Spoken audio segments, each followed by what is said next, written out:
Calling the meeting to order, Standing Committee on Transport, Infrastructure and Communities, meeting number 68, pursuant to the order of reference on Monday, June 19th, 2017, Bill C-49, an act to amend the Canadian Transportation Act and other acts respecting transportation and to make related and consequential amendments to other acts.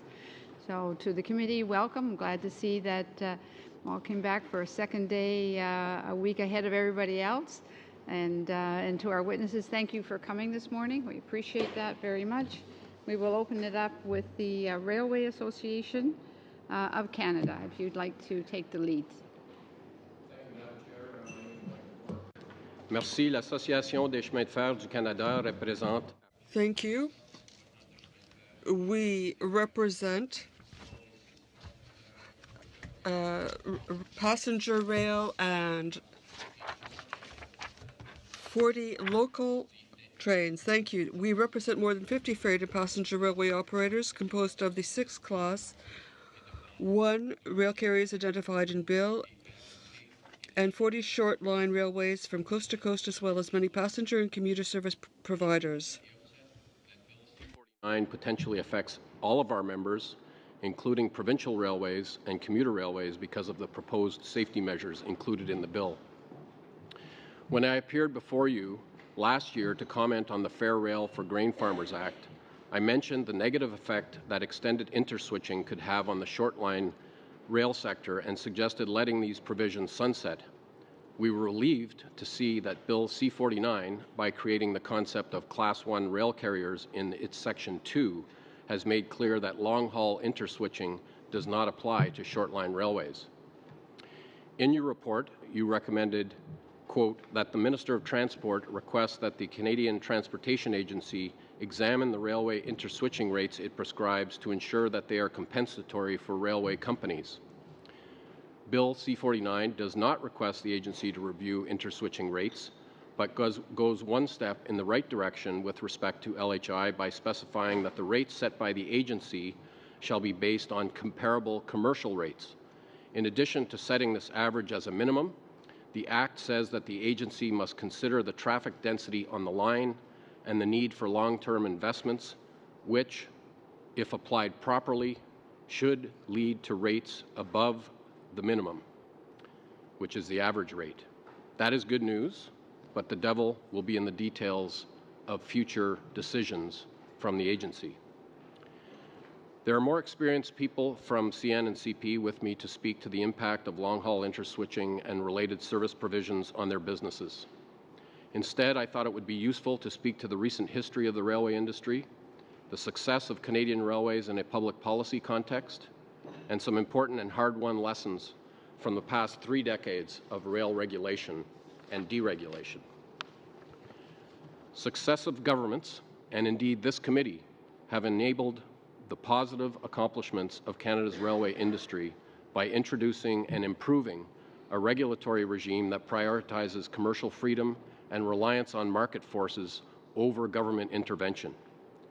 Before the introduction of the National Transportation Act in 1967, railway economic regulation in Canada involved increasingly restrictive regulation focused on freight rate control and uniformity. This approach led to inefficient railways that had difficulty undertaking much-needed capital investments to maintain and grow their networks. Railways in the United States faced similar challenges, leading to the adoption of the Staggers Act and, as a result, significant deregulation in the U.S. rail industry. Canada's National Transportation Act represented the beginning of a dramatic shift in the regulatory environment for Canada's railways. Rigid regulatory constraints on pricing were removed, allowing railways to compete more effectively. By the 1990s, decades of incremental deregulation placed an increasing emphasis on market and commercial forces while maintaining a number of protections to ensure balance between railways and shippers. The passage of the Canada Transportation Act in 1996 introduced additional changes that reduced market exit barriers, allowing railways to discontinue or transfer portions of their networks to other carriers to become more efficient. This gave railways greater freedom to control costs and generate efficiencies. It also fostered sharp growth in Canada's short-line rail industry. Around the same time, CN was privatized, creating competition between two privately held, publicly traded national systems. As a result of these policies, Canadian railways evolved into highly productive companies capable of providing low-cost service while generating revenues needed to reinvest into their respective networks. Shippers, meanwhile, gained access to a world-class railway system and today benefit from freight rates that are among the lowest in the world. Canadian railway performance, in terms of rates charged, productivity, and capital investment, greatly improved under these regulatory freedoms. Since 1999, Canada's railways have invested more than $24 billion into their infrastructure, which has resulted in a safer and more efficient rail network that benefits customers directly. Despite this record of public policy success and a national transportation policy that clearly recognizes that competition and market forces are the most effective way of providing viable and effective transportation services, we are here today debating a bill that adds recourse mechanisms for the sole benefit of shippers. 3 weeks ago, the President of the Canadian Transportation Agency gave a speech in Vancouver where he stated that existing mechanisms, including mediation services, final offer arbitration on rates, arbitration on service levels that allows the agency to craft service level agreements, and adjudication on the adequacy and suitability of services provided by railways, are not used very often, and in fact, the agency is planning outreach to stakeholders who are not taking advantage of existing provisions. And yet we're here today to discuss new provisions on top of existing recourse mechanisms that are currently underutilized. Under this bill, long-haul interswitching is available to a rail customer even if they have access to trucking or marine transport competitive services. It is an example of how we can lose sight of the need to recognize competition and move backward toward regulation. Permettez-moi maintenant de parler de la sécurité. Let me now turn to safety and to the locomotive and video recording provisions of the bill that I will refer to. Provisions of the bill, or LVVR. Yesterday, I sent an article to all the members of this committee outlining the reasons of our support of LVVR for both accident investigation and accident prevention. For a long time, railways have advocated for the right to use this technology as another safety defense within railway companies' safety management systems. It has always been the industry's belief that LVVR will, by its sole presence, discourage unsafe behaviors or unauthorized activities, which may distract crew members from their duties and thus help in preventing accidents. We believe this technology will increase safety, that it can be introduced in a thoughtful way and used responsibly. Even with significant investments, there are still accidents that can be prevented. The record of Class 1 railways in North America is excellent, but it is not perfect. Until the day when we have full automation of both freight and passenger trains, we are going to see accidents that can be traced to human error. LVVR is a tool. It's not a silver bullet, but an important, proven tool that can help identify dangers while at the same time act as a deterrent for the very small percentage of employees who might be tempted to use their smartphone or read a book when they should be alert and working. In this respect, it will help to change the culture of the workplace in a positive way, and this has been the experience of companies like Phoenix Heliflight, a Canadian helicopter company which today uses voice and video recorders in their aircraft. In addition, it is expected that in the vast majority of cases, the LVVR evidence would corroborate the statements and explanations provided by the crew members themselves. Now let me talk about privacy versus safety. Some have expressed concern about privacy, but we already know from the introduction of other technologies and from video in the workplace that there are tests imposed by the Privacy Commissioner to guide us on the responsible implementation of LVVR. We are anxious to work with you and with the department on the creation of these regulations. LVVR is a technology that will prevent accidents. Investigative bodies such as the TSB and the U.S. NTSB have called for its use. When there is an accident, investigators from the Transportation Safety Board will better understand what happened, and everyone will learn from it. Thank you very much. Thank you very much, Mr. Ford. On to Canadian Pacific Railway, Mr. Ellis. Thank you, Madam Chair. Thank you, Madam Chair, and good morning. I'm Jeff Ellis, Chief Legal Officer for Canadian Pacific. I am joined by James Clements, our Vice President for Strategic Planning, and by Keith Shear, our General Manager of Regulatory. Thank you for the opportunity to speak with you today. In the interest of time, we will focus our remarks this morning on just two issues, LVVR and long-haul interswitching. As one of Canada's two Class 1 railways, we operate a 22,000-kilometre network throughout Canada and the United States. We link thousands of communities with the North American economy and with international markets. CP has made and continues to make significant levels of capital investment to improve safety and grow the capacity of our network. Since 2011, we've invested more than $7.7 billion on railway infrastructure. In 2017, we plan to invest an additional $1.25 billion. Should the changes to the maximum revenue entitlement come into effect in their current form, CP will likely make a major investment in new covered hopper cars, creating new supply chain capacity.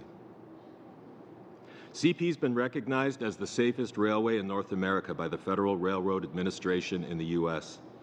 We've achieved the lowest frequency of train accidents in each of the past 11 years. That being said, safety is a journey and not a destination, and one incident is too many. LVVR technology is essential if we are to materially improve railway safety in Canada, because human factors continue to be the leading cause of railway incidents. Since 2007, we've had a 50% reduction in safety incidents caused by equipment failures. Similarly, track failures are down 39%. However, human-caused incidents have seen little change over the same time period. According to data published by the TSB, 53.9% of railway incidents in 2016 were caused by human factors. It's clear we must take action to tackle this category of rail safety incidents. The evidence is also clear. One example, since the implementation of DriveCam in New Jersey Transit saw a 68% reduction in bus collisions from 2007 through 2010. The number of passenger injuries fell 71% in the same period. Rail commuter Metrolink in California similarly saw a significant reduction in red signal violations and station platform overruns. It's imperative, however, that these regulations allow for safety issues to be exposed before an incident occurs. That would enable us to proactively develop effective and appropriate corrective action. It would be a mistake to amend Bill C-49 to prevent any kind of proactive use of LVVR data by railway companies. It would negate a key safety benefit of adopting the technology. CP recognizes the need to use this technology in a way that is respectful of our operating employees, in accordance with Canadian privacy laws, and we are committed to working closely with Transport Canada and our unions over the coming months to do so. I'll now turn it over to James. Thanks, Jeff. The rail supply chain is the backbone of our economy. Not only is the Canadian freight rail system the safest, most efficient, and environmentally friendly means of transporting goods and commodities, it achieves these goals while maintaining the lowest freight rates in the world. This is a key point. A healthy rail system is critical to Canada's international competitiveness, given our vast geography. Without a competitive, economic, and efficient rail system that can move products thousands of kilometers to port for export at the lowest cost in the world, much of what Canadians sell on international markets could not be priced competitively. Canada's freight transportation system has been successful because the legal and regulatory environment, particularly in recent decades, has recognized that competition and market forces are the most effective organizing principles. These principles are articulated in Canada's National Transportation Policy Declaration contained in Section 5 of the Canada Transportation Act. It is important not to lose sight of these principles when reflecting upon legislative changes to the framework that has been proven to be so successful in delivering economic benefit to Canadians. CP is pleased that the government has decided to allow the extended interswitching regime of the previous government's Bill C-30 to sunset, as it was based on what we saw as a deeply flawed rationale and generated a number of harmful public policy consequences that ultimately disadvantaged the Canadian supply chain. Similarly, however, the proposed new long-haul interswitching, LHI, regime contains a number of problematic elements. Most fundamentally, the LHI regime, like the extended interswitching regime it is replacing, is non-reciprocal with the U.S. American railroads would be granted significant reach into Canada, up to 1,200 kilometers, to access Canadian rail traffic, but Canadian railways will not have the same reciprocal ability under American law.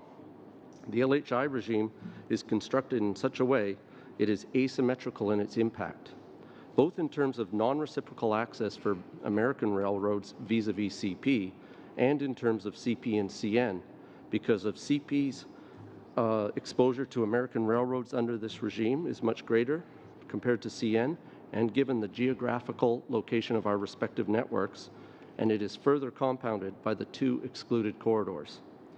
The LHI regime could undermine the competitiveness and efficiency of the Canadian supply chain by incentivizing the movement of Canadian traffic to American railroads and supply chains, thereby eroding traffic density for Canadian supply chains. The negative consequences to the Canadian economy will not be limited to the rail industry. If Canadian rail traffic is diverted to American trade corridors, it will also dampen shipping volumes at Canadian ports. For CP alone, there is a significant amount of our annual revenue that could potentially be moved to American railways and trade corridors under this proposed LHI regime. A decision to allow non-reciprocal access for American railroads represents a significant concession by Canada to the U.S.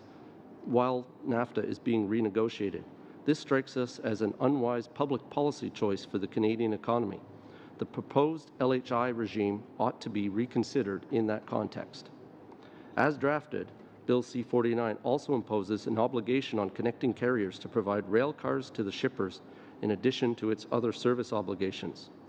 It has been well understood that as part of its common carrier obligation, a railway is required to furnish adequate and suitable accommodation for traffic. However, in some cases, the provision of rail cars by a connecting carrier is not practical. For example, tank cars are typically owned by the customer, not the railway. The Canada Transportation Act already addresses a railway's car supply obligation, so it is important to clarify that the railway does not have a higher standard to provide car supply under LHI than already exists. Third, since the LHI rate is to be determined by the agency based on the commercial rates charged for comparable traffic, it follows that traffic moving under an LHI rate or any other regulated rate, such as grain under the MRE, should be excluded from the LHI rate determination, since those rates cannot be considered commercial. Further, American railways operating in Canada and regulated by the federal government should also be compelled to provide rate data to be used by the agency in determining LHI rates. We will conclude our opening remarks there. I know there are many other elements of Bill C-49 that we have not discussed this morning. Our letter highlights some considerations on those points, and of course, we are happy to take questions on any element. Thank you, Madam Chair. Thank you very much. Now, Mr. Finn from the Canadian National Railway Company. Madam Chair, good morning. Thank you very much. This morning, I'm joined by two of my colleagues.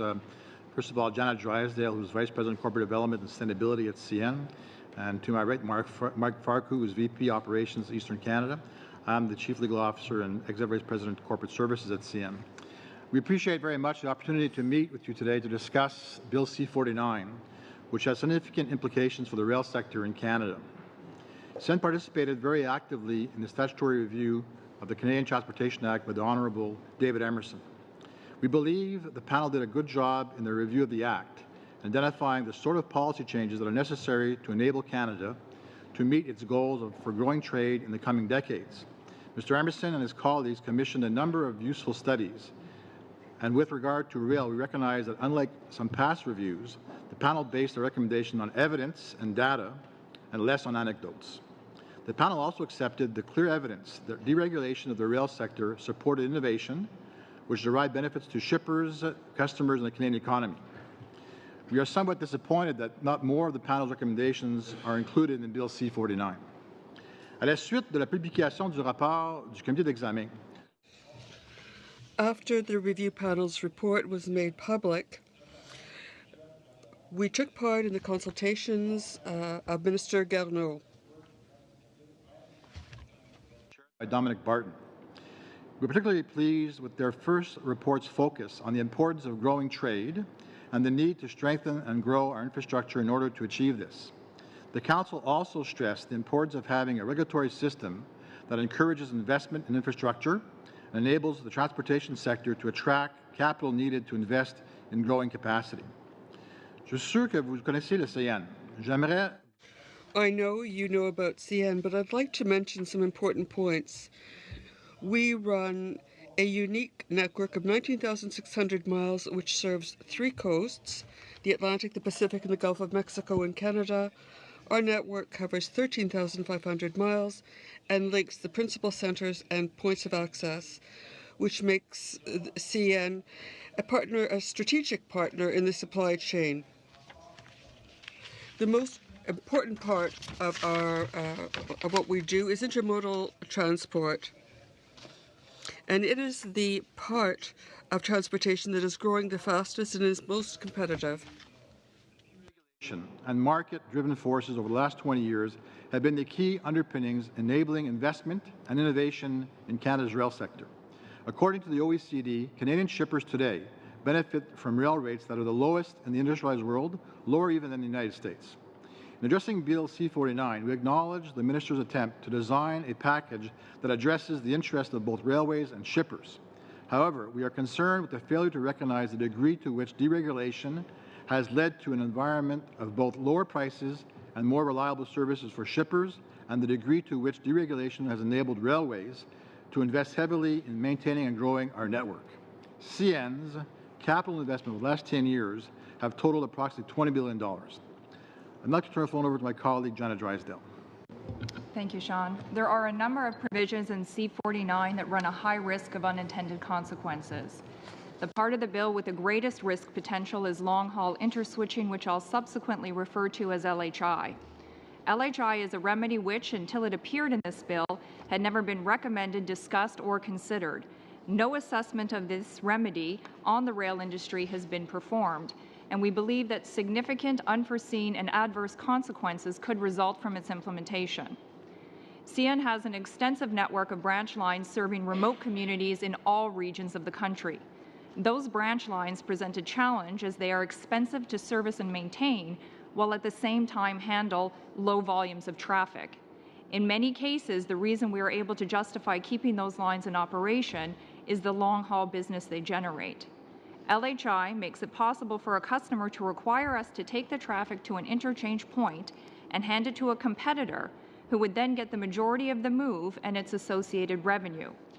Under this remedy, the other railway is in a good position to offer lower rates as it bears none of the cost of maintaining the remote branch line where the shipper is located.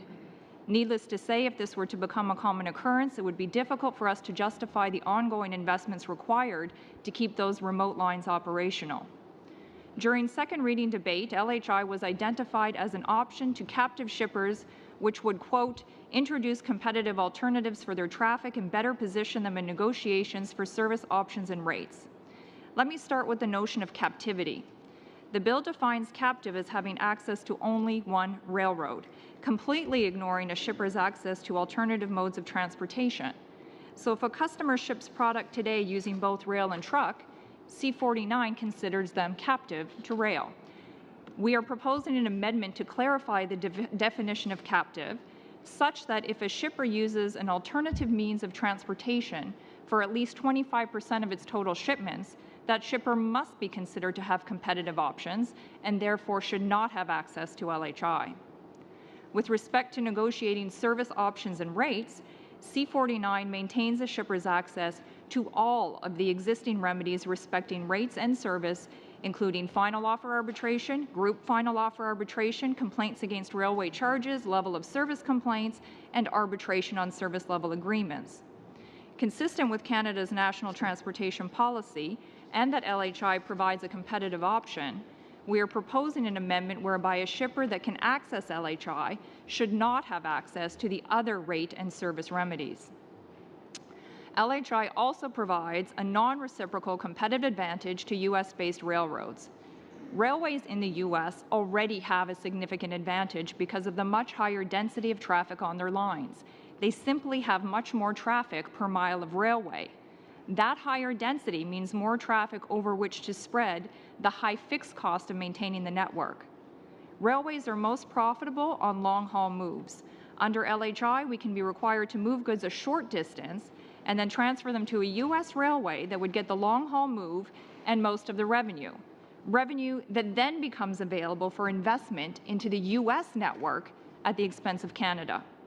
We don't understand why, particularly at a time when NAFTA is being renegotiated, Canada would give away this provision with nothing in return.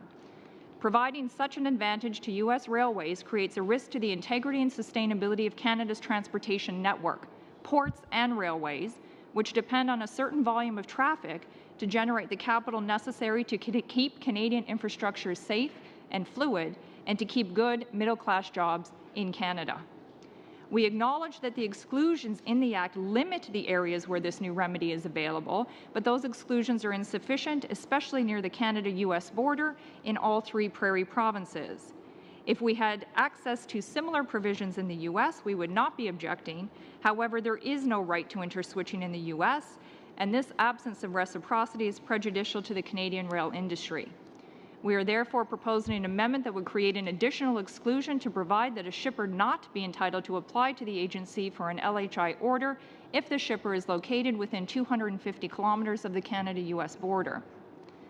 Another area where we do not understand the need for intervention is the attempt to define the level of service requirements. The current provisions have been in place and effective for a long period of time. In our view, the current provisions are balanced and do not require the proposed amendment. We are also proposing an amendment respecting the provisions of C-49, which introduce penalties when railways fail to meet service obligations. In 2012, Jim Dinning, a facilitator appointed by government, recommended that penalties of this type should only be introduced when penalties also apply to shippers who commit volumes and fail to meet their commitment. C-49 has no such reciprocity. We are proposing amendments which better balance penalties between shippers and railways by making railway penalties contingent on shippers having similar obligations. We would like to commend the Minister for his decision to move forward with legislation making the use of locomotive voice and video recording devices compulsory. This is an important step in our collective goal to increase rail safety. While it is important to have the information provided by these devices available when determining the cause of an accident after it has occurred, they are even more valuable in our ongoing efforts to prevent accidents. We want to say a word about the provision of the bill which increases the ceiling for the percentage of CN shares that can be held by a single shareholder. The current limit of 15%, a limit no other railway has, impedes CN in attracting the kind of patient long-term investors that we require in our extremely capital-intensive industry. This change is a good first step to correcting the uneven playing field vis-à-vis our competitors.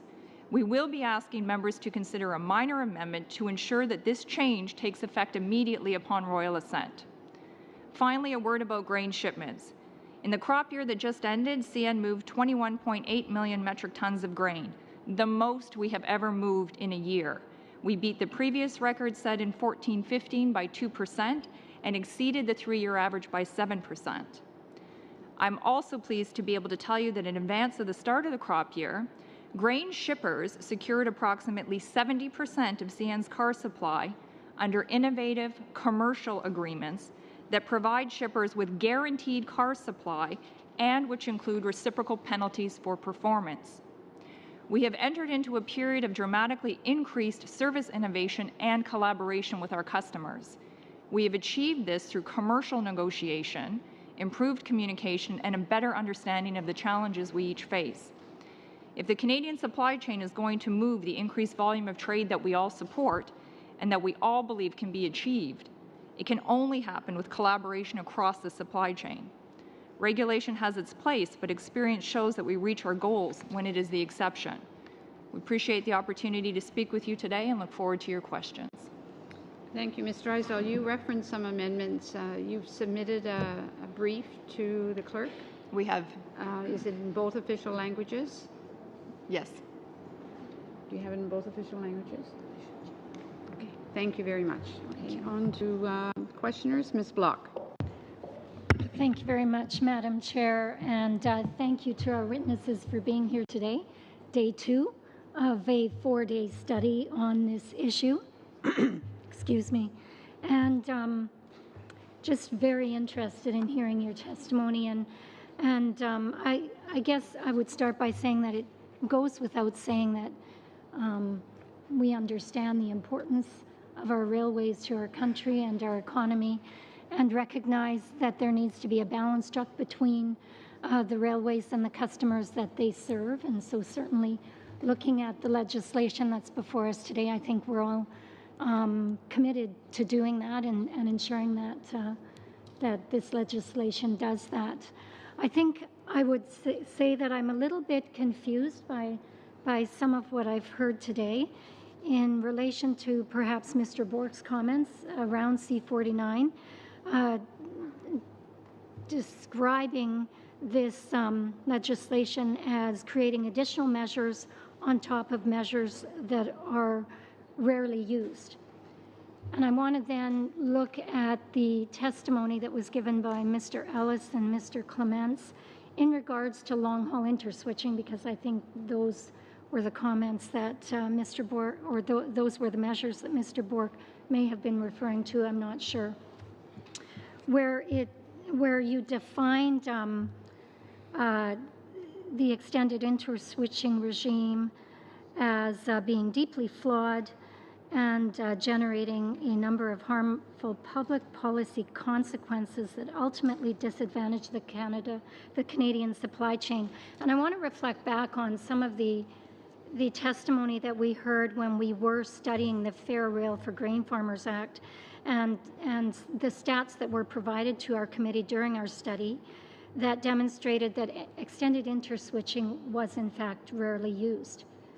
Our shippers acknowledged that while that was the case, it was seen as a very helpful tool in negotiating contracts with the railways. And so on one hand, we have folks saying that this was a remedy that was rarely used, but that it created harmful public policy consequences and ultimately disadvantaged the Canadian supply chain. So I'm trying to reconcile those comments and would give you an opportunity to speak to that. Well, maybe I'll just start and then hand it over to James, but my simple point, Madam Chair, was that there are additional provisions in this bill for recourse to the agency by shippers, and yet there are already significant recourse mechanisms available to shippers.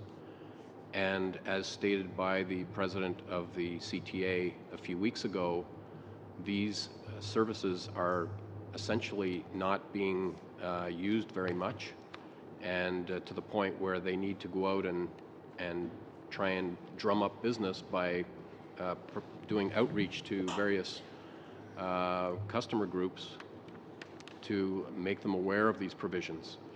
My belief is that the reason they are not used is because most of these things are negotiated commercially between the companies and their customers. And so if you have a number of recourse mechanisms already and those are not being fully utilized, then where is the evidence that shows that we need even more recourse mechanisms?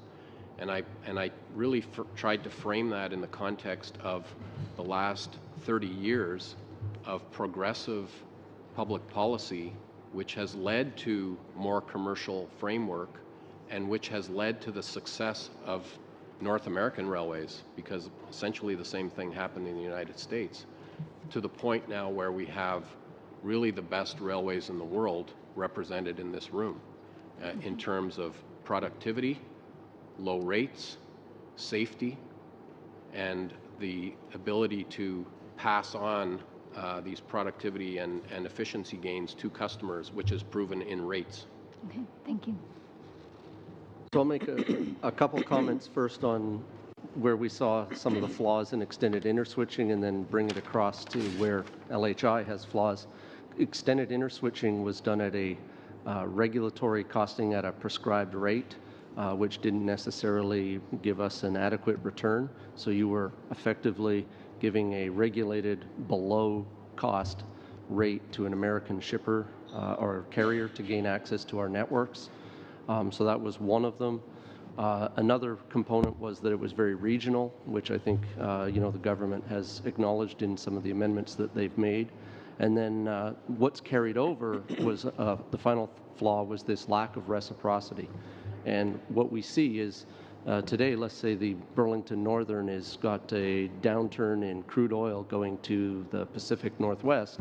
They can now choose to fill that vacant capacity and try and cover their fixed costs of that capacity by potentially getting the shipper to get an LHI rate down to the border and then pricing the rest of the move very cheaply and attracting that volume on to be incremental on the top and fill the density. That then, as you've heard, takes revenue away from the Canadian railways, takes jobs away from Canadians, and it also takes the density out of the other components in our supply chain, such as the ports. So that's the third component that we see as the flaw. Okay, okay. Mr. Secan. Good morning. My first question is actually for CP. In a letter provided to us, CP stated that it was a leader in the space of LVVRs, and I just wanted to get your opinion or position on the argument that LVVRs infringe on privacy or are perhaps overly invasive? Sure. Thank you for the question, member.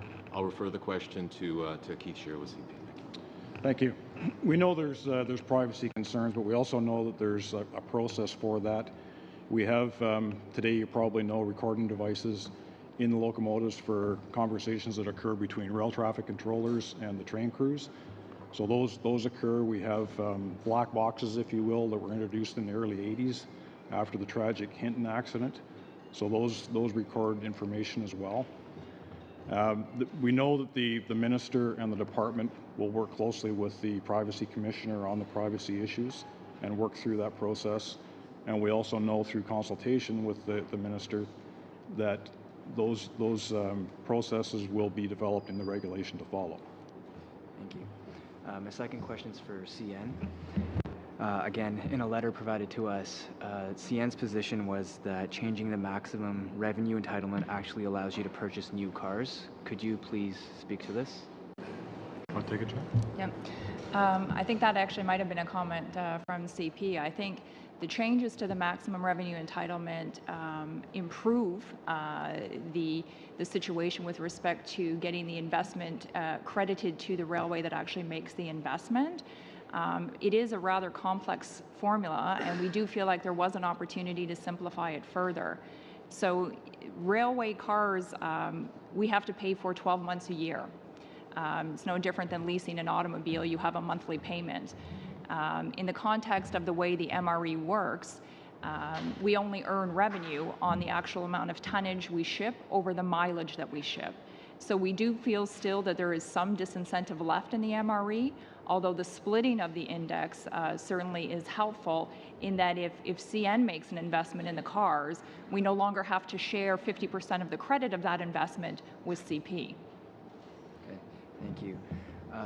Ms. Drysdale, you mentioned in your remarks that you've offered amendments in regards to LHI and reciprocity within the 250 kilometers.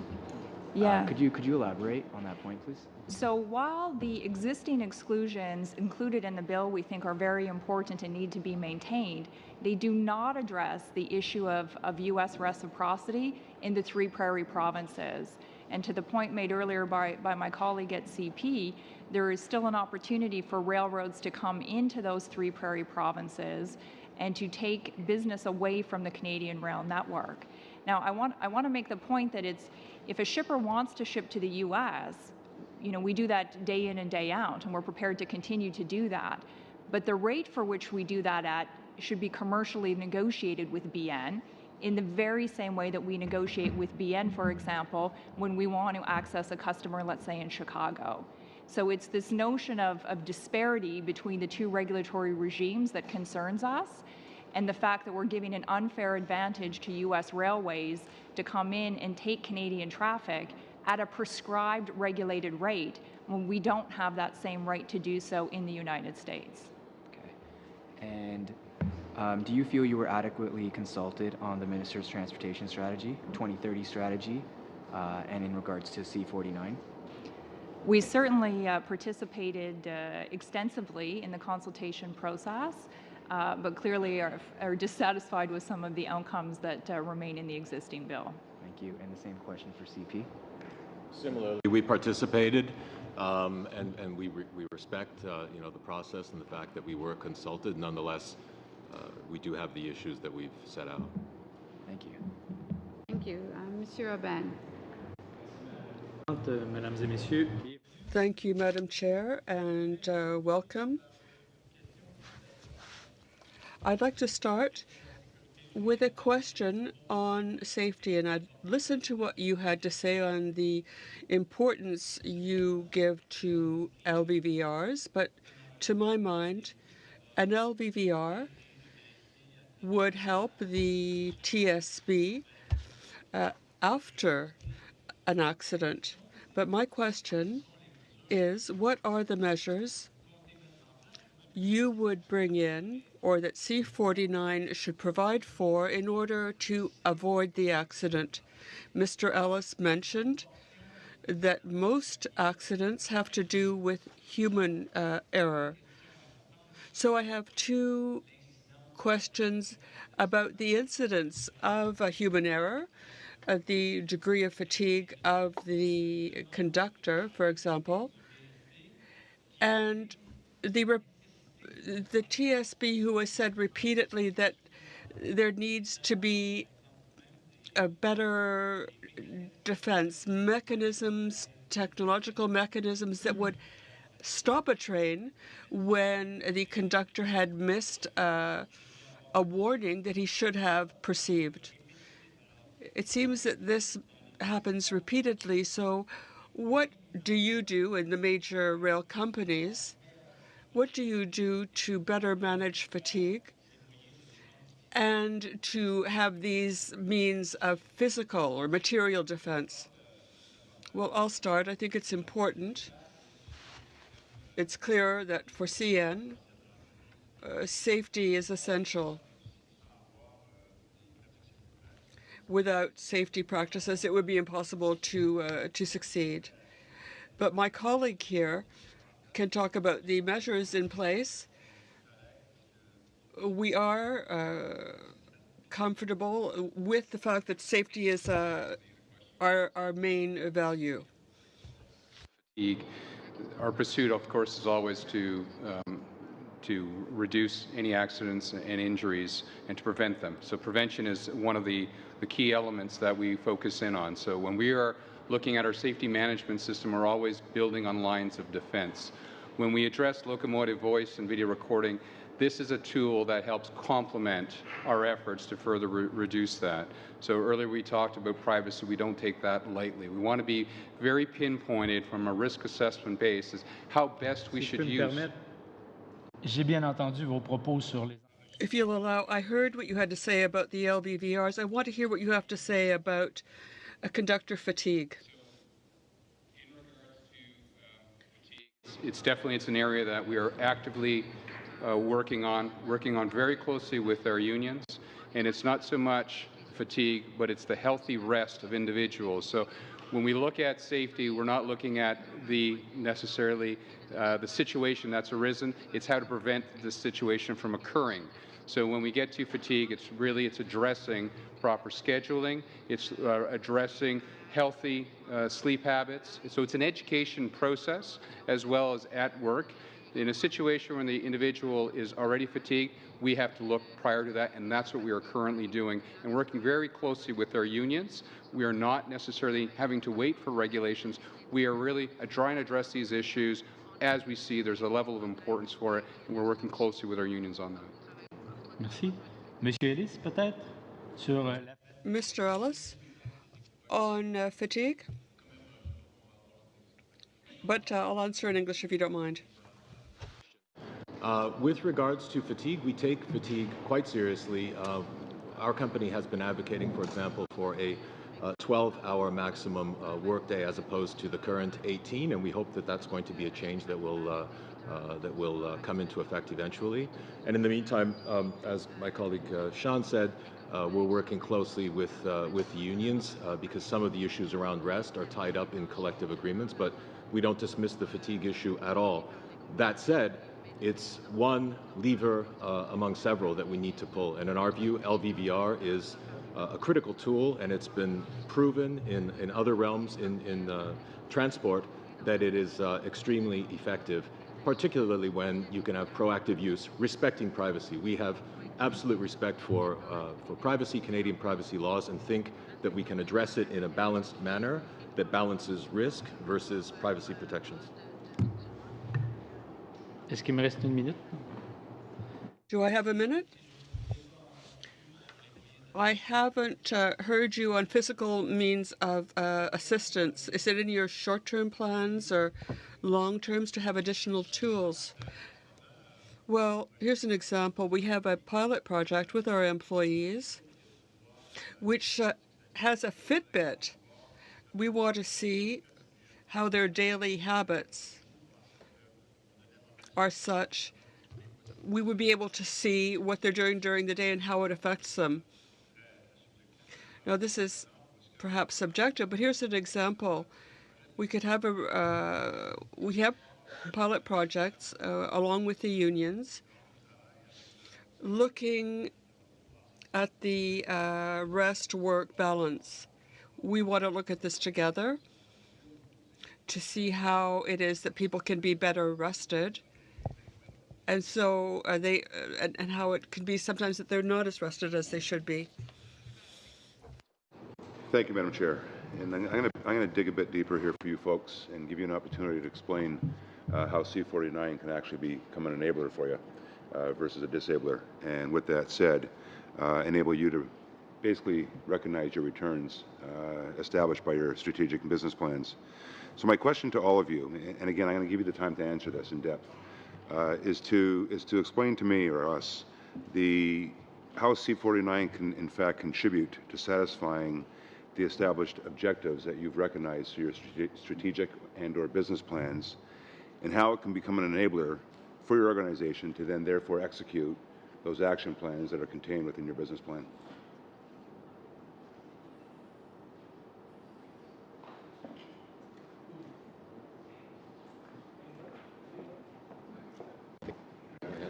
I guess I'll jump in on that one. I think, in fact, our biggest concern with C49 is that it does just the opposite. I think one of the greatest challenges that we're facing as we look ahead to increasing Canada's trade, export-import activity, is that we need investment in the Canadian rail system that underpins Canada's economy. And in order to earn that investment, first of all, we need to ensure that we protect the existing traffic on Canadian rail lines, and we don't give the U.S. an unfair opportunity to come in and to take that traffic and to increase the density on their rail lines so they can then reinvest it in the U.S. network. We are a highly capital-intensive business. We spend about 50% of our operating income every year in the context of ongoing maintenance and capital improvements to the physical infrastructure. Our biggest concerns with C49 is the ability to continue to earn an adequate return in order to be able to make those investments that we require to keep the system robust. At CN, we have a particular concern about our remote branch line network, as I mentioned, which typically have a lower density of freight. And I think you've heard Michael Bork speak about some of the challenges that short lines face. The reality is that rail is not particularly competitive when you're talking about distances under 500 miles. So a legislation that actually forces us to have these short-haul movements actually impairs our ability to earn an adequate return on a given movement, which we need to actually reinvest, particularly in those branch lines. We've seen this happen before. We've had cases where we've actually had to abandon some of our networks in the more remote regions of Canada. And basically what ends up happening is that encourages more trucking, and the truckers have to step in and then bring the truck to the more densely populated mainline network of railway. That's not good for our climate change agenda, and it's not good for Canadian shippers. So these are our concerns with C49, is that in fact it makes it ever more difficult for us to achieve our business plan and to be able to earn those returns that we need in order to reinvest in our infrastructure. Go ahead, Jeff. Great. Thank you, Member. I'll refer the question to my colleague, James Clements, if I could.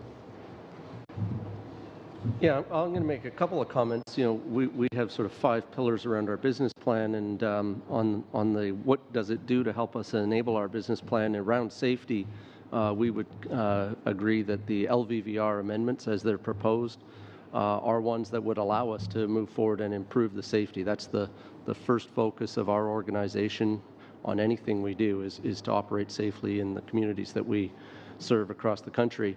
I want to also talk on one. We always talk about provide service as one of the core components of our business plan, and we haven't had much commentary around the level of service amendment that's been proposed. And one area that we would comment on around this is that we run a network, and when we think about providing service, we're providing that service on a network basis, and we have to juggle all the push and tug of what every individual shipper would like with the realities of serving everybody across that network. And we think that there needs to be some consideration in the regulation or the bill around looking at the entire impact of a service agreement or a service arbitration award on the network itself, not just on an individual shipper, because if you give the priority to one shipper, it could subordinate everybody else and have negative repercussions. So that would be one comment I would make in addition. Can I, if I can, I'd like to go back to Ms. Drysdale as well with respect to the branch lines. You mentioned abandoning the branch lines because of the fact that it's just not feasible for you. Is there dialogue happening with the short line operators that may be in the areas, or a short line operator to actually take on some of these branch lines, therefore creating some more revenue for you to offset the revenues that you need for your asset management plan?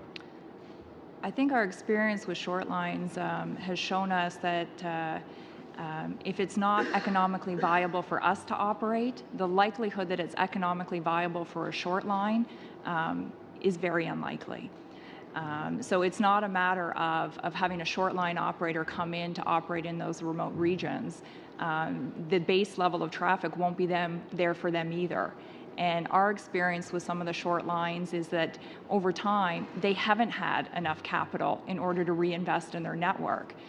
Certainly in the U.S., we see the same situation, but the U.S. regulatory framework gives them some different incentives and things like accelerated depreciation or even government grants to help them make investments in their network. We don't have that in Canada.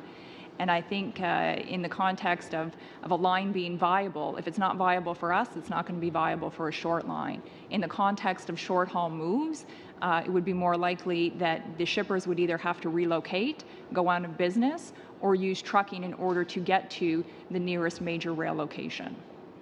Great, thank you.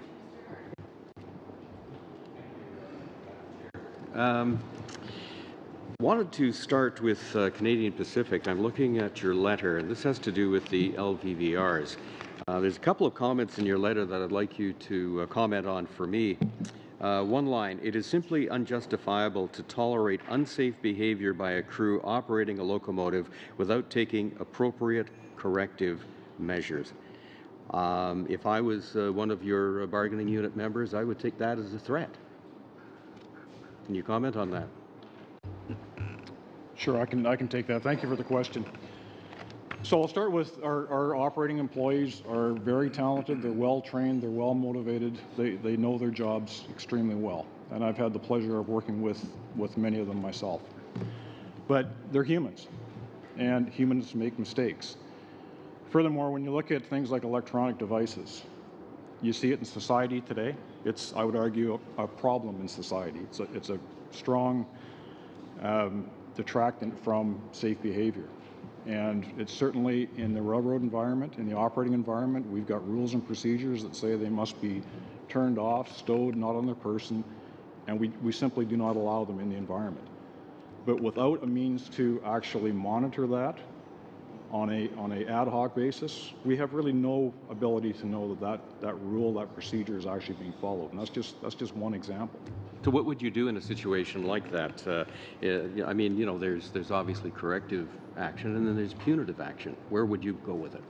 If it's egregious, if it's willful, then punitive absolutely should be there.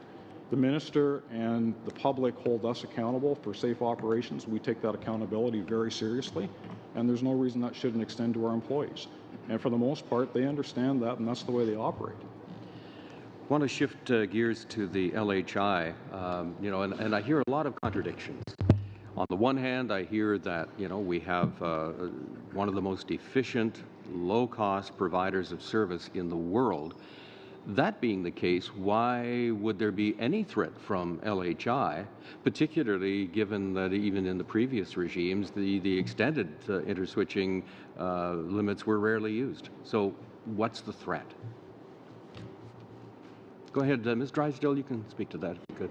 Sure. I mean, I think LHI is significantly broader than what was in place in the context of extended interswitching.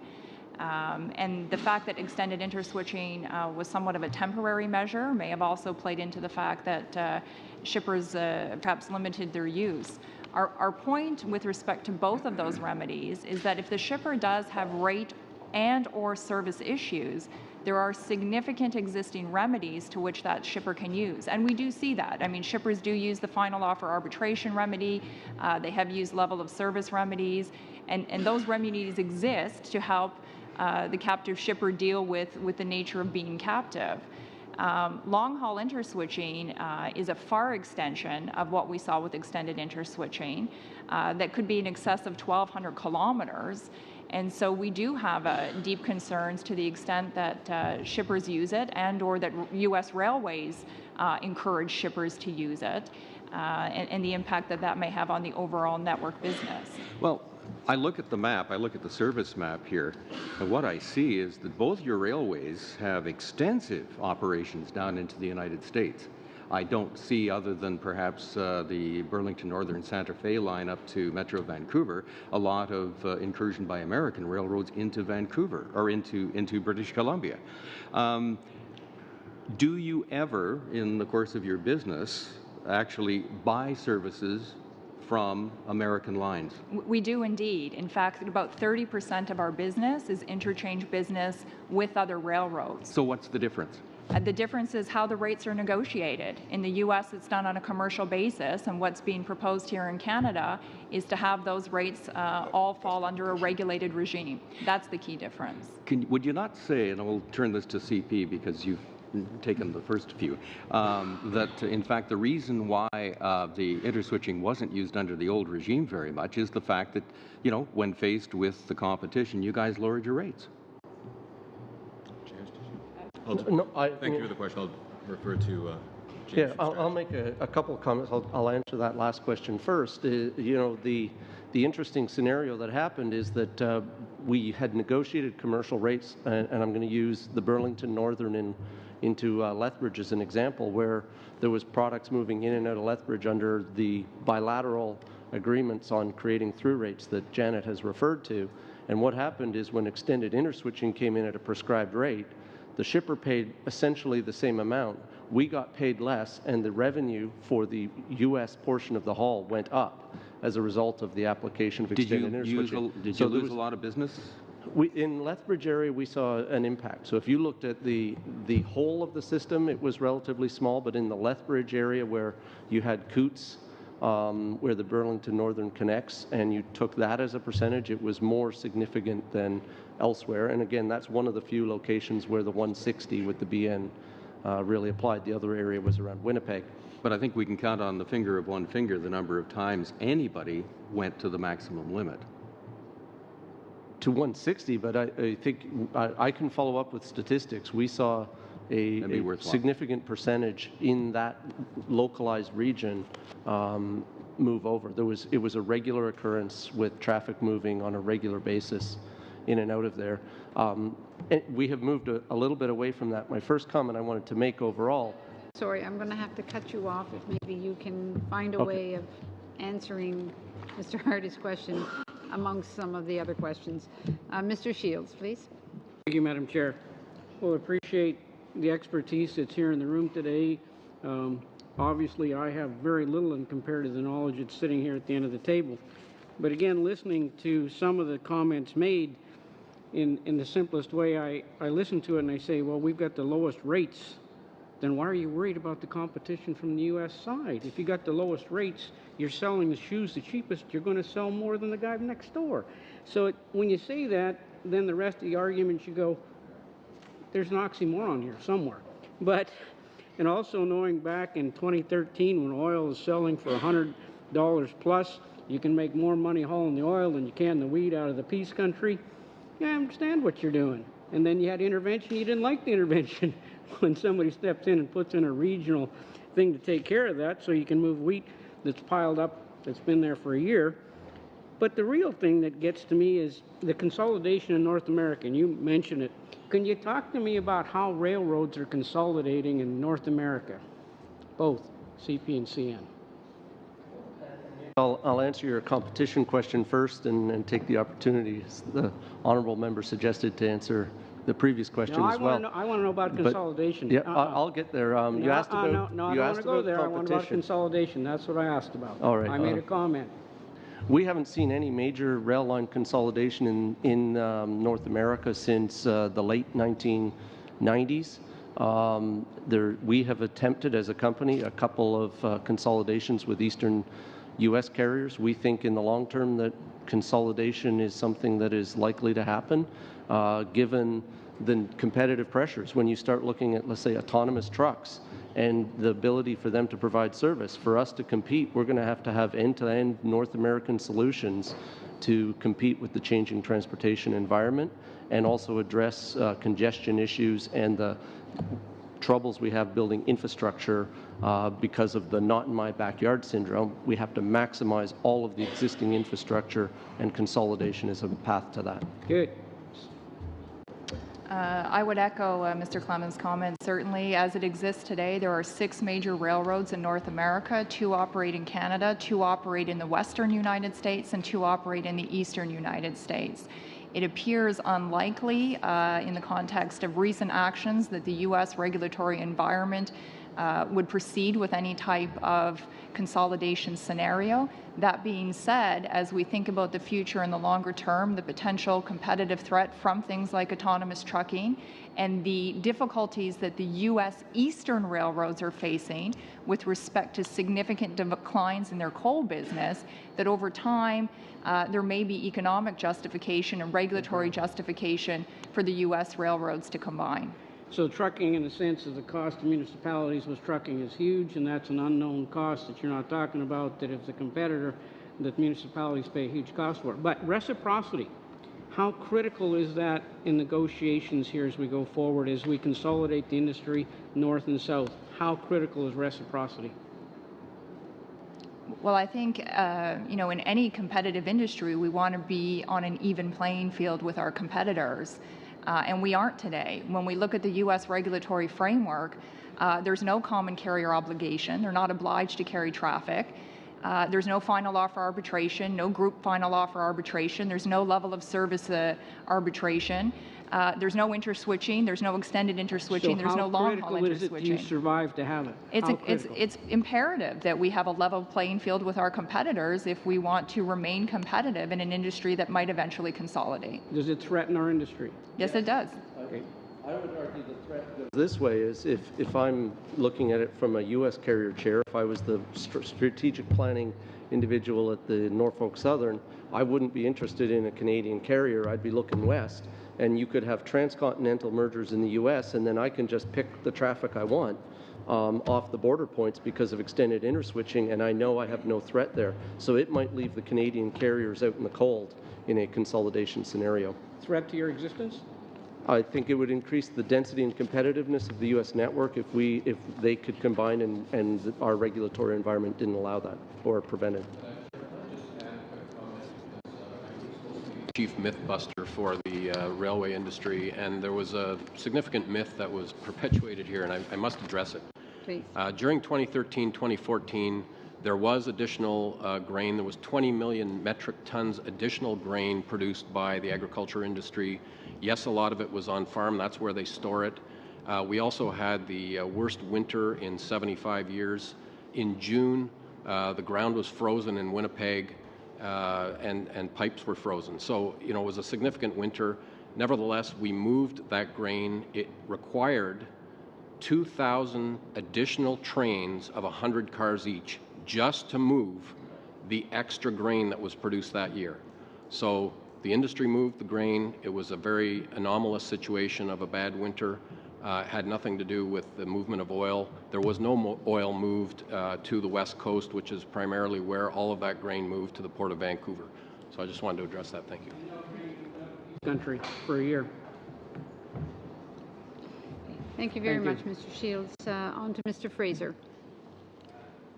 Thank you very much. I appreciate the feedback, and I think I can start by saying that I appreciate the strategic role that the rail industry plays in the economy, and I accept in general terms the notion that sort of deregulation over the course of the last 30 years has led to greater prosperous circumstances for the economy and of course for the rail industry as well. Where I think we might part ways to a degree is on whether there was somewhat of a market failure in terms of captive shippers and what really captive means. I think it was Mr. Clements who said that we have the safest, most efficient, environmentally friendly, and low-cost transportation system in rail, potentially in the world. I forget the way you phrased it. And I'm wondering, from the government's perspective, if I want to encourage more people to use a safe, cost-effective, environmentally friendly way to transport goods at a low cost, why is a comparator group to trucking, for example, the right comparator group? Maybe I can take that with an example. We have an existing customer today located in a remote region, ships lumber, and they ship all of that lumber today by truck. In coming together on a commercial basis, we made a decision to actually make some investment in order to bring rail to that customer, which again supports our climate change agenda. It supports the low-cost, enabling of the infrastructure and the shipping of freight. But by bringing rail to that customer that today is all truck, once we make that connection, this bill now considers that customer to be captive to rail. So our issue in terms of captivity is really in how captivity is defined. And particularly on short-haul movements, truck is a viable competitor. I think we also can't lose sight of other competition, like the St. Lawrence Seaway, for example. And in the case of other shippers, including very much so in the petroleum business, there's actually options for swapping.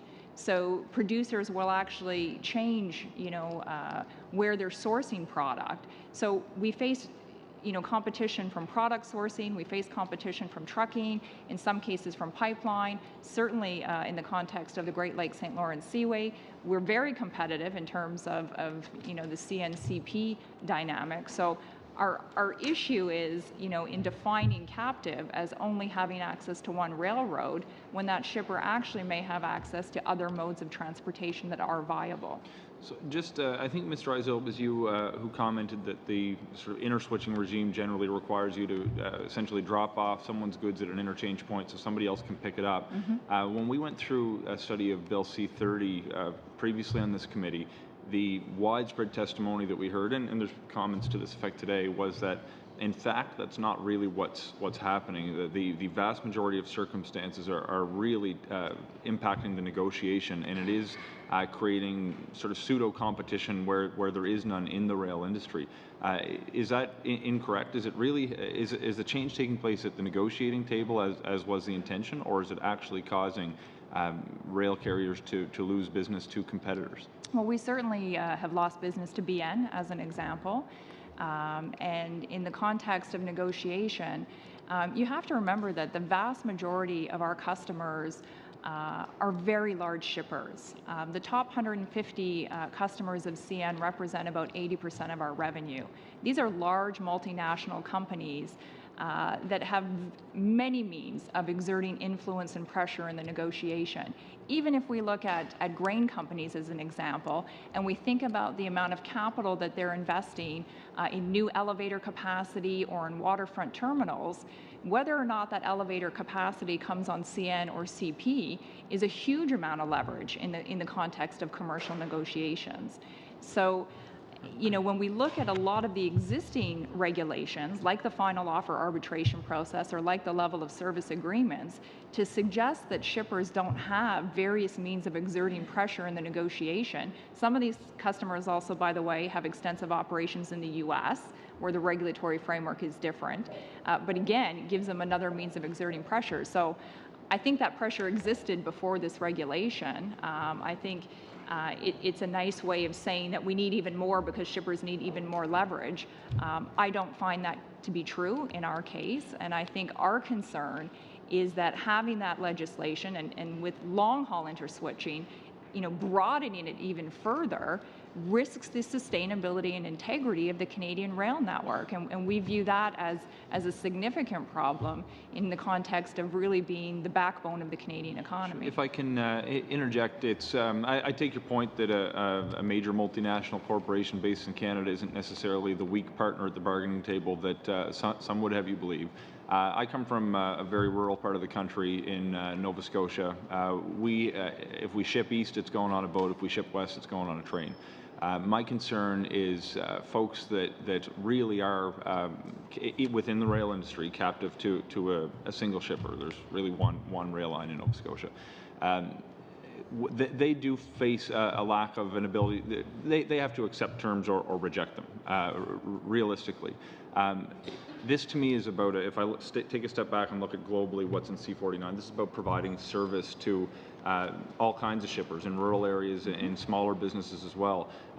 Do you see that the C49's intent would be to increase service to these shippers, and do you think that it will achieve an enhanced service to some of these rural shippers in particular? My concern with the rural shippers and those remote locations in particular is that it may actually be harmful to them. Because to the extent that it encourages, you know, that movement, those cars to be off of, let's say, the CN network, it will be very difficult for us to justify the investments required to keep remote lines operational. We've certainly seen that in Nova Scotia, where some of the lines have been abandoned. Thank you very much, Mr. Lawson, for 5 minutes. Madam Chair, and this is my first visit to the Transportation Committee, a very, very interesting subject matter we're dealing with. One of the Just from the get-go here, I might ask whoever wants to answer this question. We're into NAFTA negotiations as we speak. I'm just wondering if you folks feel that transportation should be a priority in these NAFTA negotiations. What would you think of that? Maybe I'll start off. There's no doubt that as you negotiate free trade agreements, you have to move the goods, you know, to be a free trader. So there's no doubt that the transportation plays a key role. And evidence has shown in the last 20 years in Canada, because of NAFTA, both railways have grown both in Canada but also in cross-border movements. So there's no doubt that transportation is an issue. I don't think that you'll find it as being at the forefront of the table, but we're monitoring very closely. And you can appreciate many of our customers are in states that are the big traders with Canada. And we've been successful in talking to state reps and state governors to make them realize and make sure Washington realize how important the flow of goods is north-south and south-north when it comes to a lot of the Midwest states. So that's your question. It's no doubt an important issue. There's a bit of a reference to it in the negotiating terms on the U.S. side, but we don't think that it's going to be this got to the table other than make sure there's a free flow of goods. But I repeat my comment. You cannot have a free trade agreement. You cannot trade goods without having very effective transportation, which allows us also to say, you know, we've done a great job in Canada, both CN and CP, in moving goods to the U.S. Our concern, they said later this morning, is, you know, we don't want to be in a situation where the U.S. railways have access to our network in Canada, and we don't have the same type of access to the network in the U.S., and that's a preoccupation of ours. I would echo those comments that you know, transportation can play a role in NAFTA. Why are we giving up concessions on market access to the Canadian rail network in the middle of a negotiation with somebody that is a tough negotiator? Thank you very much. Anyone else want to make a comment about that, or I can go on? If I may, I could say as well, and Sean may have heard similar comments when we've been in the U.S. meeting with the American roads in the context of the AAR. That the U.S. roads are also, you know, quite concerned with you know, protecting what's already there in terms of NAFTA and volumes to their businesses. So, you know, with any luck, that will remain a priority on both sides of the border. Being a visitor here, some of these questions might be naive, but Mr. Drysdale, you mentioned truck and rail. Can you just, for me, can you explain or just give me an idea how competitive rail is with trucking? In this incident, you talked about you putting a line into a certain area. Yeah. How does that compare? Rail is most competitive when we're talking about long-haul shipments. So the number that we use often in the industry is about 500 miles. So if it's shorter than 500 miles, it will be very difficult for rail to compete with truck. In the instance I referred to, the shipper was actually using truck to get onto the rail network, but at a point that was much further down than their actual physical location. Okay. Another thing you mentioned is all I've heard about is how much business we're losing to the U.S. What percentage of that is how much is that of your total business? How much are we losing? 5%, 2%, 9%? In CN's context, in the context of business loss specifically related to the extended interswitching under Bill C-30, it's probably in the order of a couple thousand carloads. So not percentage-wise of your percentage-wise would be very small. Our concern is the potential going forward, particularly with the long-haul interswitching. Okay. We would say on that one that long-haul interswitching, I'm doing rough numbers in my head, is going to be over 20% of our revenue is at least exposed to the potential to connect to a U.S. carrier.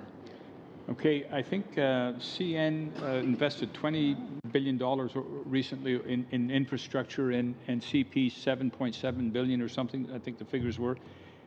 How much of that, and we're talking about, how much of that money went into safety? Could somebody give me a ballpark figure? A large portion of it goes into safety because even if you're putting in new rail or ties, it is improving the quality of the basic infrastructure. How much was it directly earmarked for safety, improvement in safety? I'd look to my colleague in...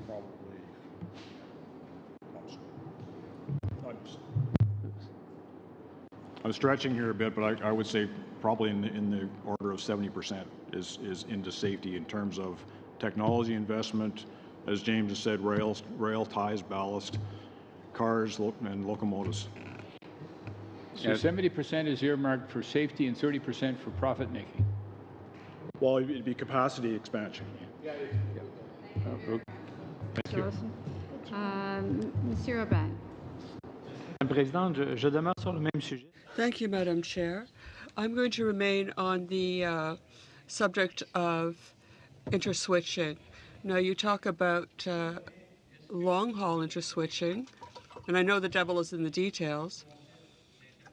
The concept of interswitching, which was in C-30, would you be in agreement with that to reestablish this, what was in C-30? And do you think it should be a north-south thing with the United States? I'm from Trois-Rivières, and we export grain. And the concept of LHI, well, it could be an issue for us. What do you think about the north-south interswitching? Well, C30 was brought in temporarily in an exceptional way, and it had to do with grain, with a bumper crop of grain. And I can show you that following the coming into effect of C30, at the end of March 2014, we can't show that C30 really helped with grain transport. With C30, we were able to deal with the bumper crop that year. I think what's important here is that when we have a situation when a so-called captive shipper is involved, this is someone who can use trucking and other modes of transport. This opens the possibility of the shipper making a choice. Now, Americans have access to Canadian transport. We don't have the same access to them. For example, Chicago or someplace in Louisiana. So you're talking about the north-south problem? Yes.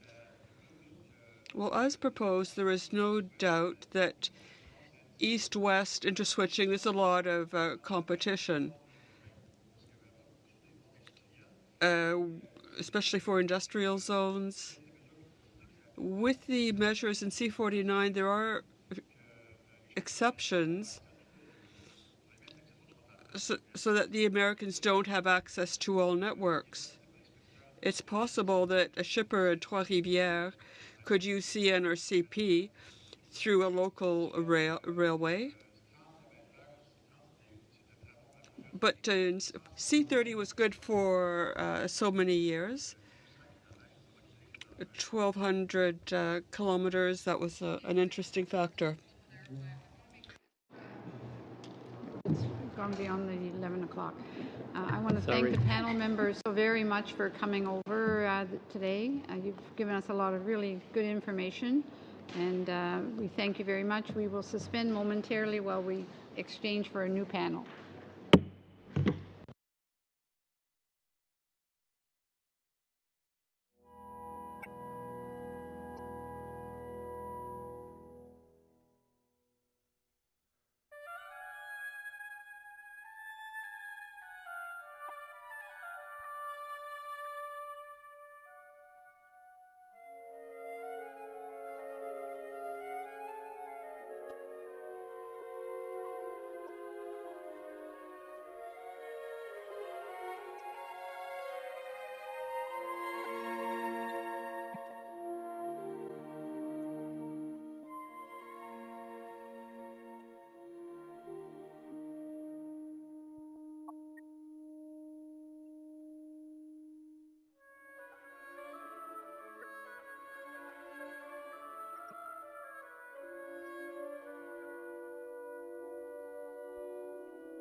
For this panel, we have the Western Grain Elevator Association and the Canadian Oilseed Processors Association, as well as the Canadian Federation of Agriculture.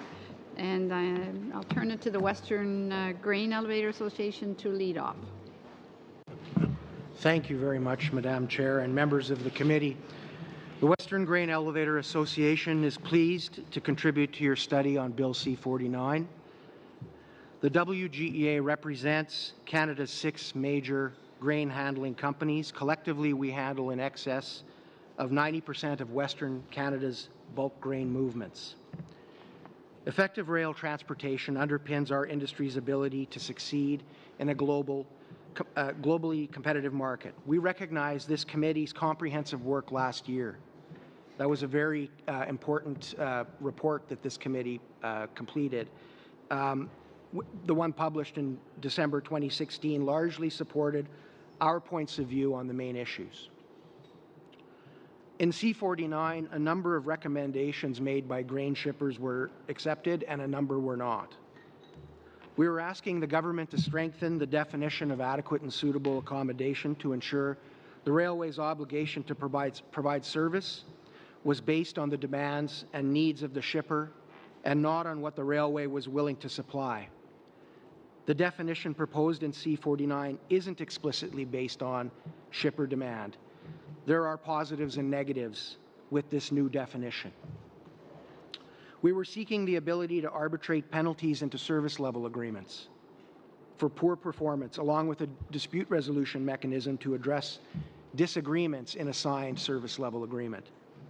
We're pleased this is included in C-49. It will resolve many of our challenges on rail performance matters. We were requesting that extended interswitching be made permanent to allow for the continuation of one of the most effective competitive tools that we have ever seen in rail transportation. Extended interswitching was not made permanent, a significant loss to us. We are asking that the government maintain and improve on the maximum revenue entitlement to protect farmers from monopolistic pricing. This protection was maintained. However, soybeans remain excluded from this protection. The WGEA had also supported expanding the agency's authority to unilaterally review and act on performance problems in the rail system, similar to what the U.S. Surface Transportation Board enjoys in the U.S. C-49 includes the provision for the agency to informally look into performance problems, but it doesn't give the agency added power to correct systemic issues. Lastly, the WGEA was asking the government to improve the transparency and robustness of rail performance data. This has been improved in C-49, however, shipper-related demand data is still not captured. Later this week, some of our colleagues in the grain industry will provide additional perspectives on use of the data, timelines, and reporting to the Minister. The WGEA shares their views. To be clear, on balance, this bill is a significant improvement over the existing legislation and is a positive step forward for the grain industry.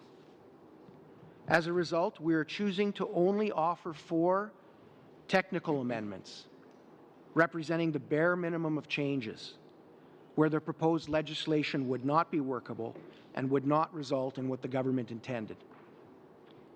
The main area is on long-haul interswitching. For your reference, Annex A, which we circulated to committee members in advance, contains our suggested legislative wording amendments. The extended interswitching order had been in effect for the last 3 growing seasons and had evolved into an invaluable tool for Western grain shippers. Instead, the new long-haul interswitching provision is intended to create these competitive options. In that spirit, shippers need to be able to access interchanges that make the most logistical and economic sense, not necessarily the interchange that's the closest. Reasonable direction of the traffic and its destination.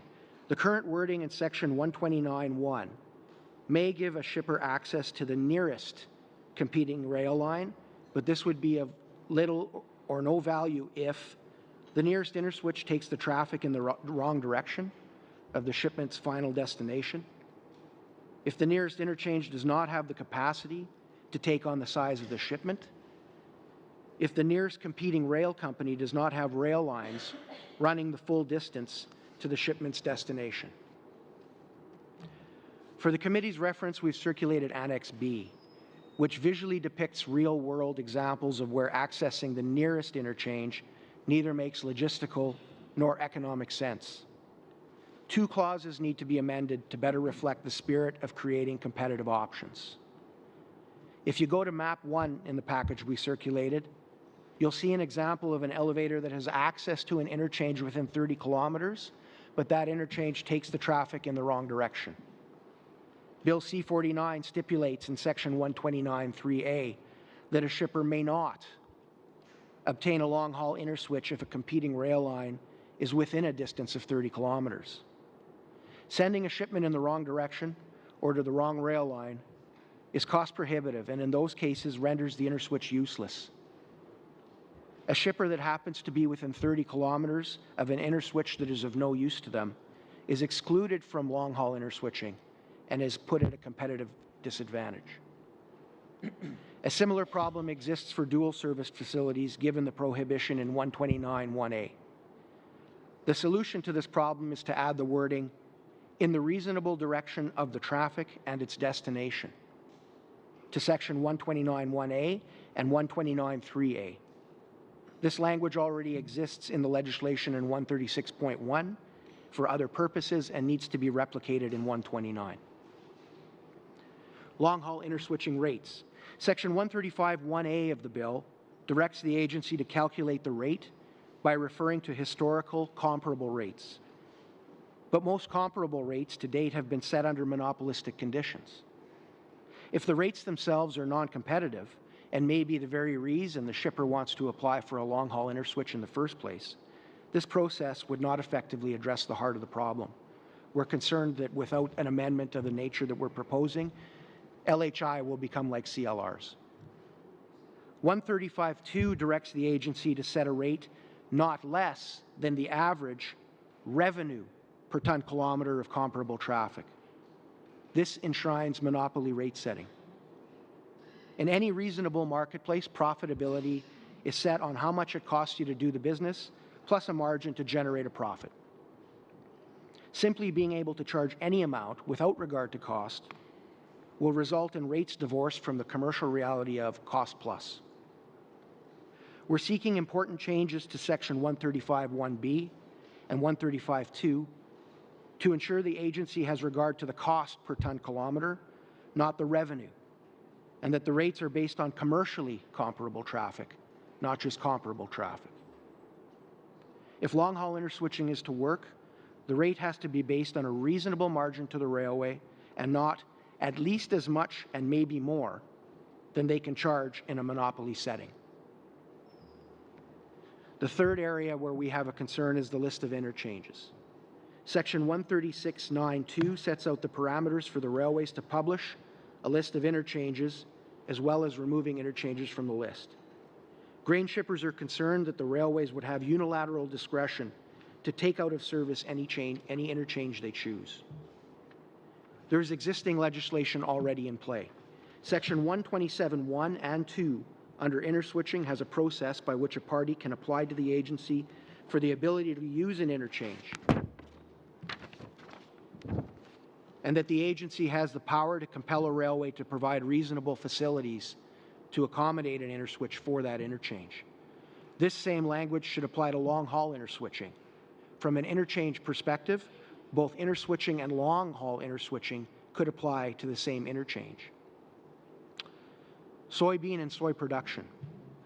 When the MRE was first established in 2000, soybeans were barely grown on the prairies, and therefore it was not included in the original list of Schedule II eligible crops. Since then, soy has become a major player in the prairies and a commodity that holds significant potential growth for oil, meal, and food uses. It must be pointed out that the Canadian portion of the U.S. movement of crops into Canada are covered under the MRE.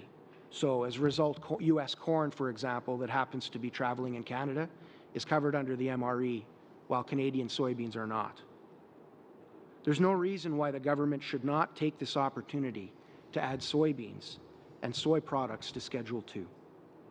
In conclusion, C-49 is on balance an important step in the right direction.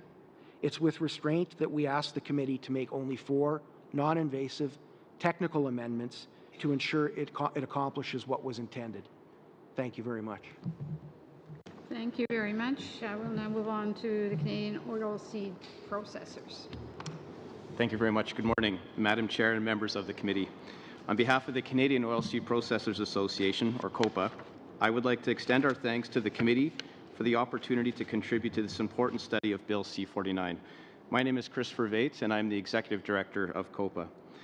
COPA works in partnership with the Canola Council of Canada to represent the interests of oilseed processors in this country. We represent the companies that own and operate 14 processing facilities spanning every province from Alberta through to Quebec. These facilities process canola and soybeans grown by Canadian farmers into value-added products for the food processing, animal feed, and biofuel sectors. This creates not only incredible demand for oilseeds grown by Canadian grain farmers, but also injects stable, high-paying jobs in the rural areas where we operate. Our industry's success is predicated on the ability to access foreign markets. Indeed, 85% of our processed canola products are exported to continental and offshore markets. Efficient rail logistics are paramount to get our products to these markets in a reliable and timely fashion. To put this into perspective, about 75% of our processed products are moved by rail. Given the importance of rail to the success of our industry, COPA have been working closely with the WGEA over the last couple of years to advocate for key policy recommendations that we believe are fundamental to creating a more competitive rail transportation environment. In our view, Bill C-49 is on balance a good bill. It's not a perfect bill, but it contains several critical components that value-added processors feel will improve the commercial balance between shipper and railway. These include the ability to arbitrate poor performance penalties into service level agreements, along with a dispute resolution mechanism to address disagreements in the application of a signed SLA. We also feel that data transparency and its robustness have been significantly improved in the bill, and we have seen a strengthened definition for adequate suitable. This being said, our concerns with the bill's proposed changes to essentially convert the former extended interswitch provisions to long-haul interswitching are especially noteworthy. To be very clear, extended interswitching was an incredibly important tool for value-added processors. For the first time, interswitching breathed a semblance of real competition into rail logistics for our sector where there had never been any before, giving previously captive facilities access to a second carrier for U.S.-bound product in particular. Our industry saw a dramatic improvement in rail service to the U.S. while extended interswitching was available. Extended interswitching was an extremely simple and effective tool. It put all interchanges into scope and involved no application or bureaucratic red tape to access. Rates were clearly published for set distances, giving shippers the certainty and predictability needed to book freight over a longer term. And moreover, it was also a highly effective negotiating tool with the local carrier, which we found to be much more service-oriented and likely to enter into a conversation about better service or rates with the leverage of the extended interswitching. By contrast, long-haul interswitch mechanism contained in Bill C-49 presents a number of challenges and removes the key characteristics that we were leveraging in extended interswitching. Most notably, LHI proposes a multitude of complicated parameters and conditions to determine how and which interchanges are accessible for shippers. LHI also proposes setting rates based on historical comparable rates.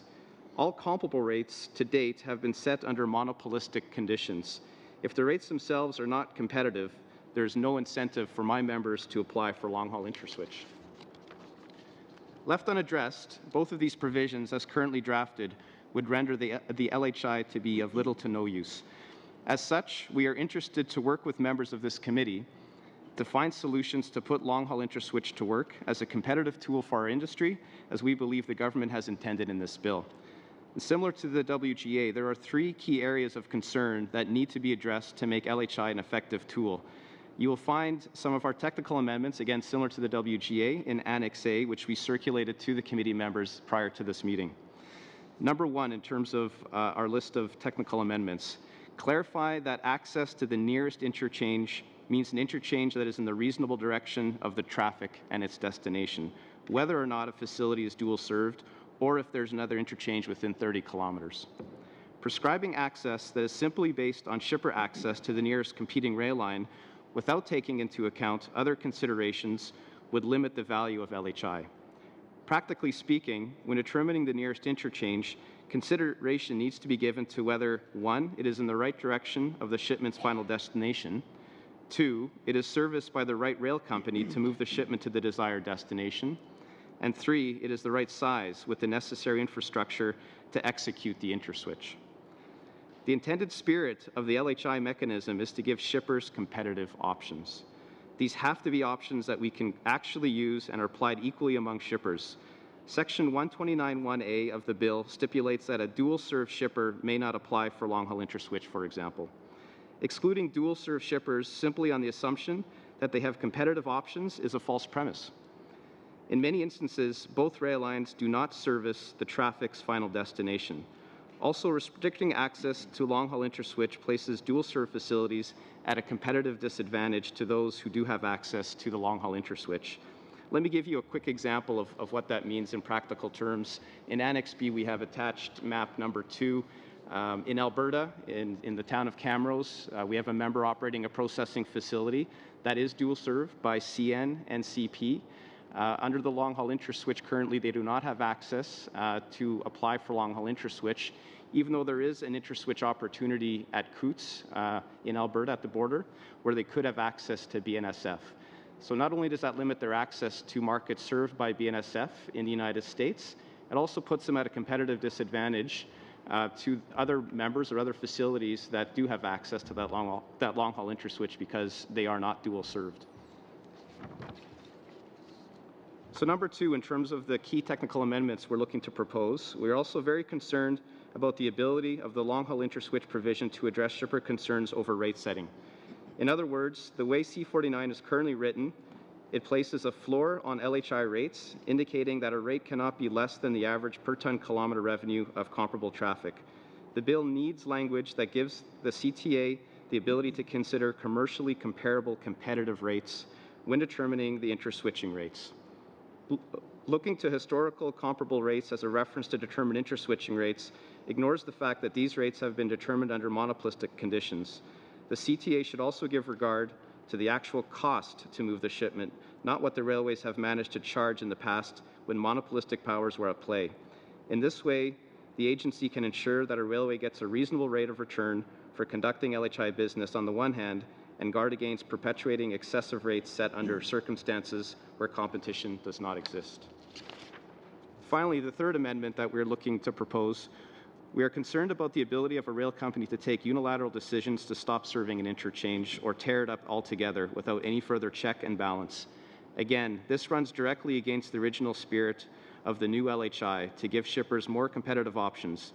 We believe that the bill requires tighter controls around decommissioning interchanges and, in fact, recognition of the other common carrier obligations that seem to already limit the ability for this to happen. Finally, we just would like to add our voice to the growing number of grower groups and associations to raise concern over the fact that soybeans and soy products have been excluded from the MRE. The MRE is a valuable tool to protect farmers from exorbitant rate hikes. We know the government and members of the committee share this concern for farmers. Thus, the decision to keep the MRE in this new iteration of the CTA. It is therefore surprising why soybeans and soy products would be excluded. As Wade mentioned, soy is now one of the major commodities grown in Manitoba and is expected to see similar growth in seeded acreage in the other 2 prairie provinces. With this growth in acres, there is increasing potential for value-added processing to expand into soybeans in Western Canada, where there is currently no large commercial value-added processing for soy. There's no logical policy rationale why soy should be excluded over any other crop already under the MRE. COPA members and our farmer customers are asking that soybeans and soy products be added to Schedule 2. Finally, in conclusion, oilseed processors are of the view that C49 is an important step in the right direction. Our suggested technical amendments on LHI would provide shippers an opportunity to access alternate carriers, which strengthens the overarching intent of the bill to provide a more competitive system. Thank you. Thank you very much. Now the Canadian Federation of Agriculture, Mr. Hall. Thank you, Madam Chair. As introduced, my name is Norm Hall. I'm the first Vice President of the Canadian Federation of Agriculture, but more importantly, I sit here as a farmer from Western Canada, East Central Saskatchewan, Wynyard, one of the largest saltwater lakes in Canada, and rising. Thank you for the invitation to appear before this committee. As you know, CFA has been a strong proponent of advocating for a review of the regulations and legislation that govern and manage the movement of grain for export and the review of transportation. It's government's Advisory Council on Economic Growth that coined the phrase unleashing Canadian agriculture. As an important component of unleashing agriculture is building an efficient export corridors through sound legislative and regulatory process, up-to-date infrastructure, and information systems that, with full accountability from all transportation and grain handling participants. It is very important in order for the industry to confidently develop new and larger export markets. The primary stakeholder in all of this is the producer of the product, the farmer. In 2014-15, Canadian farmers paid $1.4 billion in freight charges to the railways under the MRE. This was not paid by shippers. Grain companies are cost-plus brokers. Any charges from the railways get passed through to the producers. They pay the bill. The railways are basically cost-plus facilitators. Under the MRE, they are guaranteed a 27% return.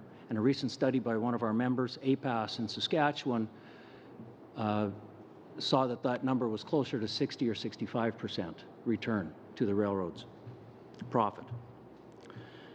It is the farmers that take all the risk in the production stage, pay all the costs of production, the cost of freight from farm gate to the inland terminals and transload sites, and the freight to export position, and the cost of any disruptions or delays.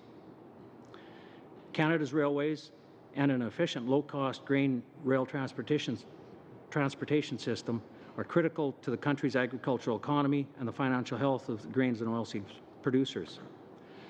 To ensure that the system works overall, decision makers must recognize that farmers pay the entire bill of transportation of export grain to farm gate or from farm gate to port, and the Western Canadian financial livelihoods are captive to the railway monopoly that is trying to maximize profits for its shareholders. Between 35 and 40 million tons annually are captive to the railway monopoly. And since transportation costs represent one of the highest input costs in grain farm operation, the importance of ensuring competitive environment through regulation, legislation, can never be understated. As Emerson so aptly stated, transportation costs, for example, often represent a more significant hurdle to expanded trade than the costs associated with international tariffs or trade barriers. And this was all brought to a head with the failure of the 2013-14 crop year. 20 million additional tons, as was stated by the previous presenters, could have been alleviated if they had contacted the industry and were able to plan that way, instead of leasing 400 of their engines into the States and shorting themselves of power for the winter.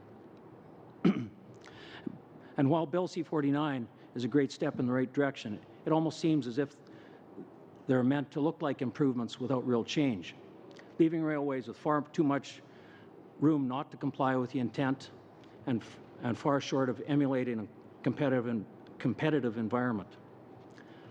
Number one, a request for more information, but restricting the agency's use of that data. Institutionalizing long-term interswitching, but with historical revenue-based freight rates, not actual costs. Avoiding giving agency powers To preempt problems, they require formal complaints. Regulate interswitch options without giving the shipper flexibility to choose interswitches that would really help the shippers as a result in higher level of competition amongst the railroads. Continuing to allow the railways randomly or arbitrarily closing producer car loading sites and interchange facilities. Continue to allow the railways to use 90s costing data when they've implemented savings on the backs of farmers. And giving railways a full year post-implementation to comply with new information data requirements. I also want to say that while my comments focus on general policy positions, the CFA fully supports the more detailed technical legislative amendments proposed by the Crop Logistics Working Group, which will be in a letter to your minister. Now, under transparency, since 40 million tons of grain are annually slated to move by rail, it's absolutely imperative that the railways comply with new regulations for additional data and information to allow proactive logistics and marketing planning by the entire industry. Real-time data is required to achieve this objective, and timelines for the release of data and information have to be short enough to allow proactive planning.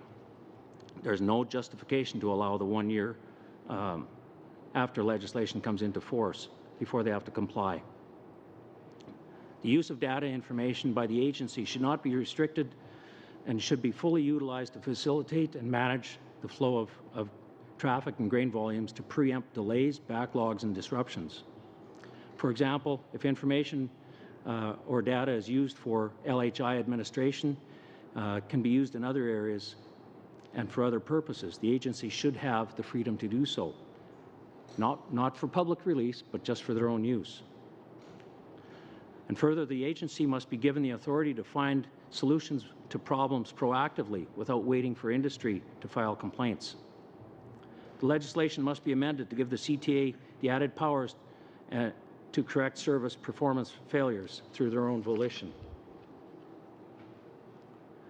Under reciprocal penalties, while this is a contractual agreement between grain companies and railways, I've already told you that any problems arising between these two parties eventually gets charged back to the farmers.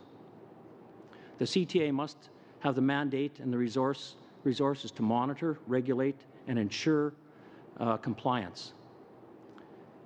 Level of service and compliance mechanisms have to prevent the railways with their monopolistic powers to become nonchalant about service provided, and since shippers, farmers have no other options.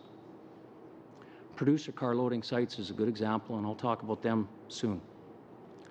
The minister must monitor the railway's overall level of service and service availability, and cannot allow the railways to arbitrarily and randomly withdraw services that are required to efficiently and expeditiously transport grain to export markets that provide farmers and shippers with the opportunity to move or to improve their competitive position in the market. And since we're going to be looking at the MRE, penalties imposed as a result of this service deficiencies or contract non-compliances must not be allowed to be included in the cost calculations of the MRE.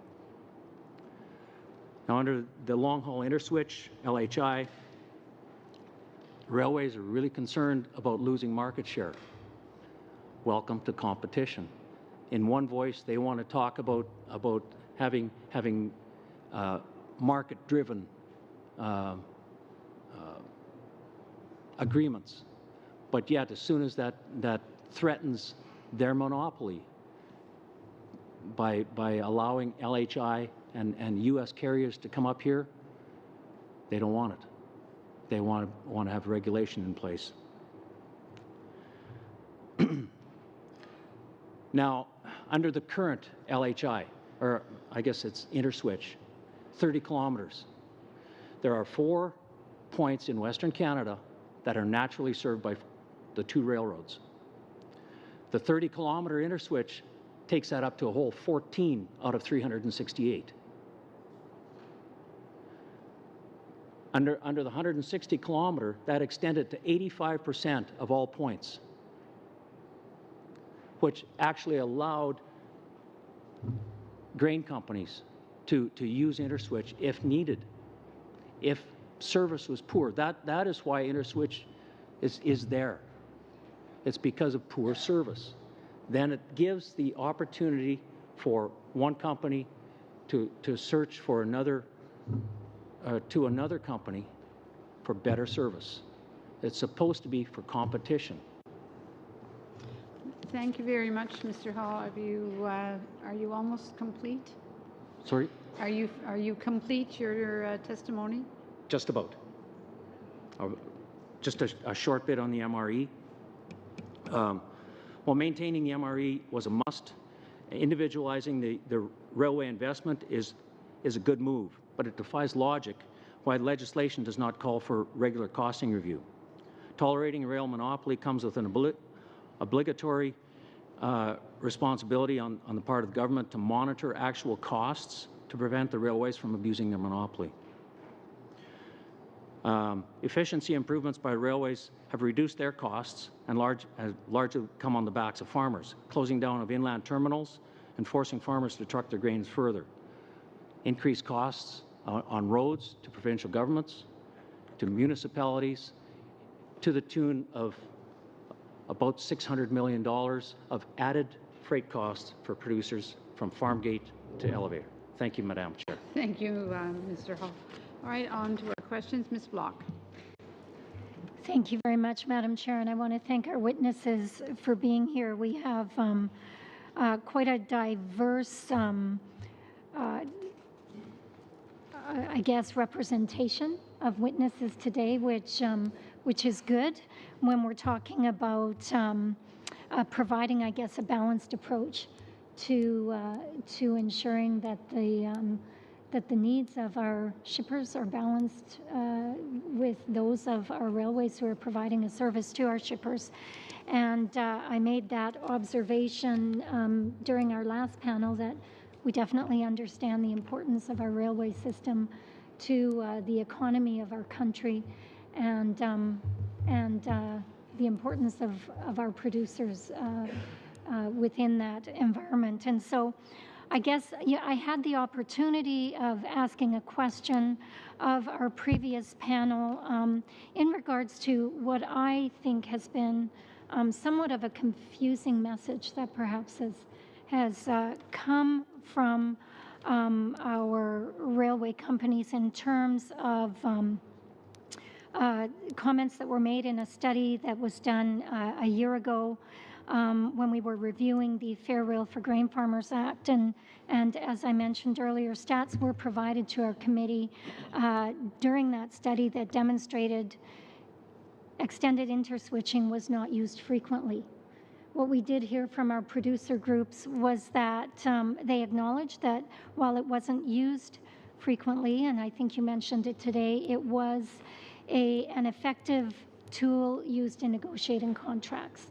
And if one believes that this legislation that's before us is meant to ensure market access and a competitive environment for our producers, I guess what I would like to hear from you is a comment on that confusion, how, we were told it wasn't used extensively, that it was an effective tool in negotiating contracts, but there's this strong pushback on the long-haul interswitching that's been included in this legislation. And so I'm wondering if you could provide a little more insight on that.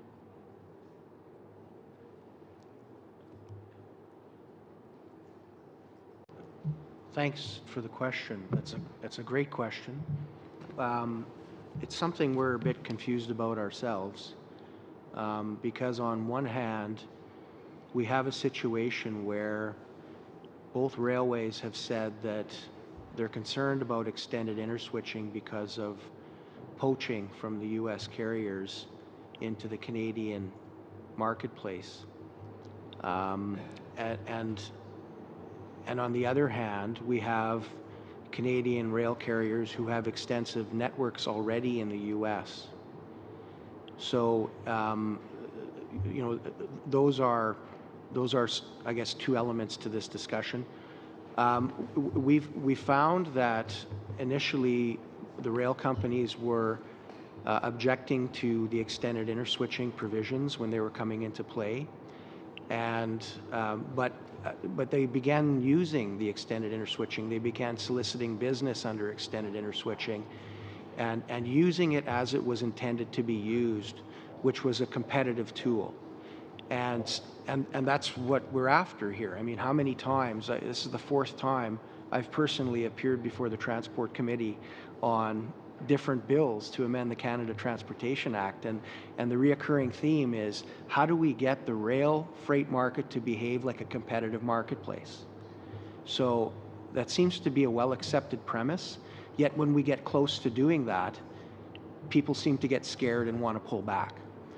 And so we are after a competitive-like environment, and if the railways are providing good service at good rates to the locations that they serve, then they will not find shippers that are looking for other competitive options.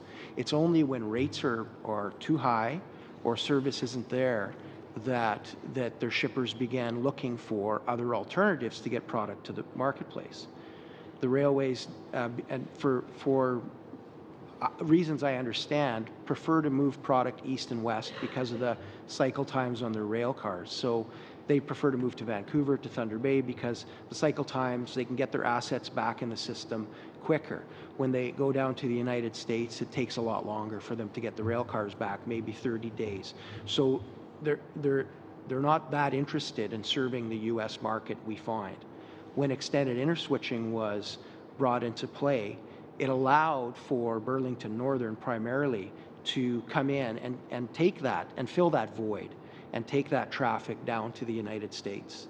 And so shippers were using it both actively and passively, whereas you would see, if you look at the straight statistics on the use of extended interswitching, it seems like it's not, maybe not a lot of usage.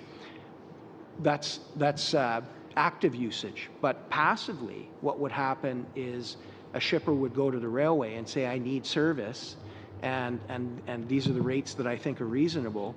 The railway might say, no, we can't do that. We can't provide you with that service to the U.S. We're giving priority to shipments in other corridors, whatever it is. And then the shipper would say, okay, well, I'm going to talk to Burlington Northern to see if I can get traffic switched over there. After which time the primary carrier would come back and say, okay, let's be reasonable here. And they would give you a better rate, or they would provide you with that service. So it's the benefit of extended interswitching can't be measured just based on how much it was used. Okay. Appreciate that.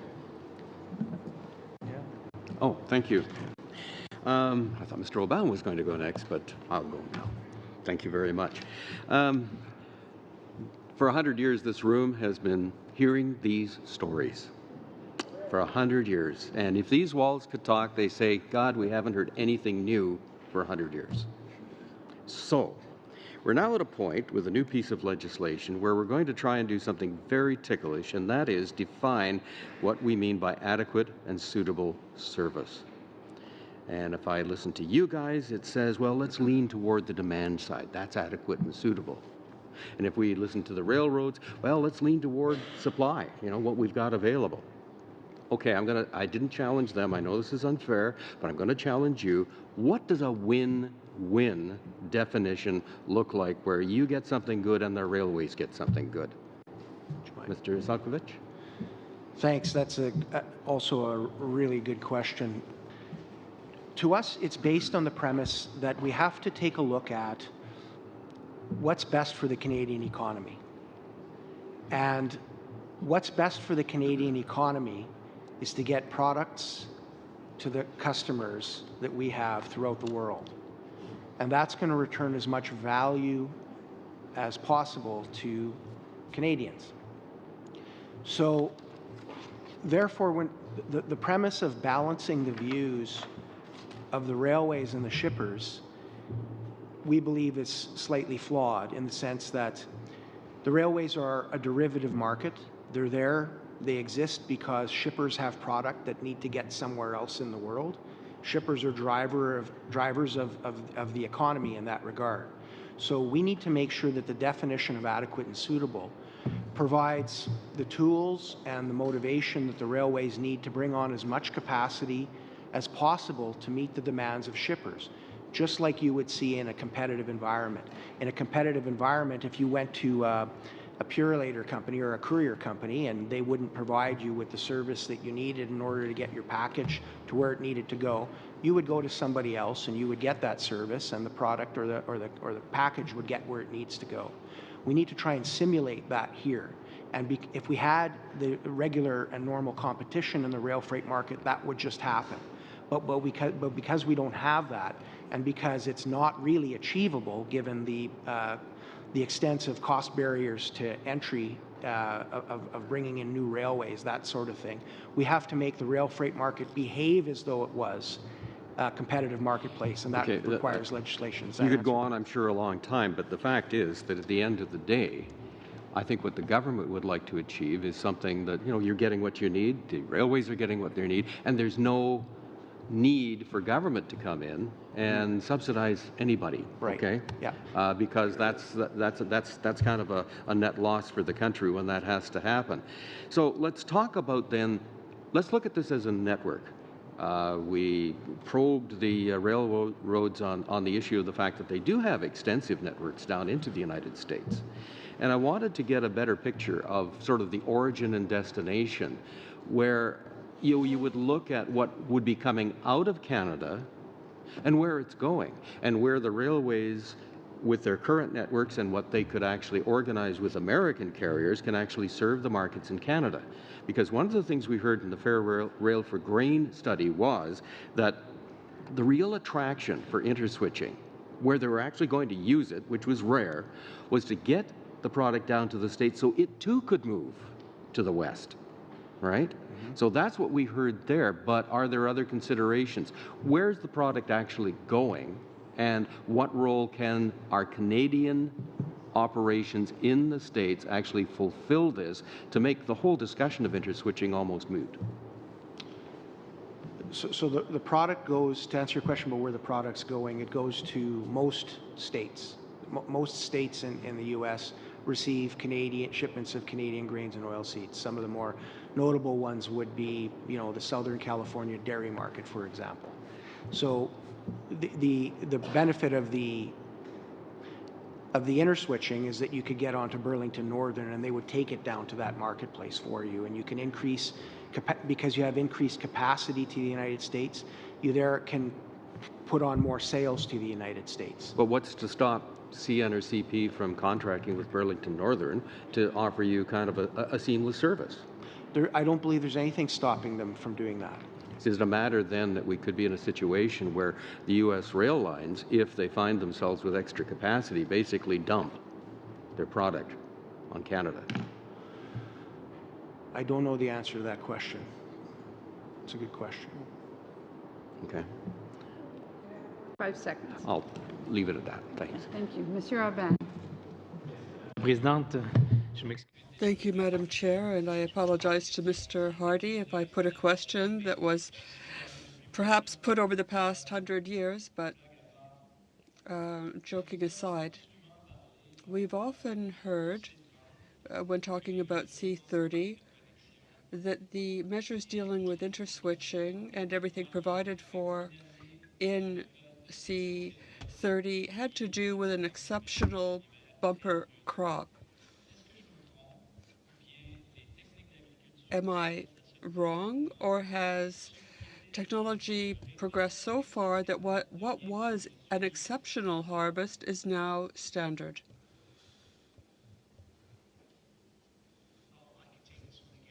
And then maybe Norm. So we've definitely seen an increase in harvest volumes year over year. We have an upward trend, and if you take a look at the last 5 years, we're now talking about a 65 million ton crop as being an average crop. When, man, if you got that number 10 years ago, it would have been, we would have been busting the rafters of our elevators. So we definitely have more and more grain coming off the fields during harvest time, and that's attributable to changes in agronomic practices, changes in technology, that sort of thing. You know, farmers are operating with better practices and that sort of thing. So, you know, if your question is what has changed to give us comfort that, you know, we're not going to end up with a similar situation than we had when we started seeing some of these big crop volumes, from our perspective, nothing has changed. We don't have a change in the competitive environment. When we had C30 and we had extended interswitching, we had a glimpse of a change in the competitive environment, but that sunsetted. So, and we don't have C49 passed yet. So really nothing has changed in the competitive environment, and nothing has changed in the legislative environment to give us comfort that if we don't get something passed here, something that we, with tools we can use like reciprocal penalties, that we're not going to go back to the situation that we had in the past. Does that answer your question? Oui, donc on est dans une situation. Yes, it does. So we're in a situation where producers are concerned because we've lost the measures in C30 and C49 won't be passed for some months, and we're almost at harvest time. So do producers have serious concerns about the upcoming months?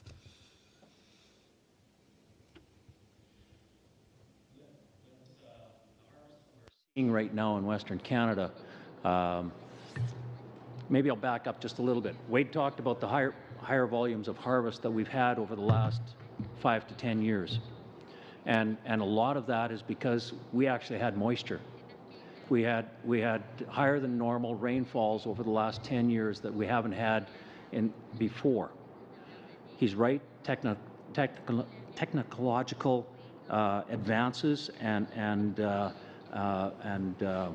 genetic advances in crops have increased our crop yields, but the current year we're in, where a lot of the prairies are in a drought cycle again, and we're going to see a much lower number than we've had in the past. We still have concerns. You heard in the last panel, CN moved record amount of grain last year, but CN or CP moved grain worse than they did in the 2013-14 year. If CN had worked like that last year as well, we would have been in a worse predicament this past year than we were in 2013-14. Merci. Je voudrais aussi vous amener sur un autre élément. Thank you. I'd also like to get to another point, because over the past 100 years, there have not only been progress in technology with crops, but there are different agricultural products. So should C49 contain a mechanism that would allow us to regularly review Schedule 2? Because I really don't understand why soya is not in the schedule, and how can we add it to the schedule? Have you had any information about this point, or any solutions to propose? Good point. We're also a little bit miffed in terms of why soybeans and soy products weren't included in Schedule 2. And to your point about an opportunity for regular review of that schedule, I think that's a fair proposal and a good proposal, because we do see a shifting agricultural landscape in Western Canada. Using canola maybe as the primary example, 20 years ago, we saw almost no canola planted in Western Canada. Now we're up to 20 million acres at 20 million tons, a real success story. And we need to have flexible policies and opportunities in place to address issues when they arise. And I think an opportunity to review Schedule 2 to include soy, and soy right now in particular, but I'm sure there's other examples down the road as well, where we see tremendous opportunity for expansion in acres and movement of that particular commodity. Merci. J'ai encore une minute, madame. Thank you. Do I have another minute? The questions and answers sometimes become very interesting. And so we're on to Mr. Sican. Madam Chair, just to follow up on Mr. Oban's question, Mr. Sobkovich, you mentioned soy in your opening remarks, and I'd like to understand the rationale behind excluding it. So if you could maybe describe the product, volumes, give us a better understanding.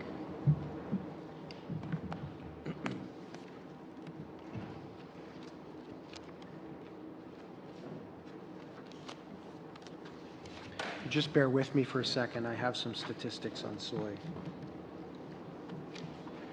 Okay, so in our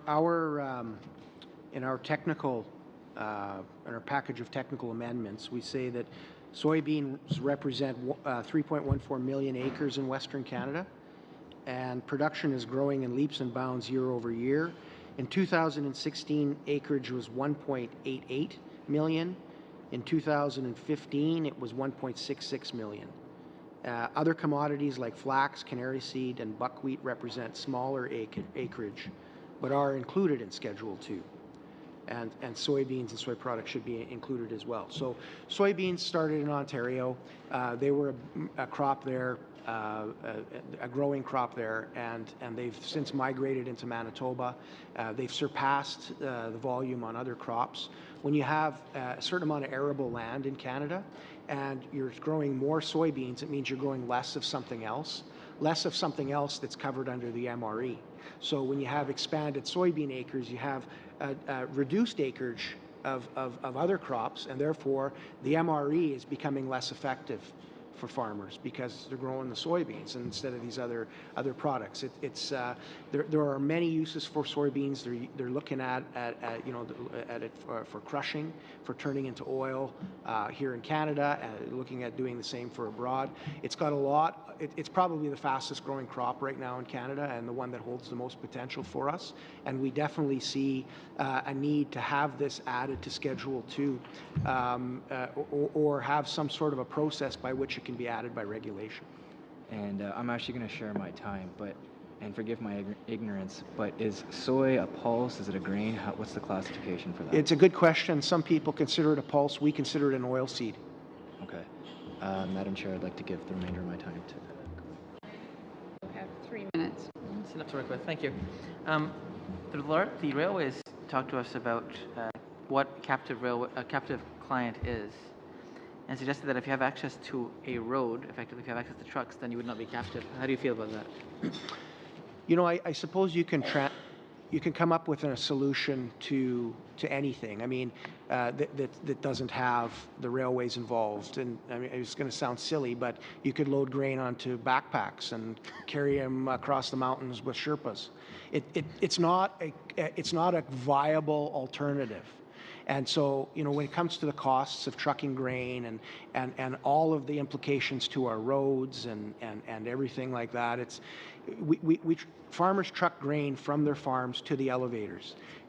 But when it comes to shipping grain over long distances from the elevator network to the port terminal facilities, railways are really the only viable solution economically. And how has the loss of the Canadian Wheat Board affected your movements? So the Canadian Wheat Board was a third entity involved in grain logistics. And it was difficult. It made it really cloudy. You couldn't tell where the problem lied. Was it the grain company? Was it the railway? Was it the Canadian Wheat Board?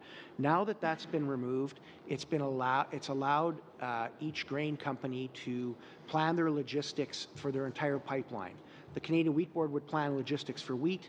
The grain company would plan logistics for canola and flax. You know, it made it more complicated. Now it's really revealed where the problems in the system lie. The removal of the wheat board, we have the shipper, we have the railway, and it's created efficiencies for the grain shipper to manage their own pipeline, and we need to debottleneck the system and make sure we have adequate service and capacity on the rail side of things. Okay, and you also talked about better access to the U.S. markets being created through the interswitch rules.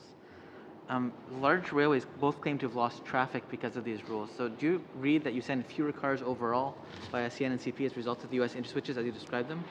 Or would you ever send domestic traffic across the U.S.? Would that ever happen? When you say domestic traffic... Would you send Canada to Canada traffic through the U.S.? Would that ever happen? I don't know, Chris. Has that ever happened? Not from my knowledge. Not to my knowledge. And the only point I'd like to make on that is that they only lose business when they're non-competitive. If they're competitive with rates and service, in each and every case, the grain elevator is going to want to stick with the primary carrier. Okay. Is that time? Yes, that's it. All right, thank you. On to Mr. Badaway. I'm going to take the opportunity to ask the same question I asked the last panel, although I expected the answer I was going to receive from the last panel. I'm not expecting the same answer from you folks. So I'm going to move on with the intent, as you mentioned. We came here early, a week early, on the Hill, to take the opportunity to get this job done. And I'm sure you're anxious to get it done as well. With that, our intent is to listen and learn, and of course with that, respond accordingly. Bills like C-49 are expected to be an enabler for folks like yourselves to work in an environment that, quite frankly, is going to provide the stakeholder the returns you're expecting. With that said, we're trying to create a balance. It was mentioned earlier about that balance that we're trying to create between the shippers, the providers of the service in terms of transport, and you mentioned earlier that you want to really ensure that you have that value established for all Canadians in terms of their returns. Again, being an enabler, we're looking at an expectation of our GDP to keep rising as it is in the last few months and continue to rise, and that by utilizing the movement of product, which contributes to our overall, obviously our overall enhancement of global economic performance. A lot of that is done by integrating our distribution logistics systems, and again, C-49 is being put forward to provide a platform for good, fair service. So my question to you is very simple, and I'm going to open up the floor for you to all three of you to dive into, as I did with the last panel, is how can C-49 ultimately contribute to satisfying the objectives contained within your business plans? Sure, I'll start with that. So that's a good question. Really, for Bill C-49 to work for processors in particular is the long-haul interswitch. Processors, out of all the grain shippers in Western Canada, were probably the biggest utilizers of the extended interswitch. And again, similar to my testimony, it really breathes some semblance of competition into the marketplace, and really provided an opportunity for many of my members not just to leverage better service, but also to access markets that we previously weren't able to access, and primarily into the United States. So 70% of our vegetable oil and protein meal that are produced in Western Canada do end up in the United States. So to have a level of competition and access to carriers that can move our products to markets that were previously untapped has generated really invaluable benefits to our member companies, but then also down the value chain to our growers as well. With access to new markets means new growth potential for our processing facilities as well. So really that competitive element drives business, and it drives profitability, and it drives value throughout the entire value chain. And if I can just interject, and you made a point, access to carriers obviously drives your margins more robust, and therefore reinvesting back for growth in your area.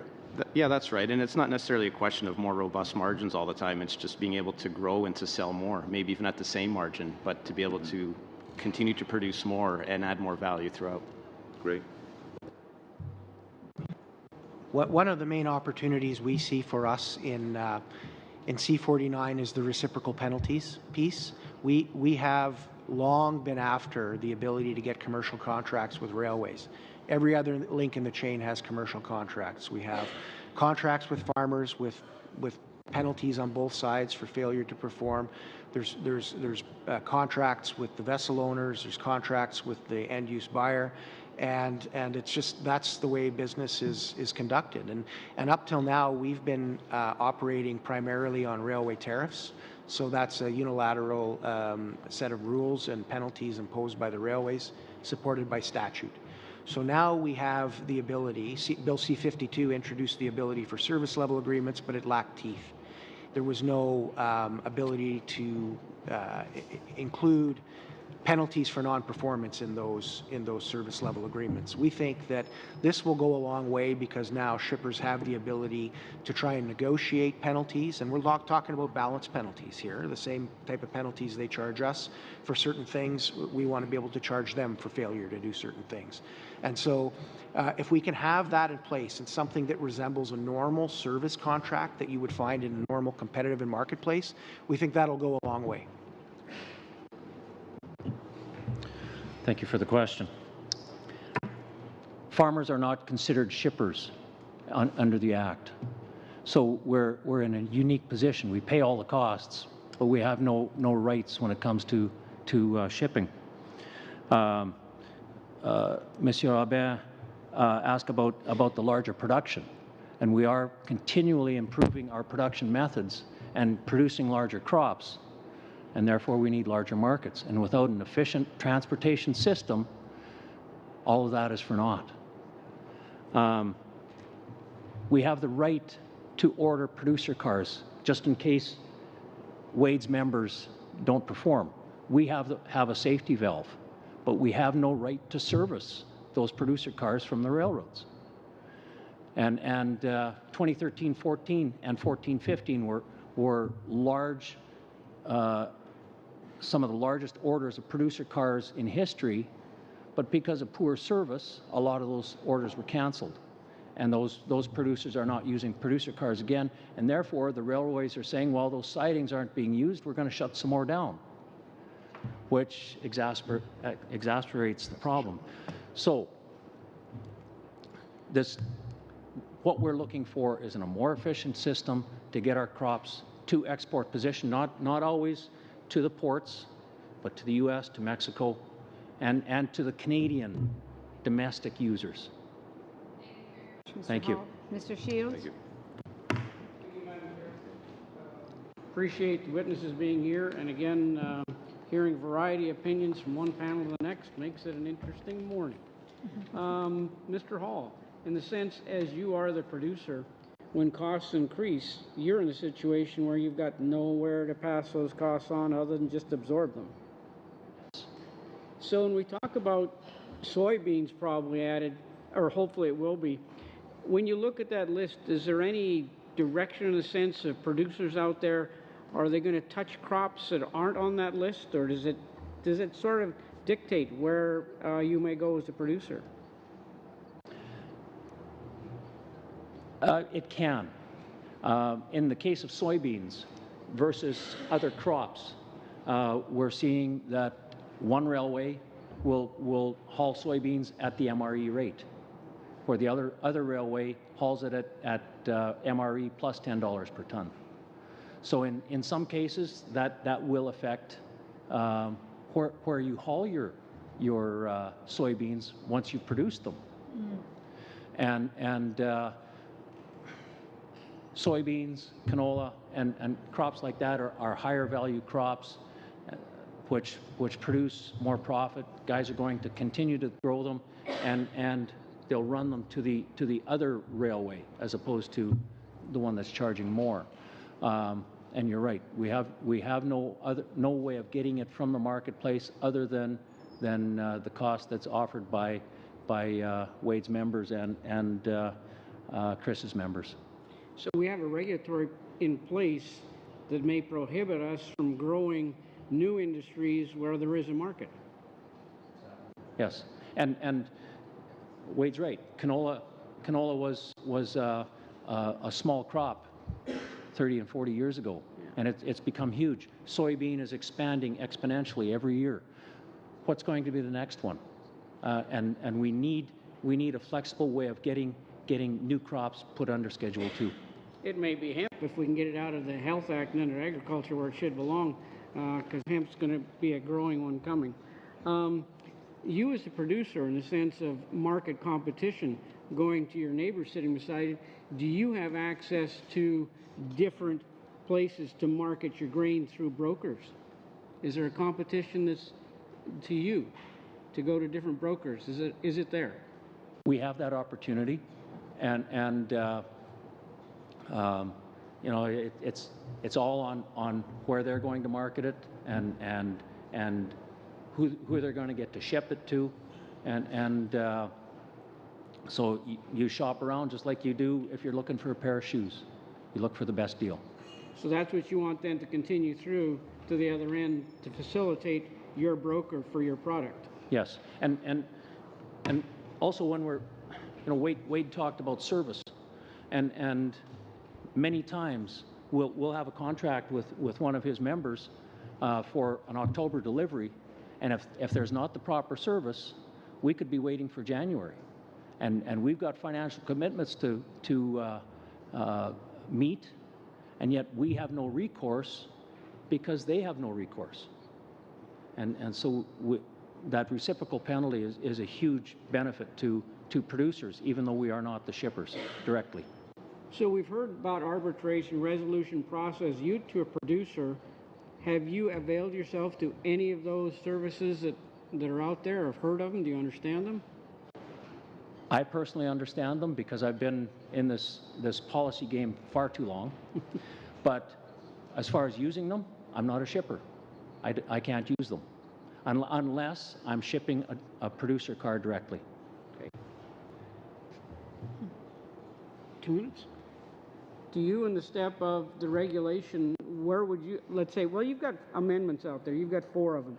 Which one of those 4 would you say, hey, that's critical to be changed? So, I mean, I'd like to put that into perspective. We started with about 80. Okay, really we did. And we went through and said, you know, this is not the way it's supposed to be. That's not, and we did an assessment of what we think the likelihood of success is. And we whittled it down to the bare minimums of technical amendments in order to make long-haul interswitching work, for example. And those are 3. If any one of those 3 aren't there, then it will become like CLRs. So we've really done that work and can't come down to those 3 from something that was a much larger list. And then, of course, the addition of soybeans, because we just don't understand why it's not there. So you're saying it's a package? If they don't go as 3, it doesn't work? Yeah, it could fall apart on any one of them. Okay. Yeah, I just echo Wade's comments. It really is a package deal. We did work in partnership to whittle that 80 amendments that we first identified down to those 4. So if we don't get the amendment on rates, but we do get something in terms of nearest interchange, it still wouldn't work. We need them all together. Okay, you need them all together as a package. Okay. Thank you, Madam Chair. Thanks very much. I appreciate your testimony, and I find you're willing to step back and look at the bigger picture, which I find very, very helpful. I particularly enjoyed your comment about hiring a Sherpa with a backpack. I used to put in hay as a kid at my neighbor's cattle farm, and you'd certainly not want a train to move hay 20 meters from one place to another. But during the last panel, I had a question to the railways that said, look, why is this an appropriate comparator group? And they talked about the capital investment, and it later came out sort of the 500-mile range is where they can't even compete with trucks. What's the actual, from your perspective, at what point is it no longer competitive to consider trucking? It would definitely be short haul, where sometimes grain companies will truck grain from one facility to another. So it would be somewhere in the range of, 100 or 200 miles where trucking might be a viable option. Mm-hmm. But when we're talking about the vast majority of the crop that's being exported through Vancouver, through Prince Rupert, through Thunder Bay, through the St. Lawrence, or into the United States, trucking isn't an option or a viable option in the vast majority of those cases. Just shifting gears a little bit, under the previous model of extended interswitching in Western Canada, I couldn't help, being an Eastern Canadian, realizing that certain regions of the country got this. And I know, of course, your interests might have been fine with extended interswitching. But is there any reason you see not to extend a similar model to allow this sort of pseudo-competition where there is none to apply to different industries in different regions across Canada? Personally, I don't see a reason why. I can't get my head past the notion that it'll only be used if the primary carrier isn't competitive. Mm-hmm. So all they have to do is be competitive, and it's not going to be used. So I personally think that it should be able to apply across Canada without reservation. But I do know that there were some concerns about some of the denser populated areas in Eastern Canada where you have a large number of shippers in a tight proximity, and that it would create some issues where it could potentially create issues that if everybody is applying for an extended interswitch to that interchange, it could be sort of a backdoor way of regulating rates. Sure, and I think that's why you see in high traffic areas like the Quebec to Windsor corridor and excluded corridor, because competition exists already. If I turn my mind to reciprocal penalties, which you brought up, where the railway fails to meet their service obligations. You seem to be fairly happy with this, unless I'm misreading you. Yesterday, we had a witness from I think it was the Saskatchewan Association of Rural Municipalities, who was quite worried that there wasn't reciprocal penalty provision in the Act, and we had a discussion just about whether they were mistaken. Just from a perspective of producers, you are happy with the reciprocal penalty mechanism built into this legislation. Is that fair? We are. It's pretty well the way we asked for it. I read SARM's brief, and I think they just were mistaken about where it's included and how. Okay, I just wanted to make sure, because I don't want to entertain amendments that may be based on misinformation. Is your experience under the previous model, which has some similarities to long-haul interswitching, that in fact the real impact that it had was at the negotiating table rather than causing one railway to give up business to a competitor? Is the real impact here that you achieve a competitive rate where there is no competition? Yeah, it's both. It's both. It was both used actively and passively. So you could. Something is only as good as a threat to be used as a threat as it is if you actually use it. So it was used in both ways, and a shipper would decide, okay, I don't like the rate, I don't like the terms of service, I'm going to do an extended interswitch. They didn't have to apply to the agency, they didn't have to use the nearest interswitch as long as it was within 160 kilometers. It was what we would characterize as a competitive tool. Whereas in long-haul interswitching, we would characterize more as a protection against abuse of monopoly powers. You have to go to the primary carrier first. You have to demonstrate that you couldn't reach an agreement with them before you can go and use something else. Sure, and you mentioned during one of your responses to an earlier question that it's not really necessarily about balance, but about getting goods to market for the sake of the Canadian economy, which I agree. That being said, at a certain point in time, I have to acknowledge if the system's going to work, railways also need to make money. Is there any threat that you see here with introducing competition where the rates become so low that the railways can't possibly profit? I don't see that scenario. I mean, we're still talking about, in many cases, turning a monopoly into a duopoly, which ain't that great. And so we're talking about putting in place a small measure of competition. We're not talking about wild competition like you might see in the retail sector, for example. So I don't see that that's the case. And I mean, what's a fair margin, a fair return? That's why we talk about a cost plus. I think in any competitive marketplace, somebody's looking at a 10% return, maybe a 15% return if you're being generous. You know, that's reasonable. And that's why we're talking about asking for amendments to the rate section of long-haul interswitching to be cost plus. With respect, thank you. Fraser, Mr. Lawson. Very much, and I'd like to address this question to Chris. The railways are asking for us to amend C-49 so that facilities within 250 kilometers of the border can't access the long-haul interswitching. What would that do for your members, for the added value-added processors? What effect would that have on their business? That's a good question. So again, I mentioned in my response to a previous question that oilseed processors in particular have been using the interswitch quite extensively under the extended interswitch provision. So if that were to be something that would be put forth, we'd certainly see a lot of limited access for our facilities that are located in southern parts of the province of Alberta and in Manitoba. So it would preclude us in terms of having access to the interswitch locations that are located at the border between the U.S. and Canada, where my members anyway have had access to BNSF in particular, to access, as I mentioned in one of my previous responses as well, access to new markets. And that's really what happens when we do have that access to an alternate carrier through the extended interswitch. So limiting it from 250 kilometers from the border certainly would preclude our members from making use of these interswitch locations.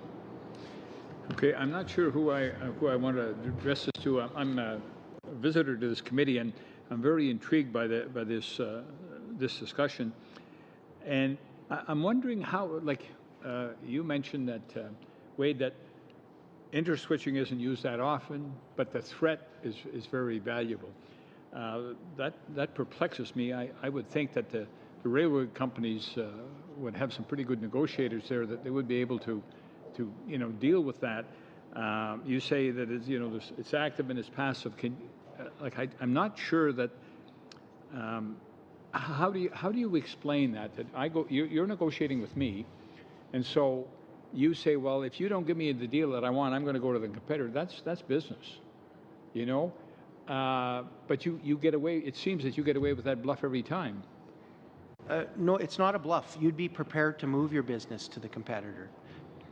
So what you will say is you will go to the primary carrier and say, what can you do for me for rates on service? The primary carrier would say, this is what I can do for you. And you would say, that's not good enough.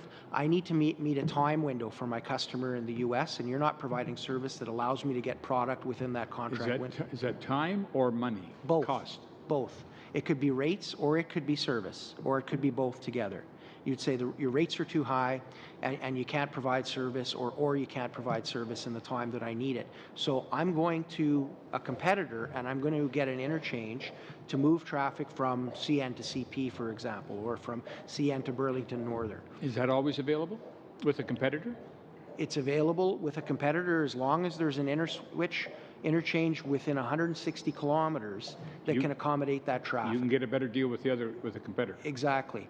And you don't need permission from the agency or anything like that. So what that would do then is it would or it wouldn't prompt the primary carrier to take a second look at that and say, well, geez, that's a loss of business for me. That's a loss of traffic. Can I sharpen my pencil in any way here?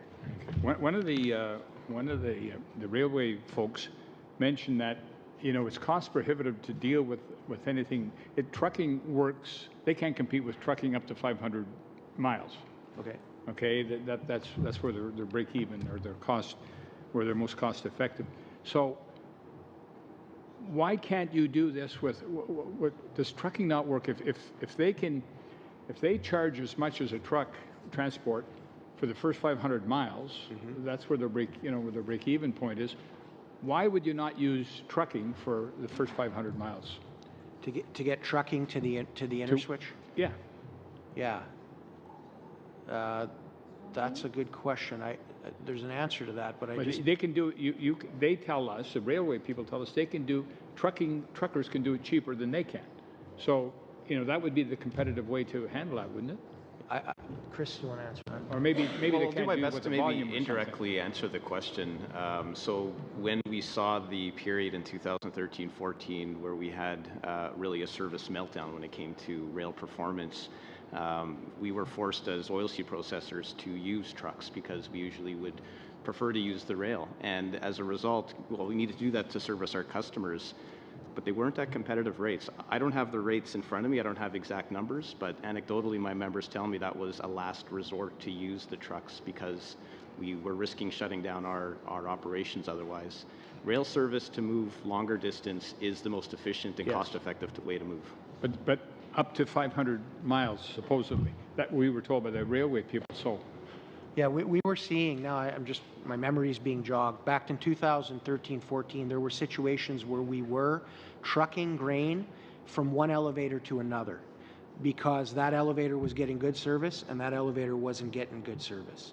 So we were doing it in limited circumstances. There were some heavy costs associated with it, but it was being done under desperate circumstances. And if I might, there aren't enough trucks on the road, in the prairies, to handle what would be needed under that 500 kilometers. Supply and demand. Exactly. And for the 250 kilometers from the border, that would mean between half and two-thirds of the prairie grain would not be eligible for interswitch, which is unacceptable. Thank you. Monsieur Aubin. Merci. Je sais pas, peut-être que je vais faire. Thank you. I think I might talk about one of the 76 amendments that we haven't seen.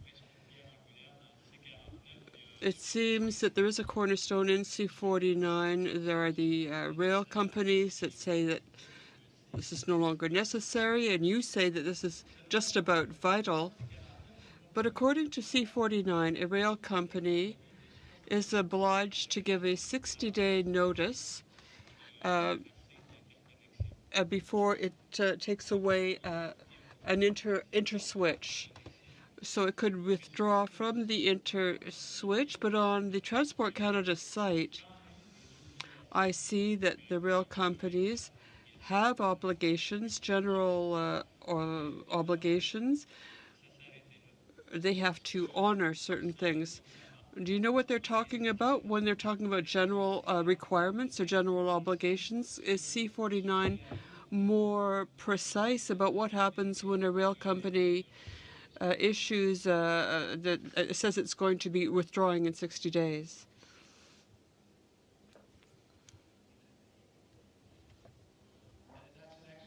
And it really gets to the heart of one of our four, actually, which is the list of interchanges.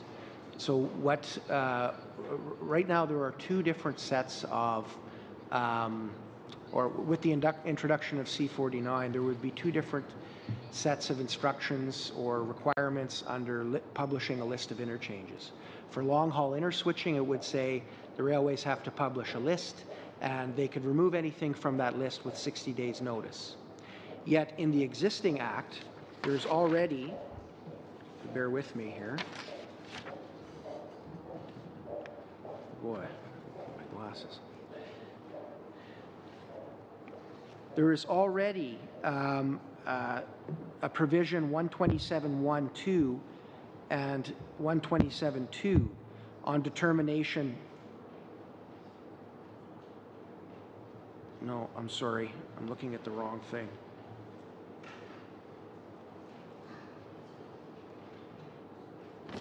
No, sorry, my apologies. Here it is. Section 136.92 sets out the parameters for the railways to publish a list of interchanges, as well as removing them from the list. And that's a new provision that goes along with long-haul interswitching, okay? So it says basically the railways have to publish a list. They can take something off that list with 60 days notice. So we're worried that, you know, a long-haul interswitching order is going to go against them. They're not going to like it. They're going to remove an interchange, right? But we're told that there's already existing legislation that covers interchanges in the Act, and that's Section 127.1 and 2 under interswitching. And it says that a party can apply to the agency for the ability to use an interchange, and that the agency has the power to compel a railway to provide reasonable facilities to accommodate an interswitch at that interchange. So they're contradictory. One says one thing about interchanges, and the other says something else about long-haul interswitches. But a long-haul interswitch for one shipper could be an interchange for another shipper. So it doesn't make sense to have two different and potentially diverging sets of instructions on what happens with the interchanges and how they can be decommissioned by the railways. So what we're saying is what's included in C49 on the railways publishing a list and being able to remove it with 60 days notice can be removed. And just the existing provisions that talk about the agency's powers to instruct the railways to keep or install an interchange that's already in the Act should apply equally to interchanges and long-haul interswitching. Does that make sense? Mm-hmm. We've finished our first round. Does the committee have any further questions for the remaining time? Mr. Badaway? Okay, go ahead. Thank you. And I'm trying to get this balance between all of the participants in the discussions that we're having. And with that, it was mentioned by the railways of reciprocal agreements, reciprocity with our American counterparts, and citing, if I understood correctly, that because that doesn't exist, that one, their asset management requirements cannot be satisfied. Two, that they are forced to shut down and abandon lines, which then are picked up by short-line operators in some cases because of the service requirements in those areas. Short-line operators, I might add, that have limited capital resources. And lastly, I'll use the comment, it affects their competitiveness. And I'll leave that one wide open for interpretation. So my question to you is, when it comes to reciprocity, what are your thoughts on that? And again, I'm trying to keep in mind we're trying to get the balance here, and it goes to Mr. Fraser's questioning earlier about trying to establish that balance between the railways, the shippers, and of course, those that rely on the service. So what are your comments on the reciprocity? So we see the shippers entering into discussions with railways, negotiations on what a service contract would look like after C-49 passes, presuming that it passes in a similar fashion that it is today. We see them entering into negotiations. Then if and when those negotiations fail, each party would submit their best offer to an arbitrator, and an arbitrator would decide. We would be looking to the arbitrator to decide that penalties apply to the shipper and would apply to the railway for similar functions of the same magnitude of a penalty. So if, for example, the railways say they're going to when grain companies don't load rail cars, a train of rail cars within 24 hours, we pay a penalty of, say, $150 a car. If the railways say they're bringing the cars on a Tuesday and they don't come on a Tuesday, we would see a penalty applying of $150 a car. So we're looking for balance in the service contract, something that clearly identifies what the railway's obligations are and what the financial consequences are to them for failure to do so, and the same thing with shippers, and that they be reciprocal, that the spirit of it is that you would have penalties of the magnitude that reflect each other's obligations. And so that has nothing to do with damages, I might add. We still have issues with damages if you don't receive the train and you can't get your product to the customer, and there's contract extension penalties, or maybe you've had to default on a contract like we saw in 2013-14. Those are still issues that would need to be addressed through, on the heels of a level of service complaint or through the courts. We're just talking about the speeding tickets, if you will, in the system here to provide those penalties as disciplines to motivate the right behavior. Is that? Yeah, great. Any further comments? No. Yes. I'm afraid the railways have been monopolies for too long. They don't know how to compete. In the last panel, they talked about losing about 2,000 cars. That's 200,000 tons. How many millions of tons do they move on an annual basis? The question from over here was on what percentage of your business are you actually losing? And I would suggest that is far, far under 1% that they would be in fear of losing. Mr. Shields brought the question up to them before. OECD numbers that Mr. Finn talked about, lowest rates in the world, even compared to the U.S., yet they're worried about losing business to them? I don't see it. They may lose some, they may gain some, but it's not going to hurt them, especially when they're guaranteed profits under the MRE. Thank you. Ms. Block? Just one last question, and it's in regards to a measure that's included in C-49 that hasn't been mentioned yet, except for in the last panel. And I recognize you've indicated that you had numerous amendments, 80, and you've boiled them down to just a few that you believe are technical amendments that would truly address what was the spirit of what was intended. And so it's actually the Act is amended by adding the following after Section 127, and I'm going to read it. It's under interswitching rate, and it says 127.1, the agency shall no later than December 1st of every year determine the rate per car to be charged for interswitching traffic for the following calendar year, and then it has the considerations. And it states, in determining an interswitching rate, the agency shall take into consideration the following. The first is any reduction in costs that, in the opinion of the agency, results from moving a greater number of cars or from transferring several cars at the same time. And the one that I'm really interested in is B, any long-term investment needed in the railways. And I'm just wondering if you could comment on that. If you have any comments, was that something you were looking at when you were looking at amendments, or how does this fit, in terms of addressing competitiveness, and also, or are you very aware that this is a consideration when looking at an interswitching rate? And how will long-term investment be monitored? Do you know that answer? Those are all awesome questions, and I don't know the answer to any of them. Okay. But I mean, we've never been against a reasonable rate of return to the railways for proper investment in the system. You know, the devil's in the detail on those types of things, and so, I mean, we would want to spend a lot of time working with the agency and understanding how they plan on doing it and trying to provide our perspectives as we get into the meat on this. But in terms of providing you with an on-the-spot comment on that, I don't know the answer, but it's a great question. Thank you. All right, thank you all very much. As you can see, all of the members are very, very interested in just how we're doing with C49 and want to ensure that we've heard all of the voices that's necessary and is reflective. So thank you all very much for coming. We will now suspend for a short period of time.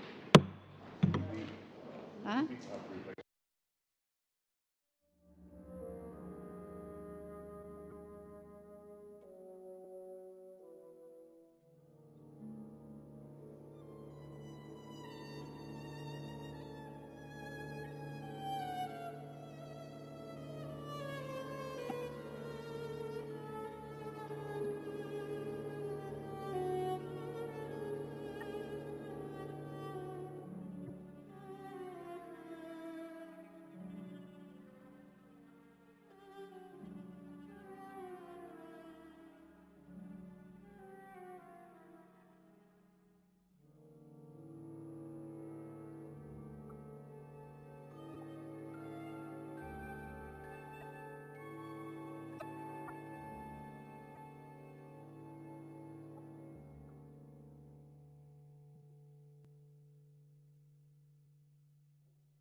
resuming our afternoon session. Welcome to all of our witnesses. Pleased to have you here with us.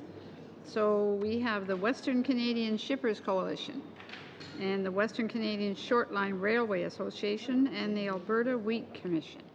So suggest, would the Western Canadian Shippers Coalition like to go first?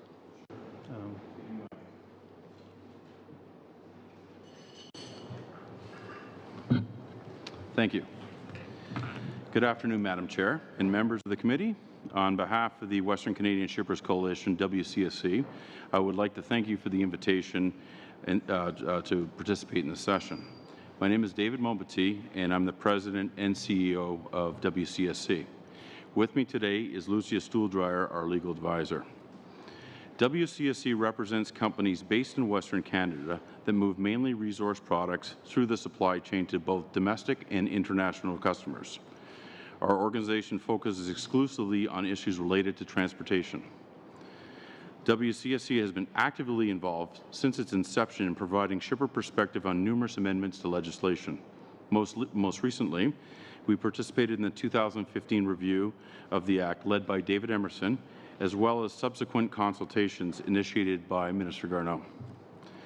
WCSC's goal is a competitive, economic, efficient, and safe transportation system in Canada that permits our members to compete both domestically and internationally.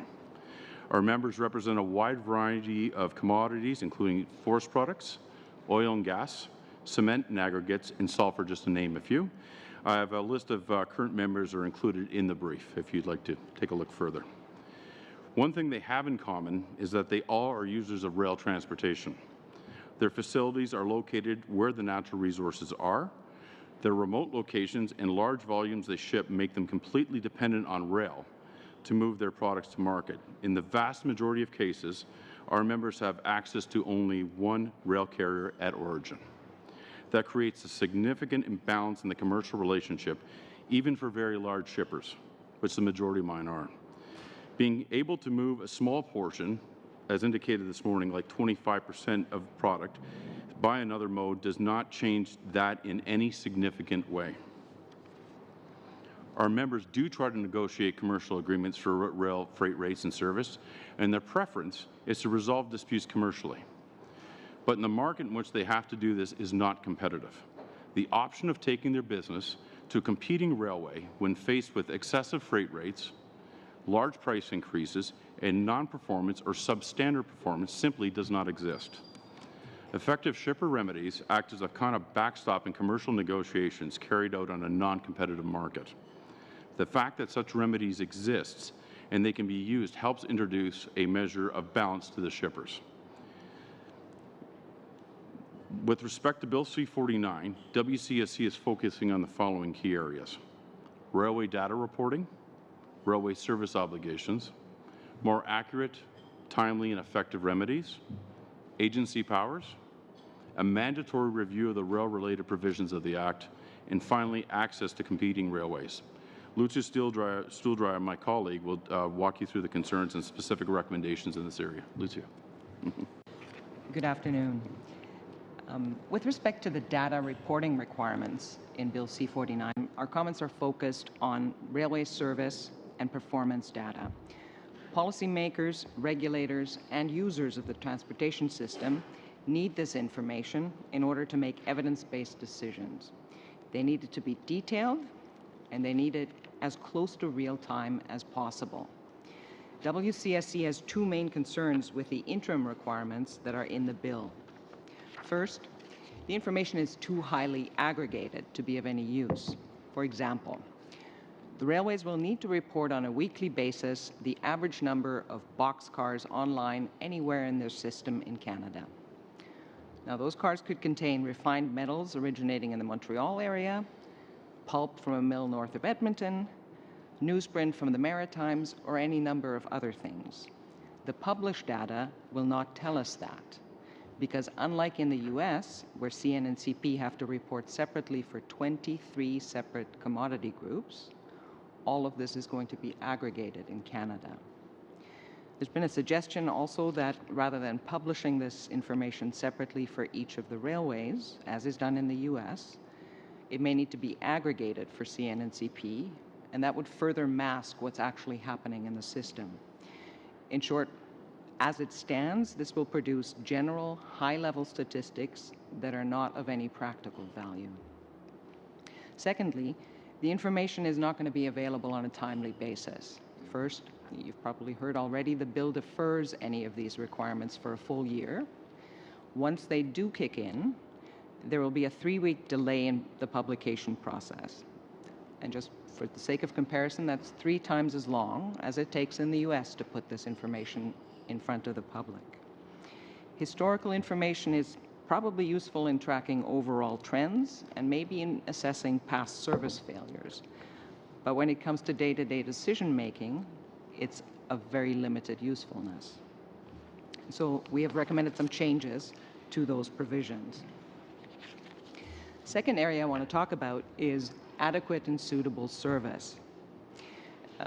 There's a proposed new subsection 116.1.2 in Bill C-49 that states that the agency has to dismiss a shipper complaint if it is satisfied that the railway is providing, and I quote, the highest level of service it can reasonably provide in the circumstances. I was looking for an appropriate example, but this is really a little bit like a teacher telling students, if you get 95% on the final exam, you cannot possibly fail this course. That doesn't tell the student what happens at 90%, at 85%, or at 65%. What shippers and railways need to know is when service is no longer adequate and suitable. And if the intent is to require the railways to provide the highest level of service it can reasonably provide in the circumstances of the case, then we believe the bill should say that, and it should say that clearly. If it doesn't, we expect unnecessary litigation, preliminary objections, and ultimately it may very well be that the Federal Court of Appeal agrees with our interpretation, but we will have spent extra time and money to get there when it can be fixed at this early stage. Another aspect of the service-related provisions in Bill C-49 has to do with timely access and timely relief. The bill would shorten the time period that the agency has to issue a decision from 120 days to 90 days. When you're dealing as a shipper with serious acute shortfalls, waiting 3 months instead of 4 months for a fix is really only a marginal improvement. In those cases, it's crucial that the agency continues to have the ability to expedite the process and to make interim protective orders that keep a modicum of service in place while the complaint carries through the process. That can mean the difference between continuing to operate and shutting down, at least on a temporary basis, with all that entails in terms of personnel, cost of restarting major equipment, and loss of business. Like most administrative tribunals, the agency has the ability to control its own process. What Bill C-49 would do is mandate minimum timeframes that the agency has to allow in a level of service complaint for the railway and the shipper to present their case.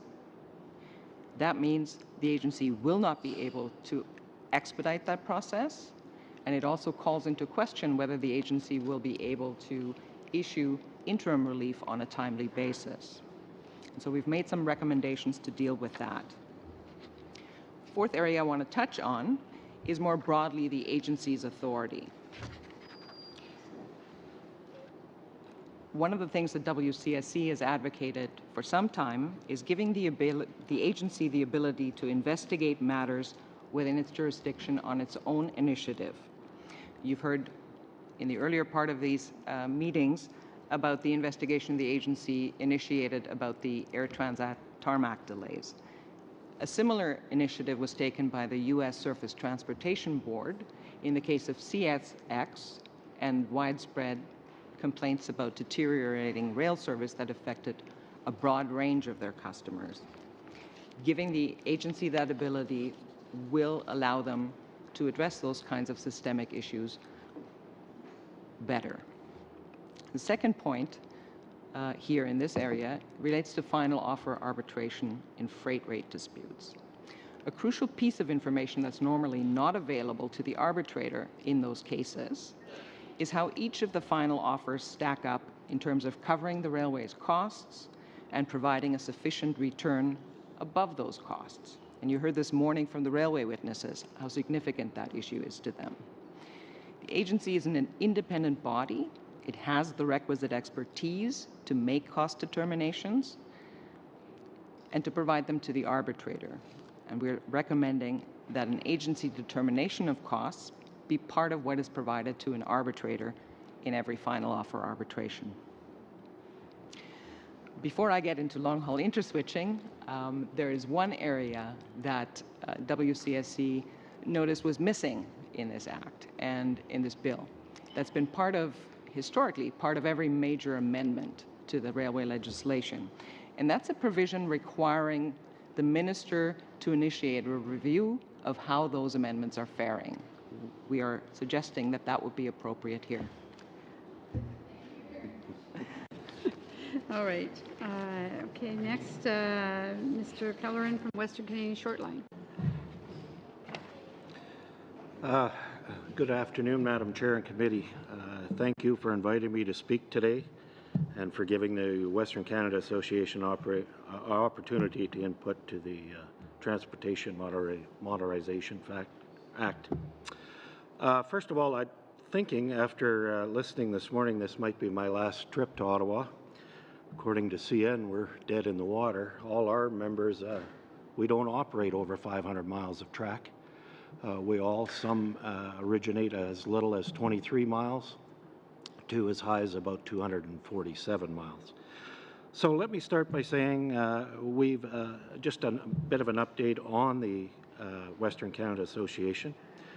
On a positive note, we've been encouraged by Transport Canada's willingness and interest in working with us in short lines.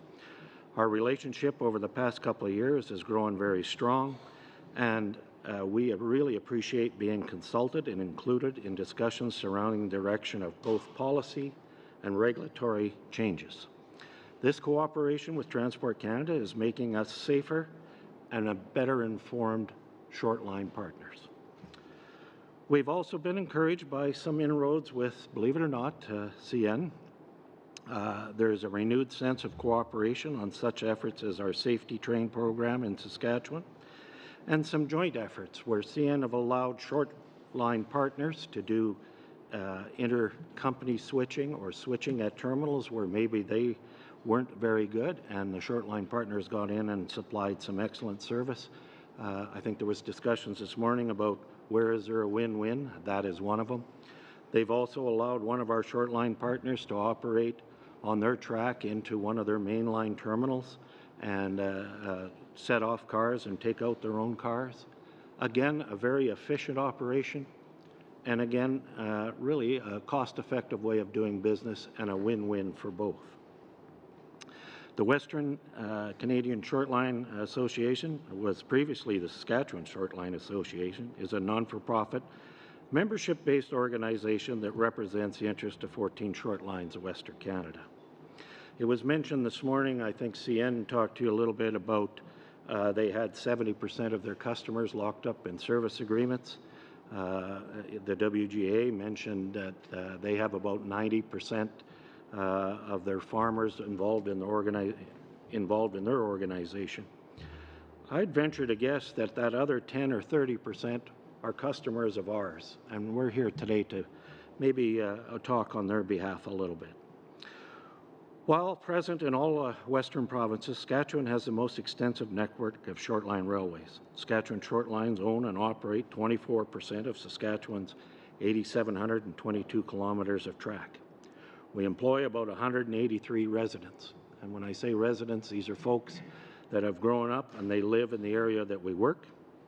It should be also that we serve 72 small and medium-sized businesses and transport approximately 500 million worth of commodities each year. Also should be noted that every one of our head offices is within 1 mile of our own track. And also, I think it should be important to know that all these small and medium-sized businesses that we support were also some of the bigger businesses that CN support today. Not everybody starts as a corporate company. Some people have to start as single point shippers and build their business from there. I think short lines are a great place to do that because we're able to help them get that leg off the ground without a huge expense at the start. Our members, railways, and our customers depend on competitive rates and rail transportation options. We believe that the future of transportation should be improved competitive choice for farmers, shippers, and small business.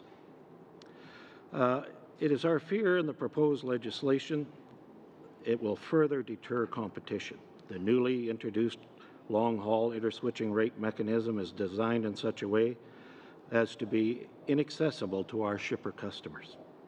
Using commercial short-haul rates, which are currently higher than that of trucks, makes competing virtually impossible for us.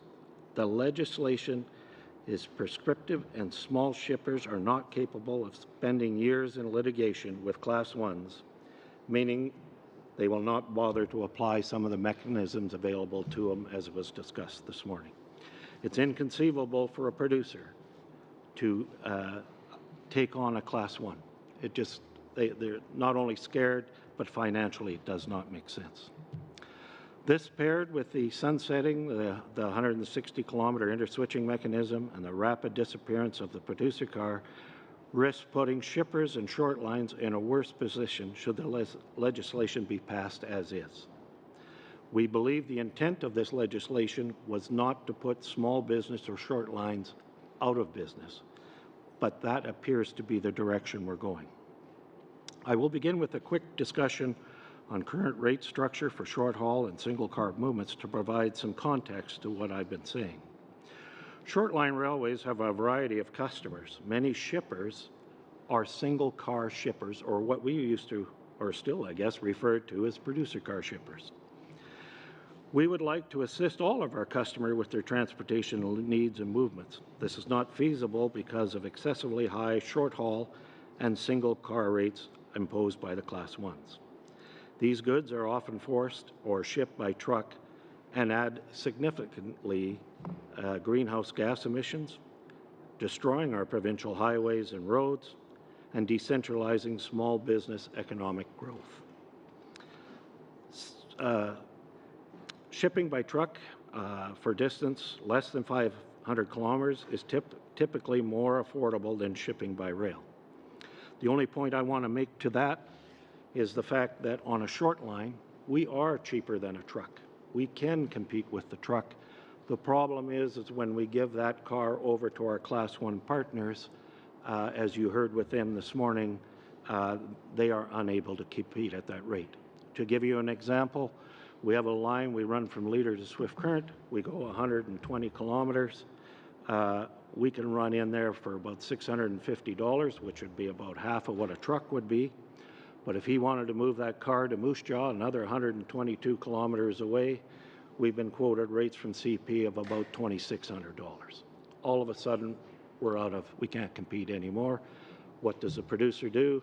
He puts his grain in his truck, turns on Fox News, and heads off to the local or a distant large terminal or shipper. As was mentioned in Wade this morning, you know, the WGA members, they do supply competition, but some of that competition is increasing the number of trucks we're putting on the highway, and that is putting another problem that there'll be another committee to decide what to do with our highway infrastructure in the future. Please keep in mind that really right now it is important that we understand we're dealing with the current situation, but what will the future be? We do have to have the capability of moving grain. There was discussions the other day about truck driver shortages. Rail is still going to be an option to do that, and rail to mainline terminal points. Doesn't necessarily have to be to the export position, but could be to an inland terminal who in turn cleans that grain up and readies it for shipments in those larger trains that CN and CP do a very good job of hauling. Next, I will discuss single-car rates versus multi-car rates. The other challenge for us is that there's getting to be quite a spread between single and multi-car rates. Right now, you can see even between single and 25-car rates going to the U.S., a difference of about $1,000 a car. So if a shipper wants to ship 15 cars, he's probably looking at a $15,000 added expense, and there's just no way he can justify doing that. So again, he's putting that grain in a truck and sending it to, and not always the most local inland terminal. He's sending it to where, in his mind, he's getting a better deal, and that's a whole nother discussion at some point. The other thing that we want to talk about a little bit is interswitching, of course. It is a major part of the legislation. The loss of the 160-kilometer interswitching option is very disappointing to our members. While not available to shippers on our entire network or short lines, it did provide a strengthened bargaining position in most locations.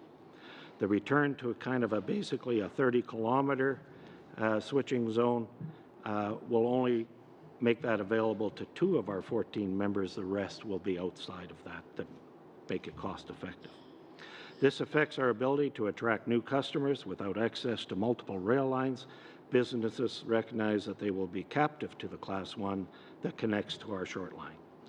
This decreases our ability to build new business on our line. Unfortunately, the proposed long-haul interswitching is not a good alternative to the 160-kilometer interswitching that has sunset. It is our understanding that the intent of the long-haul interswitching was to increase competition by providing expanded transportation options to shippers. We do not feel that proposed long-haul interswitching will achieve that goal. Okay.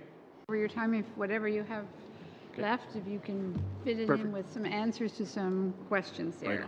Right. The Alberta Wheat Commission, Mr. Ouch, please. Great, 10 thank minutes. you. Thank you, Madam Chair.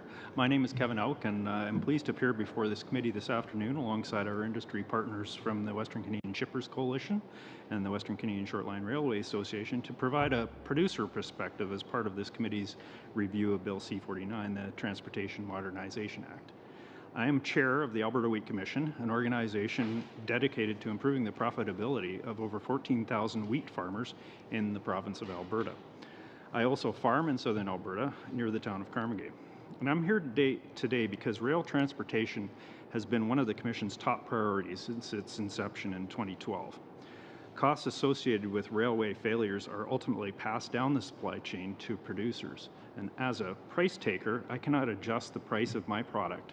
So ultimately, these increased costs reduce my profitability. They also negatively impact my cash flow, making timely bill payments an issue. These challenges are not unique to my operation. They are widespread, and that is because when it comes to rail transportation in Canada, the agricultural sector operates in a monopoly environment. Most of the elevators where farmers in Western Canada deliver their grain have only access to one railway, leaving both shippers and farmers captive to monopoly carriers. This is a significant problem because wheat is a crop that relies heavily on export markets, and rail transportation to ship our product from prairies to port terminal facilities along the west coast and Thunder Bay, as well as our neighbors to the south of the border. And while we appreciate this government's efforts to increase market access for farmers through the establishment of free trade agreements, we will lose credibility with international buyers if we are unable to fulfill their orders due to railway failures. We experienced this in 2013 and 14 when buyers simply sourced their grain from other countries. Canada's reputation as a reliable supplier to global markets is at risk. Canada's grain supply chain is making significant investments in order to take advantage of new and growing market opportunities, and we are seeing major expansion both in port terminal and country elevator capacity. Grain companies have invested hundreds of millions of dollars to ensure they are ready to service growing international markets. And farmers are preparing to take advantage of these opportunities as well. Farmers' significant investments in research, as well as new and innovative technology, have led to significant yield increases over the years. In fact, just last month, CN Rail announced this growth when they implored the Canadian government to invest in new rail infrastructure in order to accommodate the influx of grain. In 2017, CN moved a record 21.8 million metric tons of grain. My point is that ensuring adequate rail service is paramount to the growth of our sector and Canada's reputation as a reliable supplier of grain to international markets. AWC appreciates the government's commitment to legislation that will ensure a more responsive, competitive, and accountable rail system in Canada. And we believe Bill C-49 is in fact a historic piece of legislation that paves the way for permanent long-term solutions to the rail transportation challenges that Canadian farmers have faced for decades. That is why AWC is pleased to see the inclusion of provisions aimed at improving railway accountability, including shippers' abilities to seek reciprocal financial penalties, a clear definition of adequate and suitable service, and enhanced interswitching, all measures that AWC has long advocated for. Bill C-49 also contains important provisions that will enhance the inquiry powers of the Canadian Transportation Agency and require that data on rail system performance be made available to the public. Furthermore, AWC supports the decision to retain the maximum revenue entitlement with modifications that will reflect individual railway investments, incentivizing innovation and efficiency. With respect to the role that reciprocal penalties play in this legislation, railways have always had a variety of measures that govern shipper efficiencies, including asset use tariffs. And these tariffs are used to penalize shipper failures through monetary fines in order to gain shipper efficiencies. For example, when the railway spots cars at my local elevator and the grain company fails to load them within 24 hours, the grain company faces automatic monetary penalties. On the other hand, if the railway shows up 2 weeks late, there are no penalties. Therefore, the railways are the only link in the grain logistics supply chain that are not held to account. In order to create an efficient supply chain, one with balanced commercial accountability, railways need to be held accountable for service failures. We were recently made aware that CN Rail has included a form of shipper tariffs in about 70% of their service level agreements. And on the surface, this seems like good news, but these tariffs are limited to a failure to spot cars and still neglect to address common challenges, including timely delivery or the provision of accurate information. We are encouraged to see that CN has taken some steps to increase railway accountability, and we are confident that the provisions outlined in C-49 will ensure that going forward, penalties are truly fair and reciprocal. In addition to increasing accountability, reciprocal penalties will create the incentive needed for railways to focus on performance and invest in the assets that can improve efficiencies. This recommendation positions railways to compete in order to drive efficiencies, lower shipper risks, and ultimately better serve foreign markets for Canadian exports. Under Bill C-30, which expired on August 1st of this year, extended interswitching provisions proved to be a powerful competitive tool for grain companies. And Bill C-49 proposes that under some circumstances, interswitching distances will be increased to 1,200 kilometers, but unlike the previous extended interswitching option, there are conditions within the new provisions which seem to contradict the true intentions of the legislation, making them less effective than the provisions under C-30. For example, the previous interswitching provisions allowed shippers to access any interchange within the 160 kilometer without the need to obtain a permit from the Canadian Transportation Agency. The provision outlined in C-49 stipulates that shippers must seek permission from the originating carrier or obtain an order from the agency to access the interchange, and it must be the interchange that is closest to them.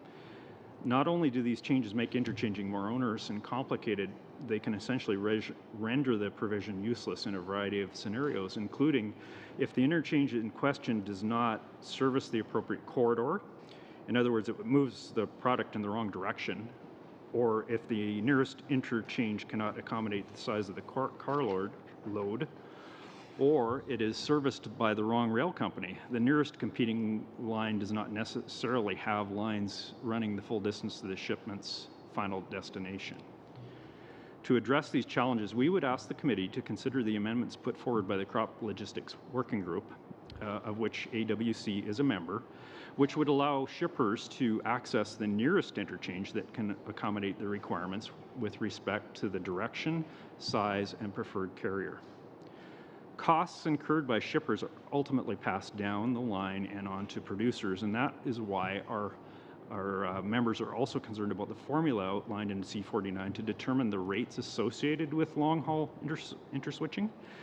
Section 135, subsection 2, directs the agency to set a rate not less than the average of the rate of the revenue per ton kilometer of comparable traffic. In our view, this encourages monopoly rate setting as it is based on revenue as opposed to a cost-plus model. Rates should allow for a reasonable profit, but should not reflect those previously charged in a monopolistic environment. In closing, the Alberta Weight Commission strongly supports the quick passage of Bill C49 because we believe it will help to correct the imbalance between the market power of railways and captive shippers. And we encourage the federal government to continue the conversation with Canada's agriculture sector as it works to develop the regulations to support the spirit and intention of this legislation, which seeks to create a more responsive, competitive, and accountable rail system in Canada. With that, I would like to thank the committee for the opportunity to share the producer's perspective with you today and invite any questions that you may have with respect to the comments I've made. Thank you all very, very much. We go on to questions. Ms. Block. Thank you very much, Madam Chair, and I want to thank our witnesses for being here today. 6 minutes isn't a lot of time, and I do have a number of questions. I'm going to direct my first question to you, Mr. Pellerin. I'm glad to see that you're alive and well here representing our short lines. I guess my very direct question for you would be, you stated that the long-haul interswitching is inaccessible to your members. Can you clarify why that is the case? Sure can, yeah. Well, what it means is that I think other people have discussed is the fact that that rate will be determined by the commercial rates that are in place for that similar move today. So if that similar move, as I discussed earlier, is $2,600 to go 100 and some kilometers, the average of $2,600 is still going to be $2,600. So that rate that will be determined is going to be cost prohibitive for any type of interswitching distance. So really effectively puts us out of the game, especially for our short line members. Just a quick follow-up. What would you recommend needs to be put in place that would be helpful to short line? Well, I think, you know, the encouraging part about today was there was a lot of good discussion about, hey, everybody has to make a profit, but let's look like at a cost plus system that sets what that should be. The idea that commercial rates sometimes are short for expensive. And if we had a mechanism that at least we would know ahead of time what that's going to cost would help us a lot. Okay, thank you. I'm going to move over to the Western Canadian Shippers Coalition. You did not get the chance to speak to long-haul interswitching. I noted that, and I do note that you have a recommendation in your presentation with regards to extended interswitching, so I'd like to turn over the rest of the time for you to share with us. Sure. Well, I'll start off, I guess. Just going to just briefly touching on long haul interswitching, and thank you for that. For my specific members, this remedy and tool is not going to be very useful, and just be based on geography. One of the, if you can turn to the map, or if you have the map in front of you, the exclusion zone is basically BC and parts of northwestern Alberta. So when you look at the Western Canadian map, a significant amount of, or significant area where my shippers are present or have facilities in is exempted. It's one of the several exemptions that have been presented within the amendments, and so we're really struggling with how useful this will be for my members. Lucy, you may want to comment further. Yeah. And I mean, this map will look different from the description of the excluded corridors, but realistically, any shipper in that area that's shipping traffic to the Vancouver area to terminate on a rail siding there would not be able to use this. And we can draw a very similar map for Quebec that'll show that some of the most captive shippers in the northern part of that province will have exactly the same problem because their only connection to any other carrier is going to be in that Quebec-Windsor corridor. Quite apart from these things, though, one of the underlying issues that WCSC has with this remedy is that it will fundamentally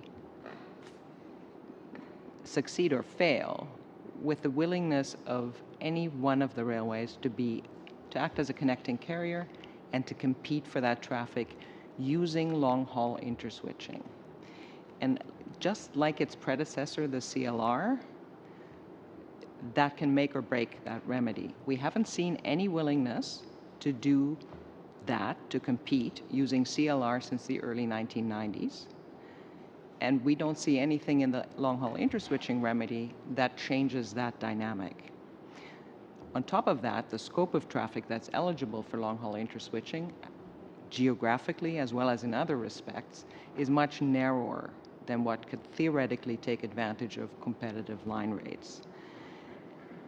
And then thirdly, there are a number of hurdles built into this remedy that don't currently exist with CLR.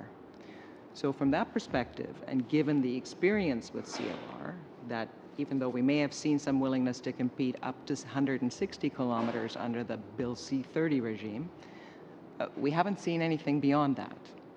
And CLR has been on the books that entire time.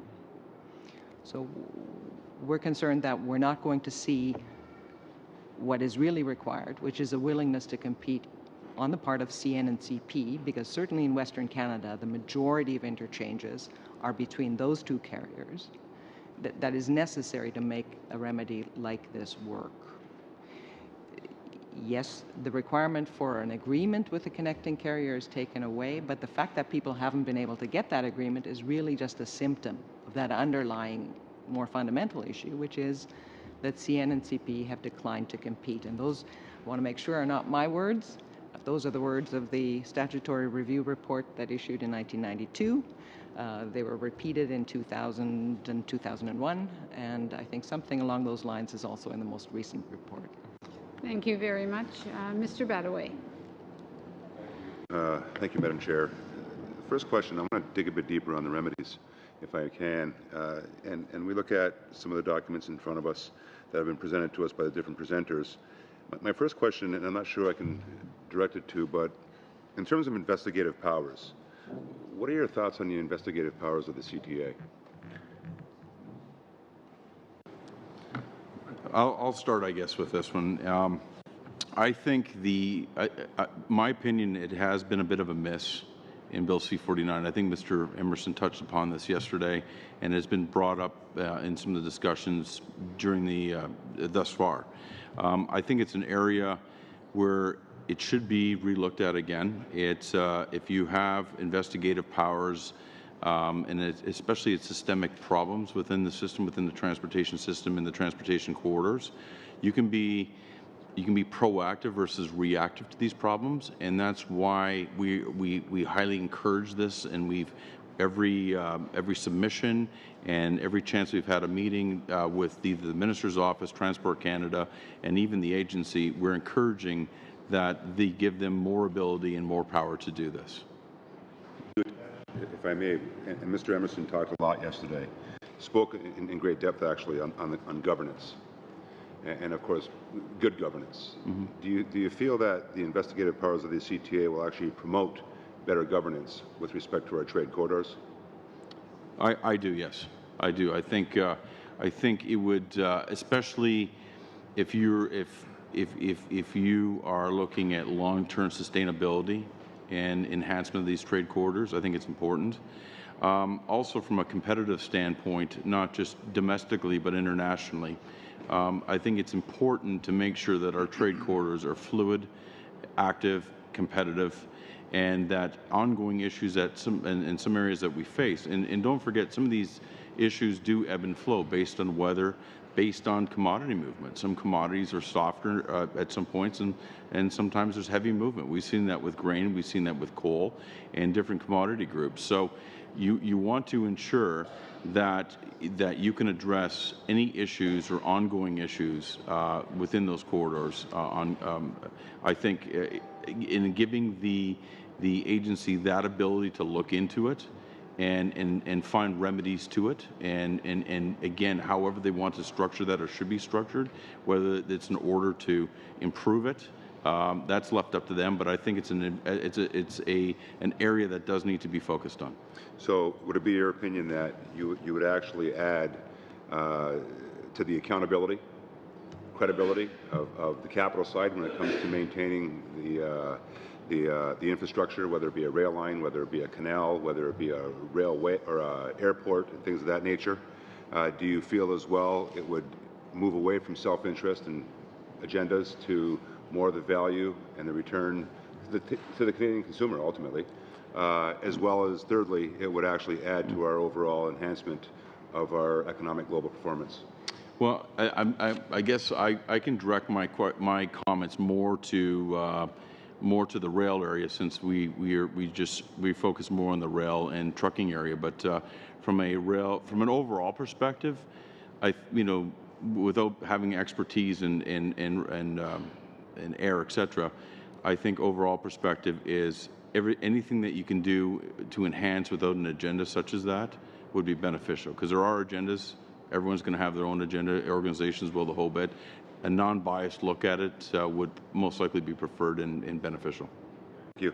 I'm going to switch over to the short lines. It's something that's been near and dear to my heart, my former life, where I brought in a short line to our area. And the reason for that was because we were somewhat abandoned, no pun intended, by the mainline operators. With that, I want to open up the floor to you to address three things. One is why you exist. I think I just touched on that. Secondly, is what you do. You are one group that attaches yourself directly to the customer, like directly. There's no middle person. You're it, and to some extent that you're dependent upon with respect to their viability. And of course, my last question would be, where do you actually get your funding from? Where's your funding coming from? Well, we could start with that. When the meeting's over, we're going to go around and take a small collection and get us going here. First, I'll start with why. As it was mentioned, I thought CN did a good job this morning of outlining why they want to get off some lines. I'm not convinced that those lines they want to get off of are still not productive. And I think short lines have demonstrated right across Canada that given the opportunity, we can make a go of it. Some of our problem has been maybe we overpaid for these lines nobody wants and puts us in a hole in the beginning, and then we get into trying to finance a loan and then maintain the railway. But I think given the opportunity, short line operators are very innovative and they're very customer focused and do a very good job and allow our customers to expand. The key to it that I have always said when we bought our short line to the folks there, if you allow your line to disappear, be it a short line, a producer car site, a siding, it'll never come back. It's gone. And that is a key. We have some short lines, especially in Saskatchewan, some stories of where they were given up on. And at the far end of the line, they discovered that was a great place to load oil or do that type of industry, or some grain customer did come in there and put in there. Those lines are very valuable and viable now and will be for conceivable future. What we have to figure out is how to do that with the other lines. And to your last point, we are very customer focused. I think our customers really like the idea that they can phone and somebody answers. That's kind of unique. And we listen to what they need. We're able to be a little more nimble than maybe the Class 1s and are able to help them out. And this is especially true when we're trying to entice new business to Canada. I think it's critical that we are the points that really could get them off on a good start with good service and low-cost startup compared to some of the requirements on the Class 1s. Very much. Again, I'm sorry, That's I have right. to cut you Maybe, off. But Just the funding, though, we are on our own. Okay. We don't get a dime from nobody. Monsieur Aubin. D'être avec nous et de nous partager. Thank you. I'd like to thank our guests for being here and for sharing their expertise. It seems that consensus is often rare, but there does seem to be a consensus on short lines. There are some people who don't want them because they say it's not competitive, and others don't want it because they say they're not effective. So C49, it seems to me, really has to deal with this goal.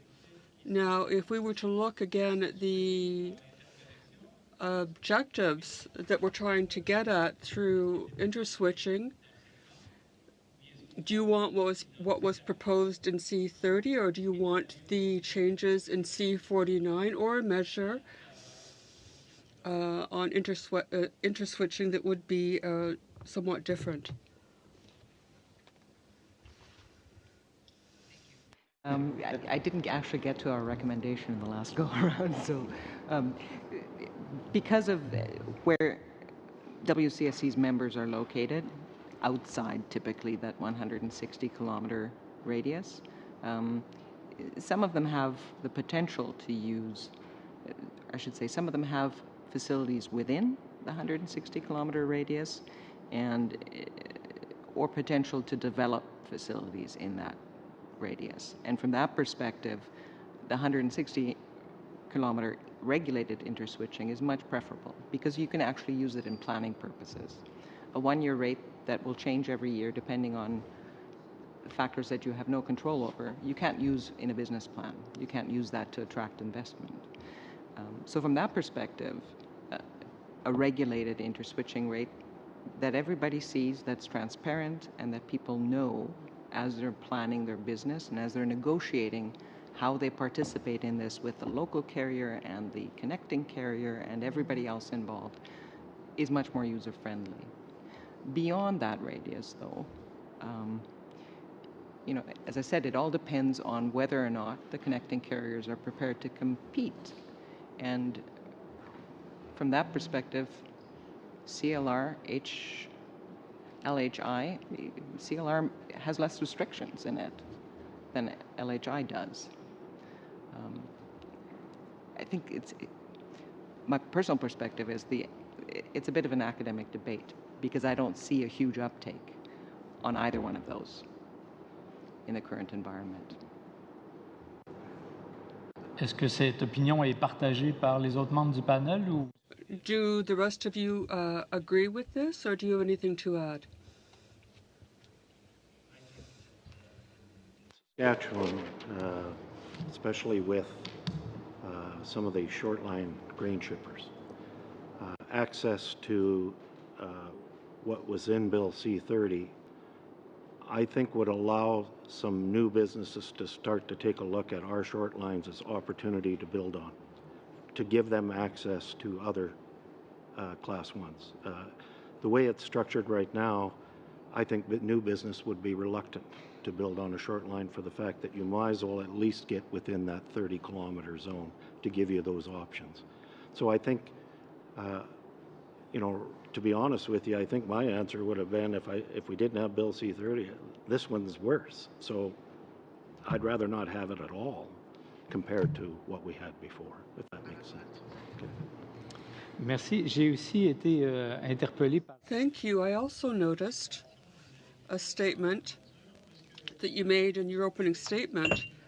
And every time the minister has come before this committee, he's talked about the importance of harmonizing our legislation with the American market, perhaps with the European market too, because the U.S.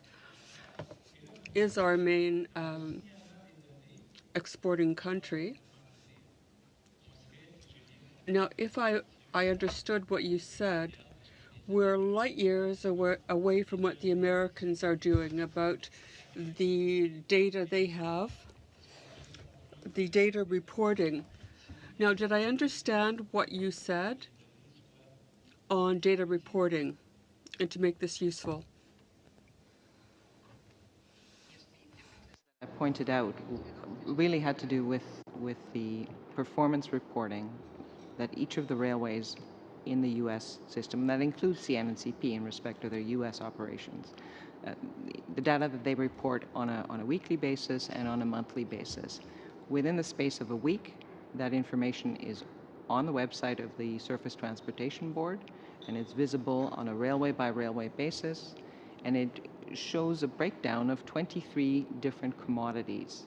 So it has a different car count for pulp and paper, for forest products, for coal, for potash, you name it, 23 different categories.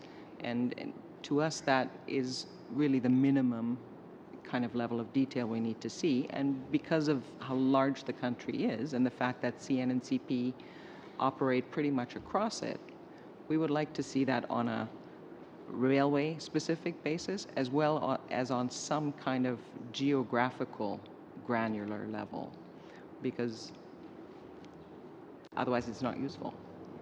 Thank you very much. Mr. Graham. I understand that you mostly or all watched the evidence earlier today, and so you probably know where I'm going to go with my first question on a captive customers. The larger railway suggested that if you have access to trucks, then you're not captive. I was wondering what your thoughts are on that between you. Well, we also have access to airplanes, but that would be a very ineffective way of shipping. Rail is still by far the cheapest way to move a bulk commodity. So, speaking for grains, that's not an option to truck grain to the coast. It would be far more expensive. And in a monopolistic environment with no competitors, the only way to stop a monopoly carrier from charging the very maximum price they can is through regulation. You know, in a perfect world, there'd be competition, so then efficiencies would be bred into the system. But in, you know, speaking for grain farmers, that's not an option to truck grain to the coast. Same thing applies to all other commodity groups, because if you were looking at trucking, if you have a mine, for example, I'll just hypothetically pick a coal mine that is producing 2 million tons a year, you're taking a truck down a road, and I'm going to guess every 30 seconds, 24 hours a day, 365 days a year, down the coast, or down to the coast from the mine that's probably located either in British Columbia or northwestern Alberta. So practically speaking, you have to give your head a shake. It just doesn't make sense. How many trucks, or how many rail cars, or how many trucks does the average rail car replace? Depending on the size of the rail car, it could be, I'm going to guess, it's a guess. Depending on the commodity type, it might be 2 to 3 trucks, depending on, you might get 40, and the gentleman can correct me if I'm wrong, or Lucia can correct me if I'm wrong, 20, 40, 45 tons, metric tons per truck. You may get 100 to 108 in a car, perhaps. So. Well, unless you got a Schnabel, then you can take a lot. Mm-hmm. These rules are for federally regulated railways. I'm assuming, Mr. Pellerin, that most of your railways are not federally regulated. So how does this impact your railways in that respect? Well, I guess a lot of what happens, all our short lines are still connected to those federally regulated railways. So what happens, that's why our interest in rate structure, if that rate spread gets higher between our short line and the class ones, it's harder for us to compete. So all we're looking at is the decisions that the government make today will impact us, even though we're not federally regulated. Mr. Pellerin, have you ever worked in the running trades? Yeah, I started with CN 22 years. Okay. Yeah. So in your opinion, you have the experience in the cab. Should LVVR rules, as we were also discussing, apply to short line operators? No, you know what I would suggest on the short line is that I think we've been working with transport. I think it should be really based on, a lot of our short lines do 10 mile an hour, and we can draw pictures going that slow, never mind having a camera. I think the other point I would like to quickly make on that is that I've seen some stats were brought out this morning about 53% were human failure. On the short line, at least for the ones I represent, of any of our incidents, 100% were track, 0 were human. So really, we don't really see that need for short lines, especially at the speeds and way we handle our traffic. Fair enough. CN and CP both have operating ratios in the mid 50%. What's a typical operating ratio for one of your short lines? Probably about 98. I'm embarrassed to say that out loud, but we, you know, the thing about our short lines, our shareholders are the municipalities and the farmers that we represent. That money's put right back into it. We don't worry too much about share price and profit margin. We worry about being safe and supplying service. Fair enough. Now, CN has been buying back a lot of short lines across the country over the last few years. How do you take that? Well, in some cases, we've seen where maybe initially the short line bought into places. The oil boom caused a lot of people to change their mind, and I think the Class 1s had a couple of railways that they wish they had hung on to, and there's a couple in Saskatchewan I think they would want back if they could get them. If they took them back, do you think they would actually keep them running the way they're running now? You know what, one thing about it, if they took them back, they'd have more capital to put into them, but then the customer on that line would have to deal, let's say, with service. Okay. Fair enough. Now, one last question. I think I'm almost out of time. Can you go a little bit more into depth onto why short lines are able to run a carload for $650 when the main lines charge $2,000 for the same car less efficiently and don't want to do it? Well, part of it was, I guess, because we try to keep our customers competitive. So we really do what our costs are. The interesting part of that was some of these rates that we're charging were originally set by our Class 1 partners as our division. So that's all we ever got. So our customers were used to that portion. So if we went to increase it, then we'd look like the bad person in this. So when we look at it, our issue on a lot of short lines, to be honest with you folks, is the fact that we can make money. We just have to figure out how to do volume. And that's what we have to work on. And we've taken quite a hit on the producer car side. Right now, you can't send a producer car to Western Canada. That's not good. That's to export position. Thank you. I knew you were going to do that. Mr. Fraser. Thank you very much. I'll start with WCSC. You spoke a bit in your opening remarks about the need for disaggregated data, whether it's by commodity to make day-to-day decision makings. I think my ears are a little bit slow. You sort of had a lot of information densely packed together, which was very helpful. But could you perhaps walk me through the practicalities that how would it help with the negotiations if you actually had the transparency and data that you're looking for in order to make sure that you're negotiating effective rates and that the railway is operating efficiently? Maybe I'll take part of that anyway. Let's say you're a forest products shipper and you're negotiating with the railway. Perhaps you're not happy with the service you're getting. You're shipping pulp or paper in boxcars. And you're getting global information about how many cars are online on the entire system.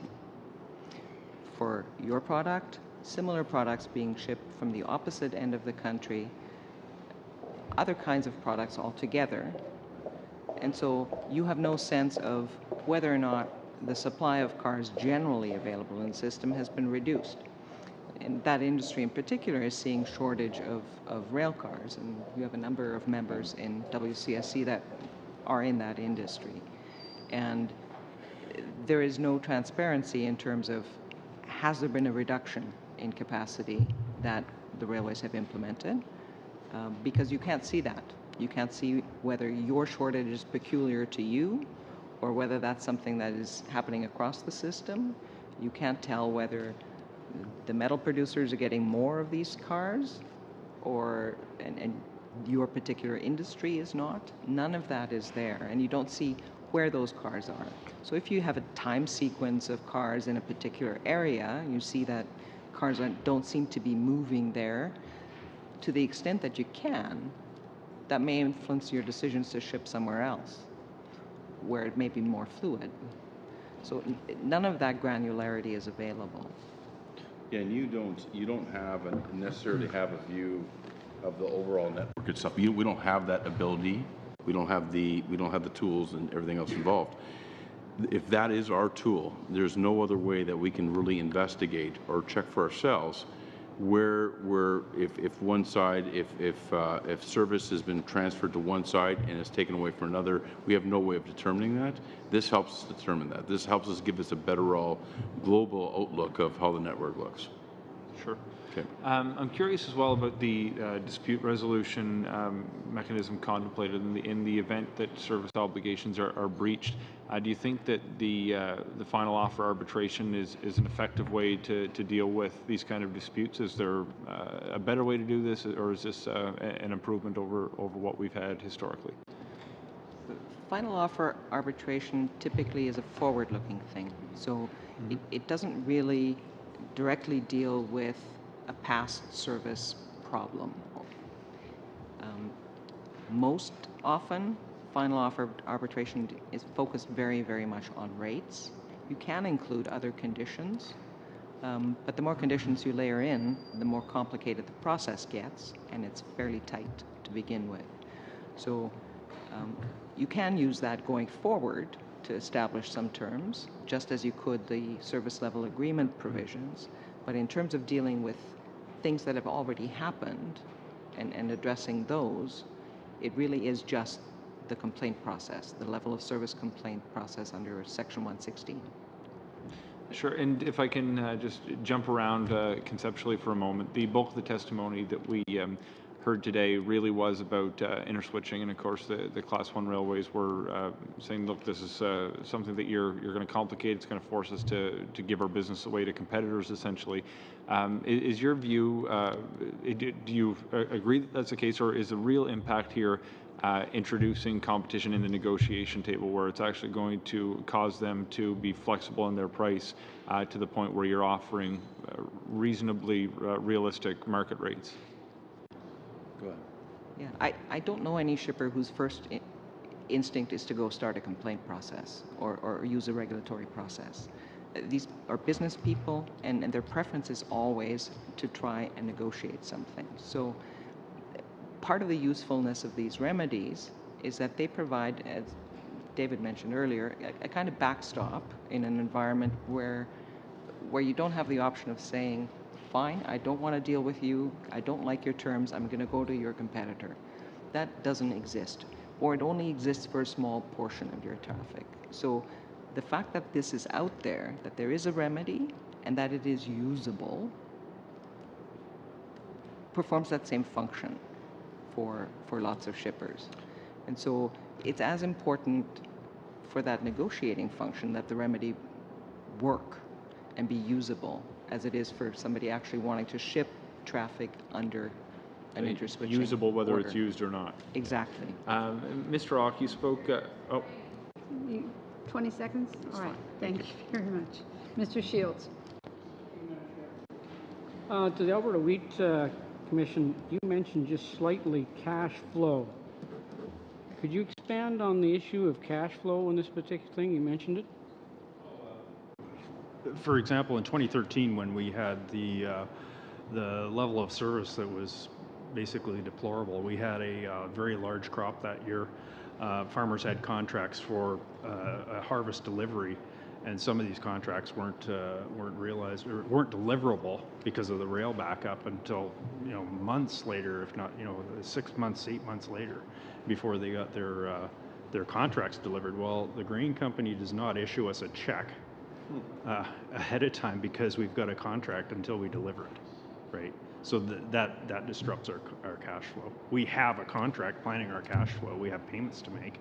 We have to pay for our inputs that we put in the ground, and we make these contracts in order to make revenue, and the timeliness was terrible that year. Even though that happened in 2013, the possibility of it still happening again is still there. Right. We're not growing less than we did then. The trend for production in agriculture has been up. We've been producing more efficiently. If you look at the real price of grain, we're selling grain right now this year for about the same price we did in 1981.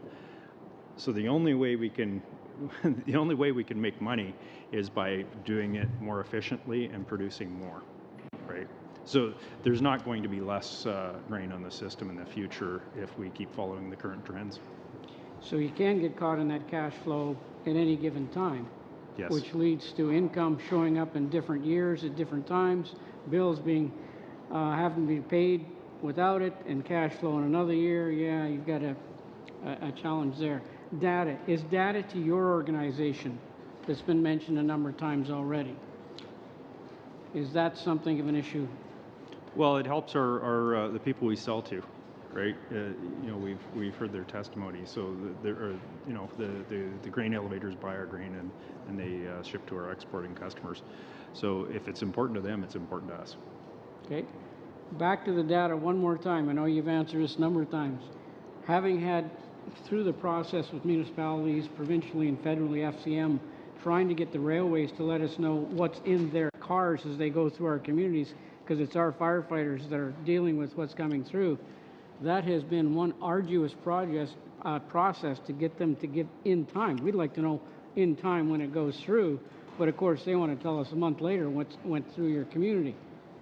So data to you, when you talk about businesses in time inventory and shipping, that's how the world has moved. I bring in the inventory today, I don't have it stacked up here for a month, but I also have to have it leave on time.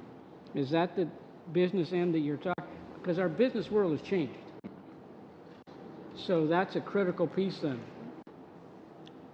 Yeah, I think, so what we're asking for is, yeah, you're asking something actually for something that's even more accelerated than we're asking for. We're asking for data and we're recommending it. We're trying to improve on a 3-week delay to a 7-day delay. You're asking for something that's immediate, on time. It's fluid data. Ultimately, we would love to have that available.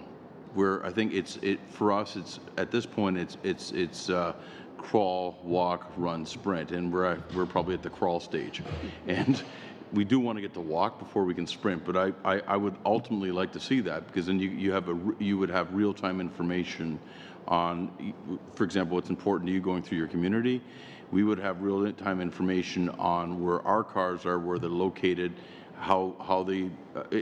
There's a whole different sets of useful data that would be available that we would love available to our group, but we need to take one step at a time. And using what the U.S. currently has as a base model from our area, we think would be beneficial just to start off. Ultimately, I agree with you.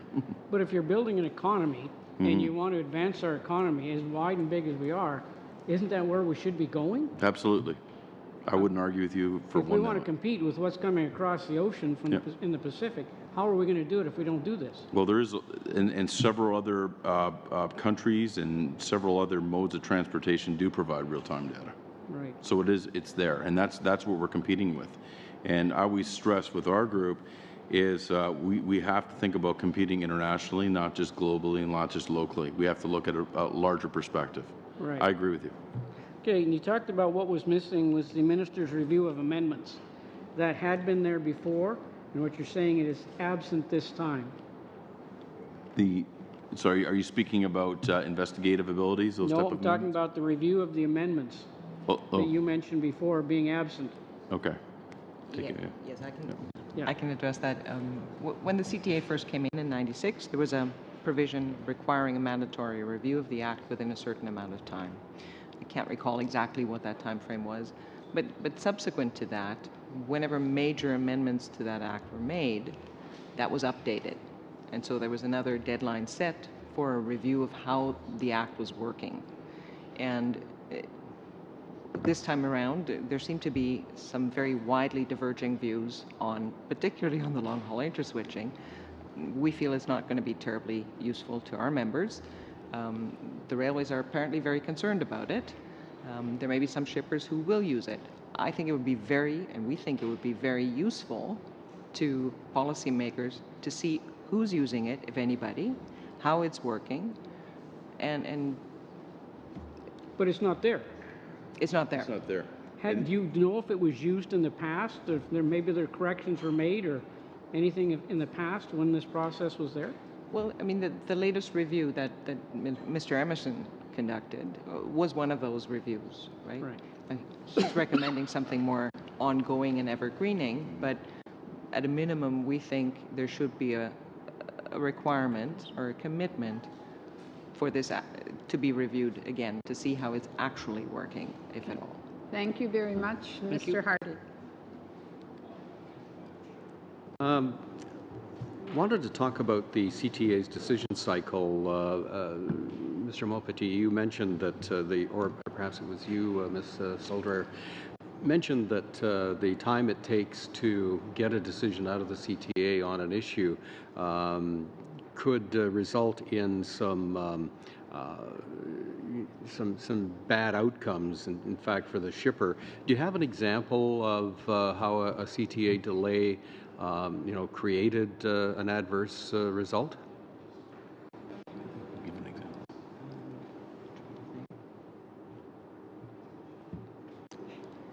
There are always many factors playing into things, but there were certainly examples in the past of a shipper who went on a number of occasions to complain to the agency about the service it was getting and whether it was getting a sufficient number of cars to move.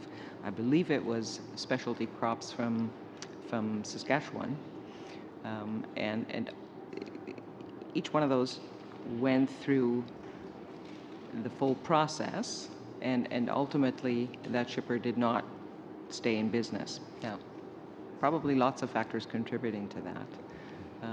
But while the process is going on, and it takes a few months, you may end up in a situation where the railway beefs up what it's doing because it's under scrutiny, but you may also end up in a situation where there are multiple origin destination pairs. It all depends on the shipper, where there's lots of things that can go wrong and negatively affect the shipper's ability to get its goods to market. Similarly, you mentioned that there were examples where, because of the non-competitive nature, as it's been portrayed to us, between the two railways in Canada, there's been situations where there have been large price increases in shipping costs. Can you give me an example, an egregious example, where there was a huge increase in prices because of non-compete? I can't mention any names. That's why I'm not for obvious reasons. But I can tell you that, let me think how I put this.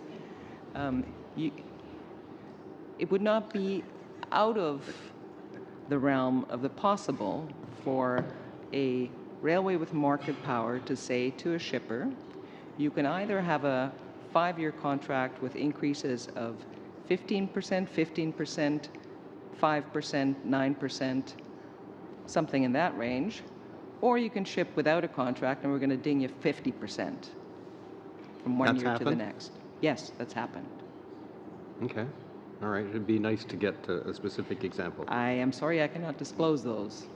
Okay. Let's talk about the long-haul interswitching, because on the surface, it would seem that, not only are we opening it up to, greater distances, we're also opening it up to more customers that could potentially make use of that. But what I've heard is that, because they have to go to the nearest competing line, you could end up in a situation where you have, you're sending your goods in the wrong direction, you're sending it to a line that's going to the wrong place, and that that nearest point may not have, in fact, the capacity. These are three issues that I heard. In that situation, though, could you really define that as a competing option if it's simply not working? So I'm just wondering if the subjective definition of the word competing might be tangling us up here, because that doesn't sound like a competing option to me. It's not. It's not. Exactly. Because so therefore the competing option may in fact be the one that exactly fits the bill, even though it's not the closest Okay. Mm-hmm. All right. Let's see, I've got one other here. Oh, yes. Data. You mentioned that the Canadian operators operating in the U.S. have different data requirements, which they're able to meet within much tighter time periods than being anticipated here. So we know they can do it. Question, are there other things that the Canadian operators are required to do in the States that they're not doing here that you would like to see them do here? Well, well, I'll just go back to, for me, outside, I can't honestly answer that one. What I can say, though, is what data they're providing in the U.S.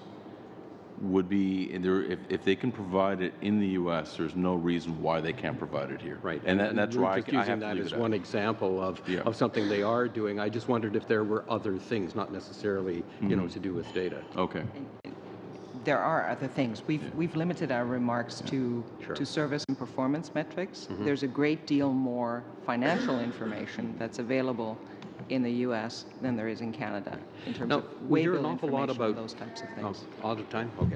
Mr. Blaney? Merci, Madame la Présidente. Thank you, Madam Chair. Well, I'm just sitting in today on this committee. What I noted in the comments of Mr. Pellerin is that C30 was a good conservative bill, especially with respect to interswitching. And now we have this liberal whatever, which is going to hurt small business and threaten jobs. Dreyer, I hope, Stool Dreyer, I hope I pronounced her name not too bad. Very good. Regarding, you mentioned that there was a negative impact in the Liberal bill for Quebec regarding exemption in the corridor. So can you explain a little bit more in detail what it sounds like? Yes, I didn't bring my railway atlas with me. I should have. But there are some rail lines that in northern Quebec where in order to come off that line and really go anywhere, that traffic has to move through the corridor that's excluded under the long-haul interswitching provisions.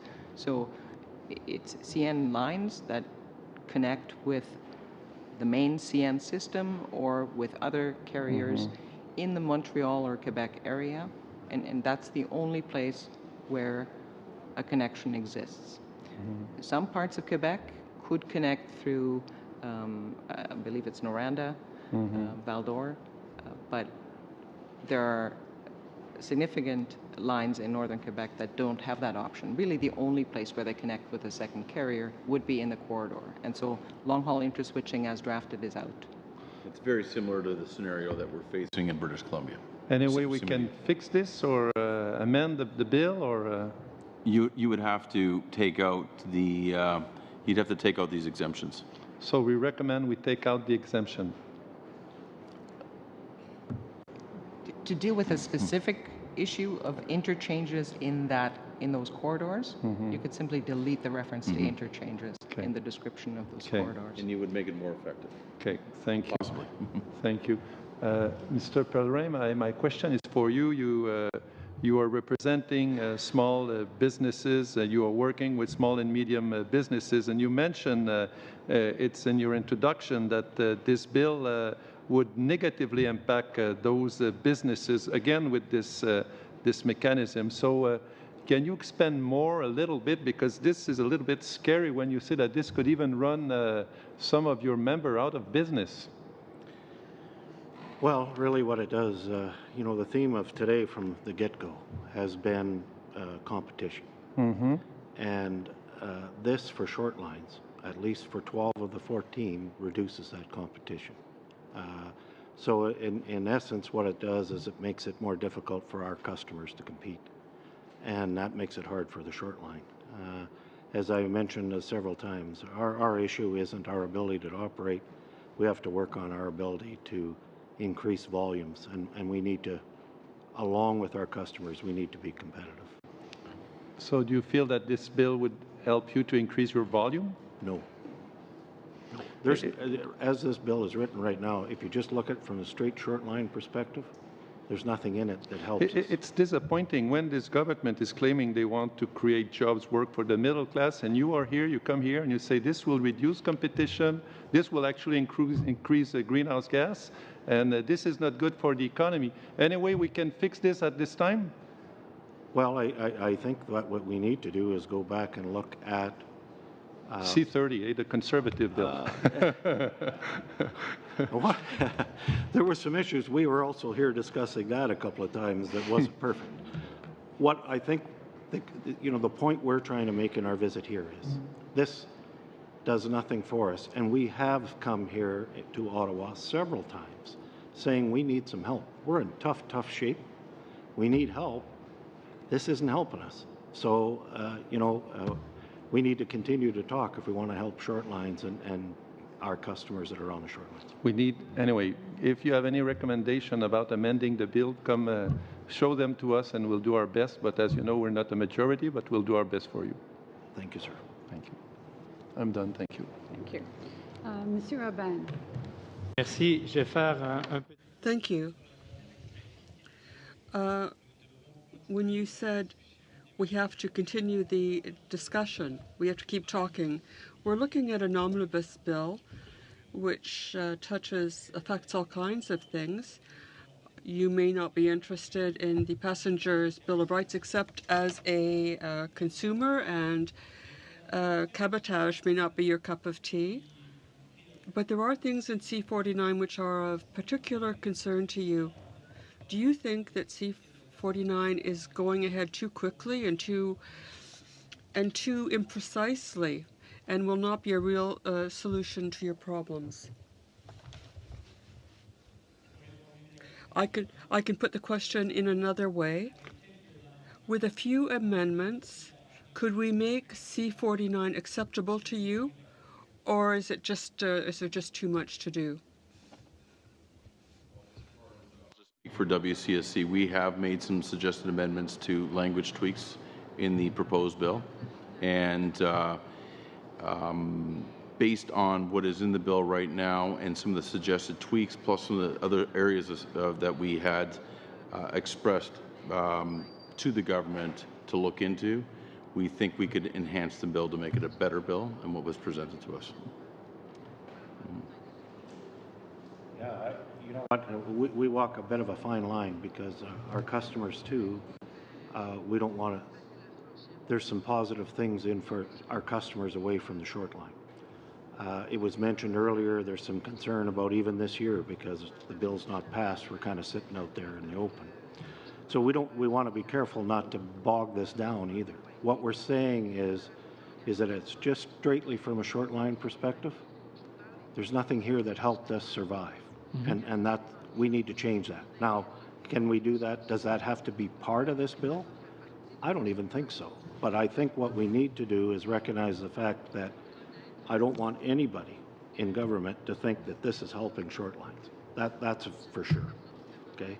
So if we can do it outside of this bill or we can do it within, we're willing to do either. But we got to do something to help us out here. Alberta Wheat is a member of the Crop Logistics Working Group, and we had some recommendations that we had made to improve the bill, and I think if we had those, it would work very well, because there are some good provisions in this bill, like I said before, and just a few little tweaks like that, and I think it could be very workable and would bring some balance back into the system. So we've got a monopoly, two monopolies that operate in rail transport, and I understand why you can't have multiple railways.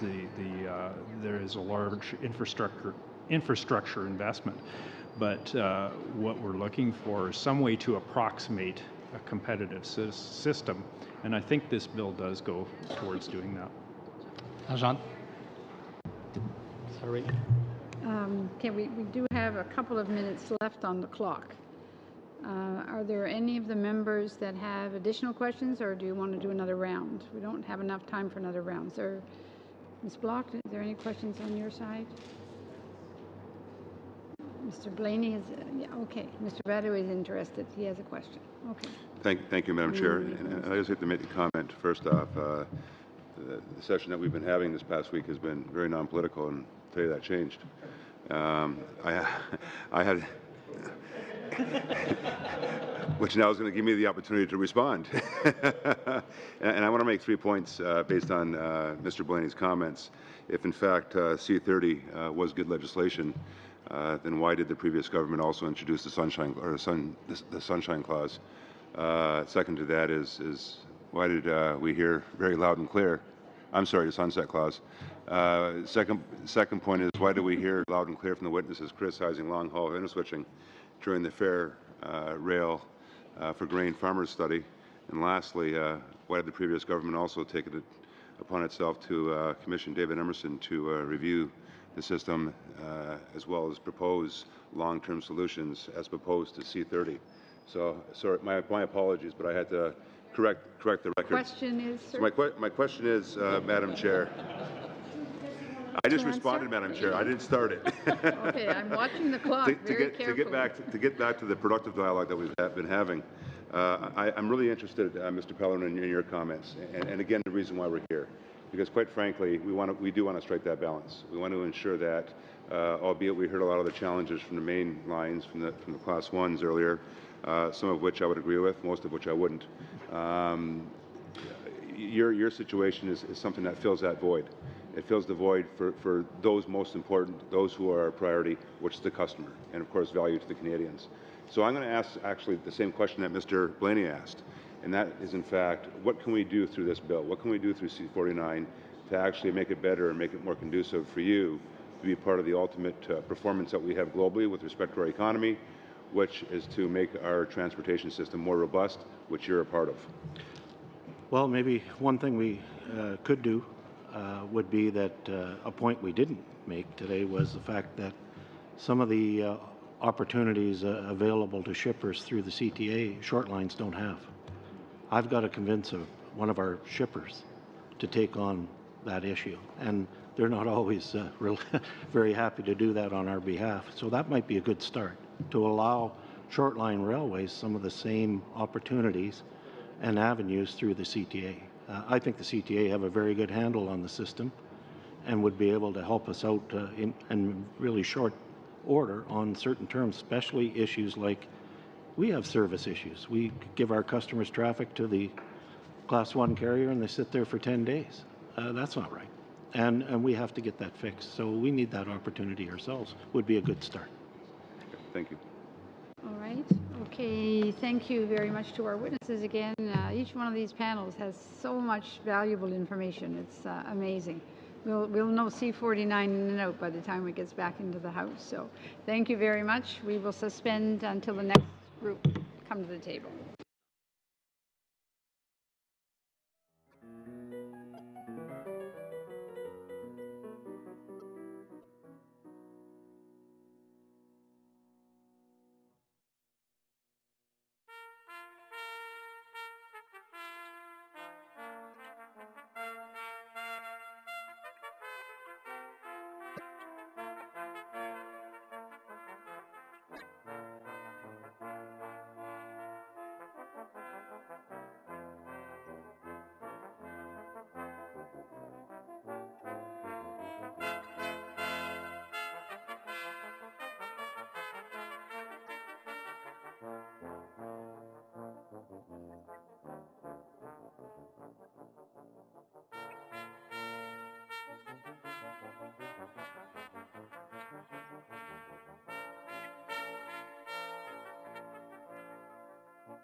Reconvening our meeting, we now have several representatives with us, and I'm going to ask them all to introduce themselves and the organization that they represent. Has everybody got their earpiece on as well? Mr. Odette, would you like to start, please? Introduce yourself. Peut commencer. Yes, I can begin. Inaudible. I'm with the Institut en Culture, Sécurité Industrielle de Mégantic, ICSIM, and this is an organization that we set up following the tragedy in 2013. This is an institute that we wanted to set up to train first responders in terms of rail safety and also in terms of security for railways and more for local, for branch lines. They don't have this kind of training and in culture and security. And also, there is a public safety angle that we want to see implemented at Lac Mégantic.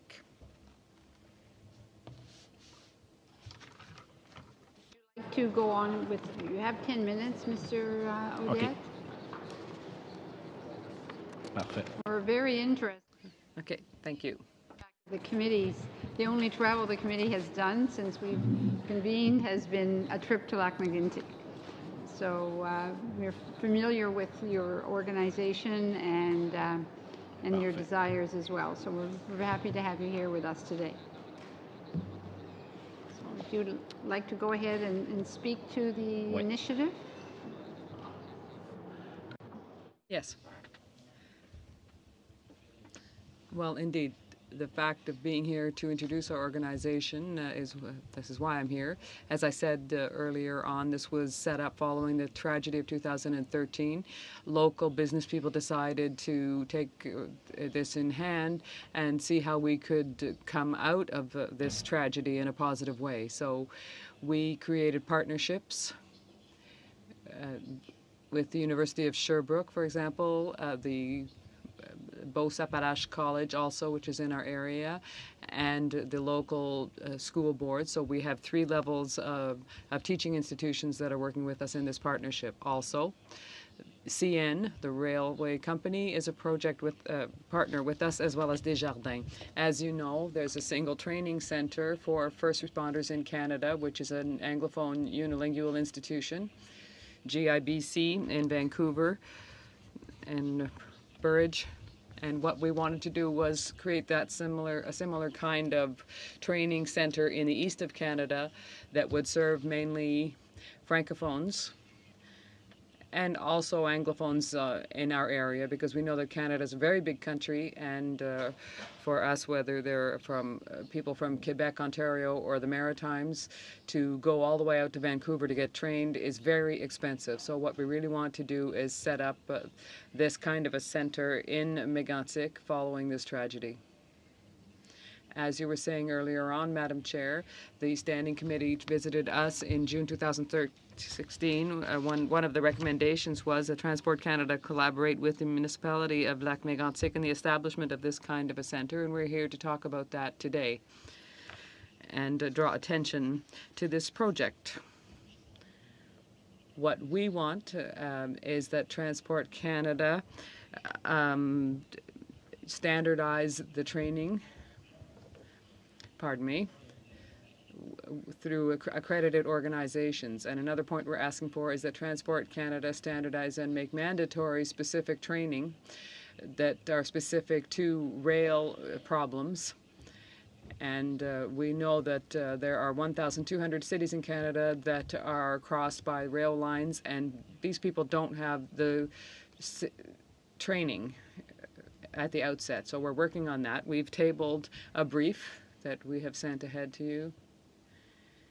And I don't know if everyone has seen the brief, but we'll be able to answer your questions following that.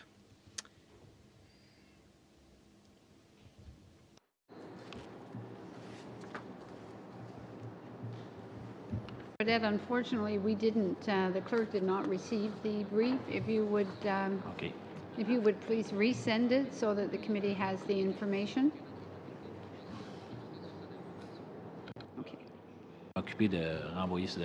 I'll take care of sending you that document again. Thank you. Mr. Johnson?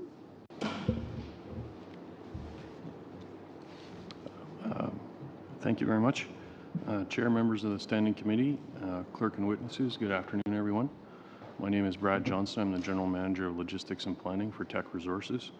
Today I'm joined by my colleague Alexi Young, who's the Head of Federal Government Affairs. And thank you very much for the opportunity today to discuss Teck's view on Bill C-49. Teck is a proudly Canadian diversified resource company. We employ over 7,000 people across the nation. As the country's single largest rail user, and with exports to Asia and other markets totaling close to $5 billion annually, ensuring this bill enables a transparent, fair, and safe rail regime and one that meets the needs of users and Canadians, is of critical importance to TEC. Throughout the consultation process leading up to this bill's development, TEC has sought to advance balanced solutions to address the significant rail service issues that all sectors have regularly experienced. Perennial rail service challenges have impacted our competitiveness, our national supply chain's long-term economic sustainability, and Canada's global reputation as a trading nation. To put this into perspective, the direct costs attributable to rail service failures incurred by TEC alone have amounted to as much as $50 to $200 million over 18-month periods in the past decade. These are added costs, of course, that our global competitors do not incur. Foundationally, we believe the solution is a legislative regime that inspires commercial relations in our non-competitive market while maintaining the railway's abilities to be profitable and operationally flexible. This solution would benefit railways, shippers, and all Canadians. At the heart of our recommended solution has been the need for a meaningful, granular, and accessible rail freight data regime. We've also advanced a definition of adequate and suitable service that acknowledges the unique monopoly context in which we operate. TEC has offered what we believe to be the only long-term and sustainable solution to addressing the acute imbalance in the railway-shipper relationship, and that is for allowing for real competition in Canada's rail freight market by extending running rights to all persons, including shippers. What do we mean by running rights? Similar to when competition was enabled in the telecommunications sector in Canada, we mean opening the door to competition in the rail sector. In other words, allowing new entrants who meet specific criteria to run a railway. While disappointed that the introduction of real competition isn't addressed in the bill, more so in any past legislative review, we're strongly encouraged by the bold vision C49 represents and many of its provisions, and these include new reporting requirements for railways on rate, service, and performance, a new definition of adequate and suitable rail service, enhanced accessibility to remedies by shippers on both rates and service, and prohibiting railways from unilaterally shifting liability onto shippers through tariffs. We also believe C49 achieves the right balance in reflecting the needs of various stakeholders, including both shippers and railways. However, it's our view that to meaningfully realize the bill's intent and to strike the balance we believe it seeks to achieve, some minor adjustments will be required. The amendments we propose are meant to address design challenges that will have unintended consequences or which will simply not fulfill the bill's objectives. Our proposed amendments also address the reality that, due to having to rely on one rail carrier for all of the movement of our steel-making coal, and or because of geographical limitations, some of C49's major provisions aimed at rebalancing the shipper-railway relationship won't apply to certain shippers, including TEC. For instance, the long-haul interswitching provisions aren't an option for our 5 Southeast BC steelmaking coal mines because this region is amongst the vast geographical areas that the provisions simply do not cover. Further, our recommended adjustments reflect TEC's actual experience with existing processes within the Act. On transparency, firstly, Bill C49 goes a long way in addressing service-level data deficiencies in our national rail transportation system, deficiencies that have led to business and policy decisions being made in an evidence vacuum. However, we're concerned that as written, certain transparency provisions will not achieve the objective of enabling meaningful data on supply chain performance to be made available. A specific concern is the design of the data reporting vehicle outlined in Section 77.2. The U.S. model that is being relied on is flawed and doesn't provide the level of reliability, granularity, or transparency required for the Canadian context. Firstly, as the U.S. model is based on internal railway data that is only partially reported, it doesn't represent shipments accurately nor completely. Further, the U.S. model was created when the storage and transmittal of large amounts of data wasn't technologically possible. With the data storage capabilities that exist in 2017, there's no need for such a restriction in either the waybill system for long-haul interswitching outlined in Section 76 or the system for service performance outlined in Section 77. Note that railways are already collecting the required data. To ensure the right level of service level data granularity is struck to make it meaningful and to ensure it reflects the unique Canadian rail freight context we operate in, we recommend an amendment that ensures all way bills are provided by the railways rather than limiting reporting that is outlined in 77.2. For the ability of the agency to collect and process railway costing data, we believe the bill will significantly improve the Canadian Transportation Agency's ability to collect and process this costing data, enabling it to arrive at costing determinations to ensure the rates shippers pay are fair and justifiable. This is critical to maintain the integrity of the final offer arbitration process as a shipper remedy to deal with the railway's market power. However, we're concerned that as written, a shipper won't have access to that costing determination, which defeats one of its purposes. Under the current FOA model, it's the practice of an arbitrator to request an agency costing determination only when the railway and the shipper agree to do so. However, we've witnessed the railways routinely declining to cooperate with shippers and agreeing to make such a request. Bill C-49 must limit a railway's ability to decline this request. To ensure the right level of transparency and accessibility is struck so that remedies are meaningful and usable, we recommend that shippers are also given access to the agency costing determination that comes out of this process. On level of service, we're concerned that language offered in Bill C-49 for determining whether a railway has fulfilled its service obligations doesn't reflect the reality of the railway shipper imbalance given the monopoly context in Canada in which we operate. In Section 116.1.2, C-49 would require the agency to determine whether a railway company is fulfilling its service obligations by taking into account the railway company and shipper's operational requirements and restrictions. The same language is also proposed for how an arbitrator would oversee level of service arbitrations. This language doesn't reflect the reality that, in connection with the service that a railway may offer its customers, it's the railway that decides the resources that it will provide. Those decisions include the purchasing of assets, hiring of labor, and building of infrastructure.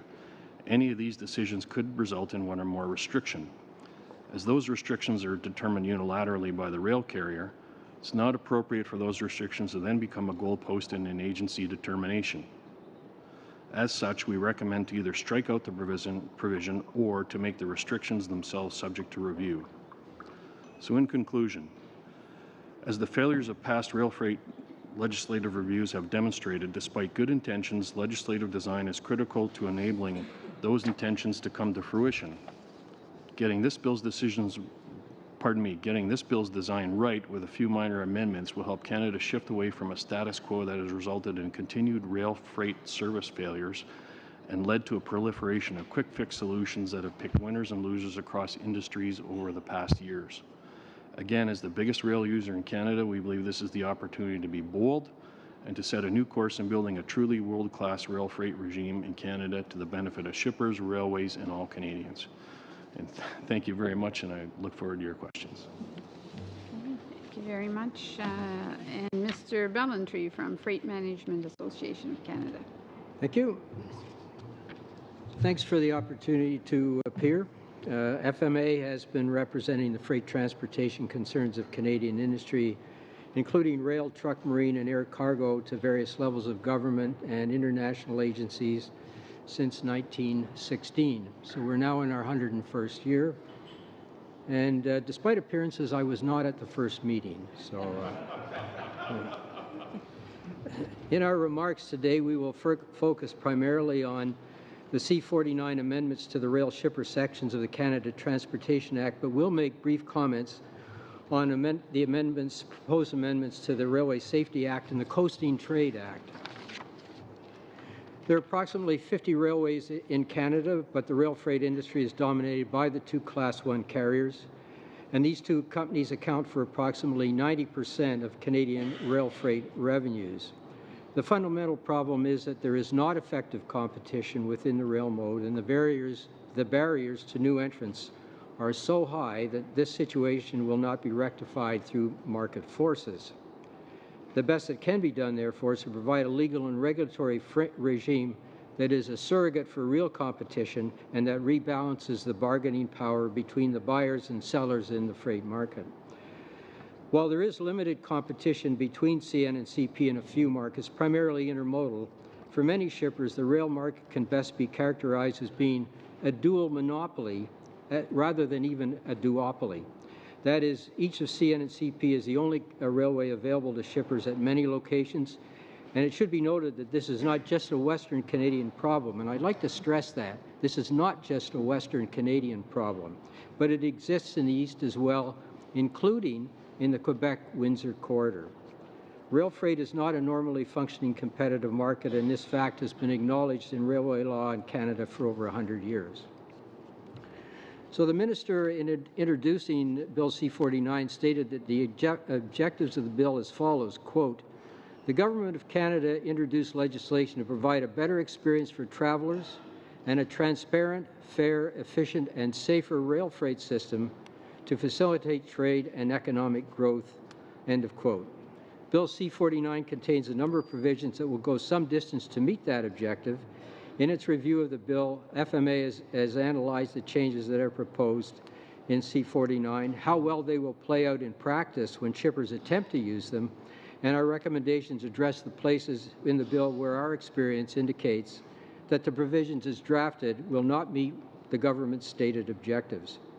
My colleague, Mr. Hume, will refer to the 10 recommendations that we're making on the rail shipper provisions and comment on the policy basis for C-49.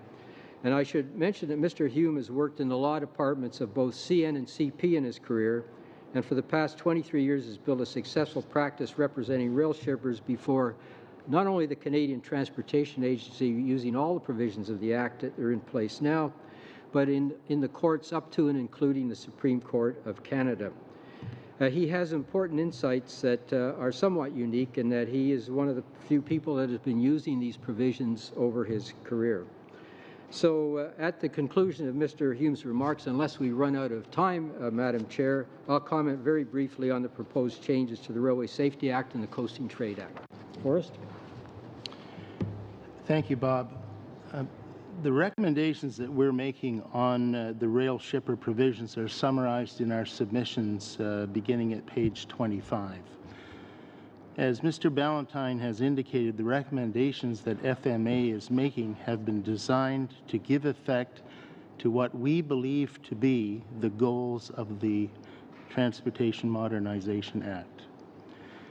Our recommendations deal with the proposed changes to the level of service provisions, proposed creation of a long-haul interswitching remedy, the need for enhancing the powers of the agency over interswitching, providing the agency with adequate funding and the ability to act on its own motion, and on an ex parte basis where necessary, authorizing the agency to share reasonable railway-provided costs and rate information with shippers, and I stress with shippers, clarifying the proposed change requiring the filing of a list of interchanges, and suggesting changes to the service level agreement arbitration and summary process FOA amendments. Now, following the filing of our submission with this committee, we received a copy of a Transport Canada document entitled FAQs, Trade Corridors to Global Markets, which provides insight as to the issues in Bill C-49 that Bill C-49 seeks to address. Unfortunately, the document contains a number of misconceptions that need to be addressed. For instance, at page 11, the FAQ document claims that various factors help ensure that the LHI rate will be competitive.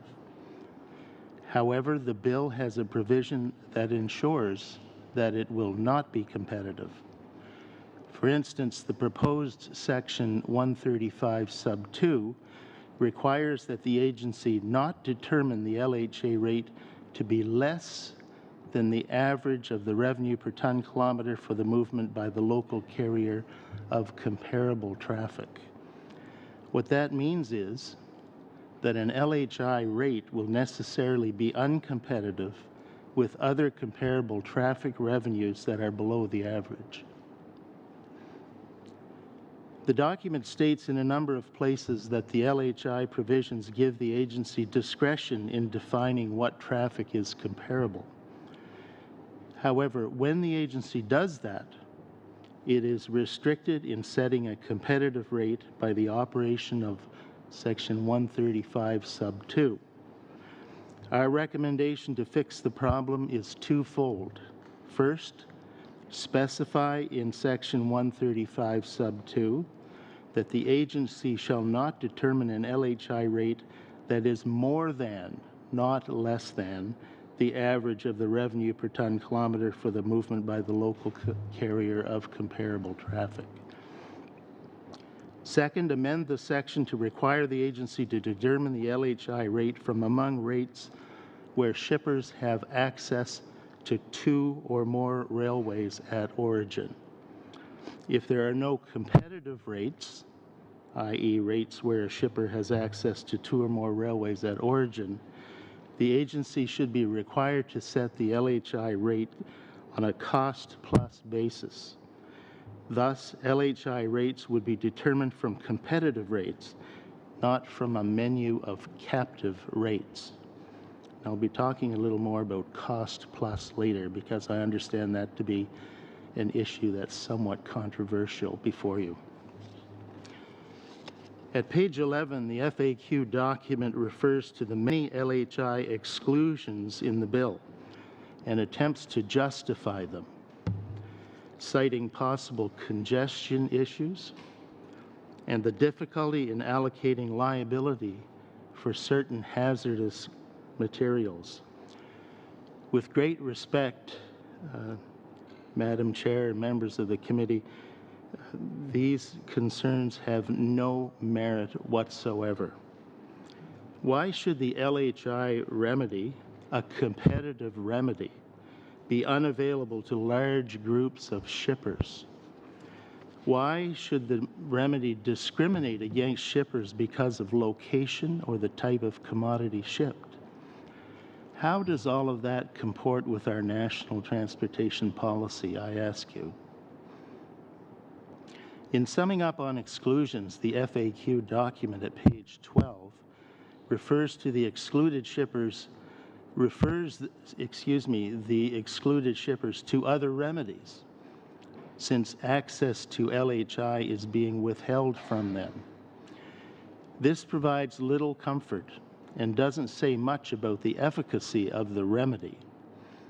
Our recommendation is to eliminate the exclusions for LHI. At page 7, the FAQ document states, and I'm quoting, "Extended interswitching demonstrated that railways can and will compete for traffic from each other's networks, providing shippers with leverage in negotiations. Similarly, it is expected that LHI will stimulate this kind of competition," the document says. However, the comparison between extended interswitching and LHI is not an apt comparison. Extended interswitching rates... Sorry to interrupt, but committee has a lot of questions and each one is just restricted to 10 minutes, but I'm sure that valuable information you have there will get passed on through the questions that are going to be asked by many of the members. So we have to go on to our questioners, starting with Ms. Block.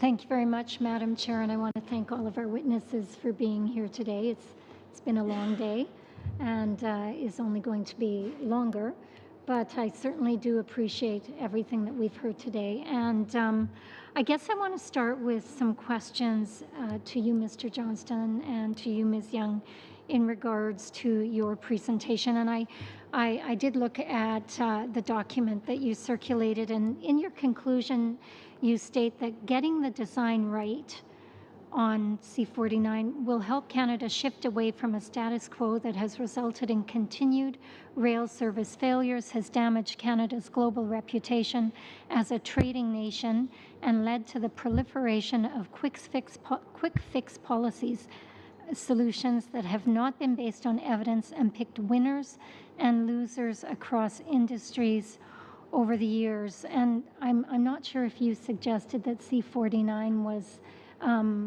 the result of a bold vision.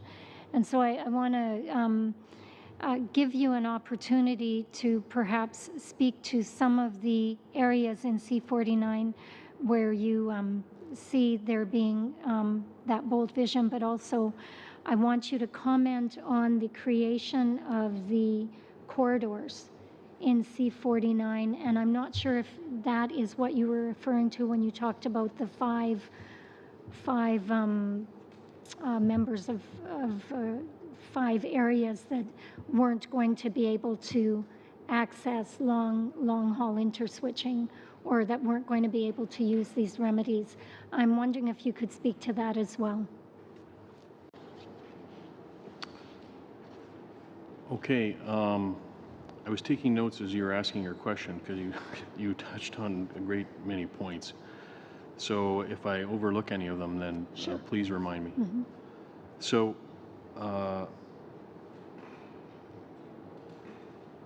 firstly, I'll talk about the exclusion because you referenced that. So Teck is the second largest exporter of steelmaking coal in the world. Our main competitor is in Australia. And we service customers all over the world, including in China and Asia and North and South America and in Europe.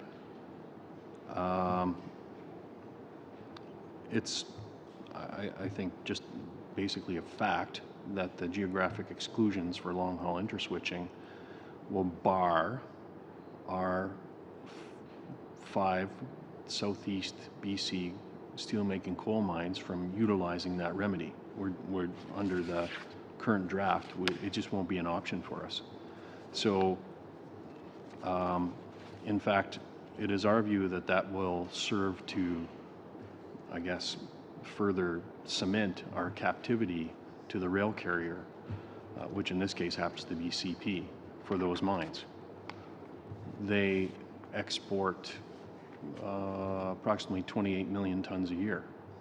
I referenced that we're the largest user of rail in the country as a company, not as a commodity, but as a company. So, yes, long-haul interswitching as under the current draft of legislation will not be a remedy for us.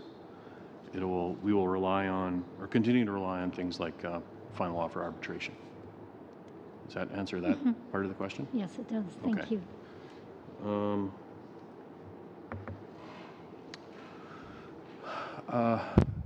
I guess it would be our view that currently policymakers or users are trying to carry out their different activities in an evidence vacuum. And that's basically due to the fact that a coherent or rational system for measuring the movement of goods in Canada, like the waybill system, just does simply not exist. So moving towards a data regime is part of that bold vision. And, we welcome that step. Mm-hmm. But under the current draft, we think we're moving that direction, but as is currently drafted, it's not quite there yet.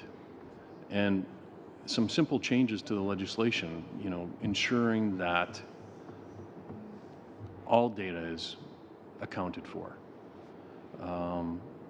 is a very easy thing to do.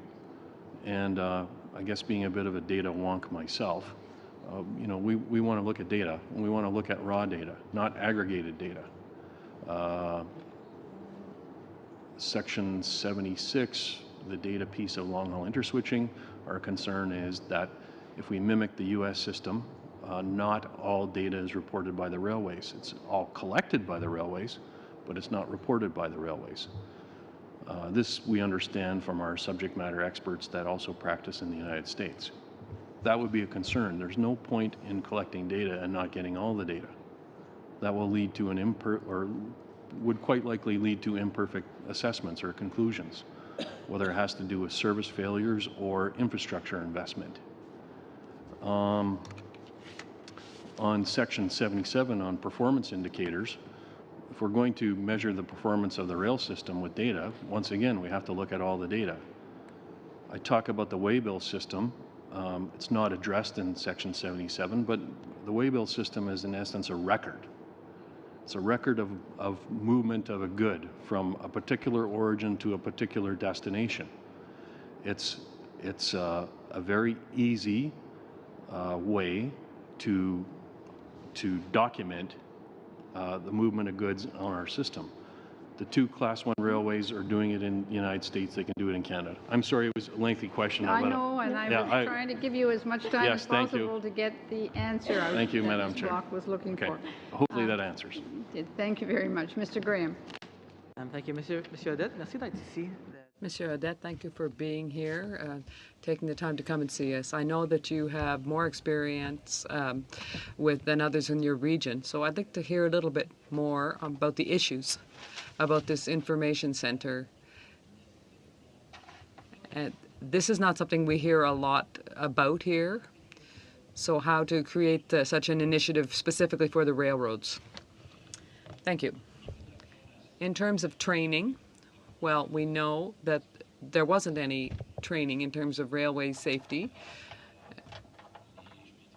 The railroads, the national railroads, being CN and CP, have training in terms of safety and security and operators, but they don't recognize it from one and another.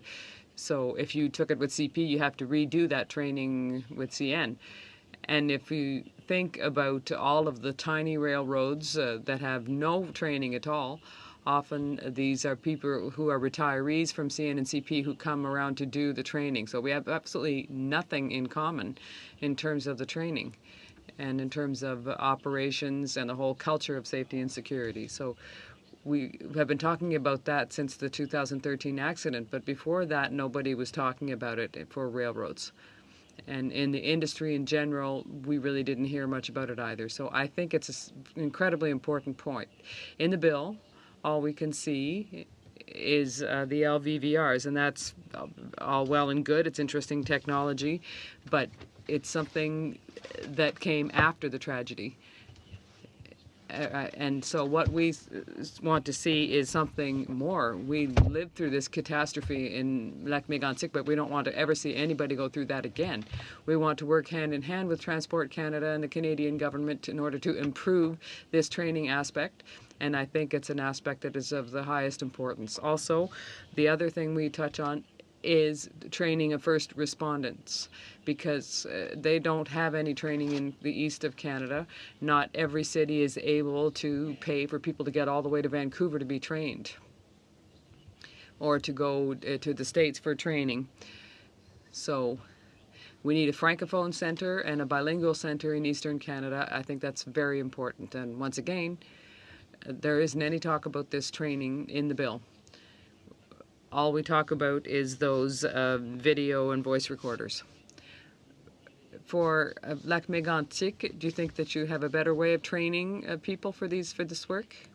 Well, we did training with a certain group who came in the region, and it was beyond our own region, actually, because people from New Brunswick and Nova Scotia came, people from Montreal and Quebec City.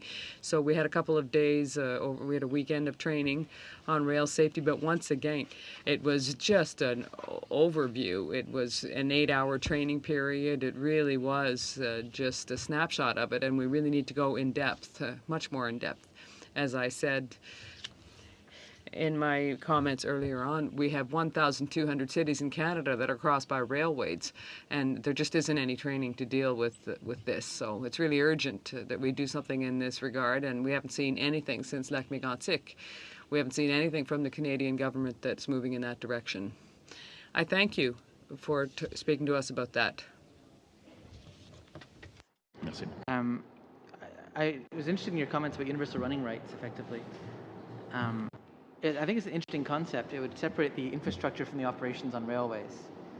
But how do you see it working? By having the infrastructure in private hands, would there be a risk that to smaller lines that nobody would be interested in maintaining a line they can operate without actually owning? I'm just curious your thoughts on that, because you suggested that allowing running rights on a much more widespread basis would increase competition, which is, I like the theory, but I'm trying to see how it will work in practice. Okay.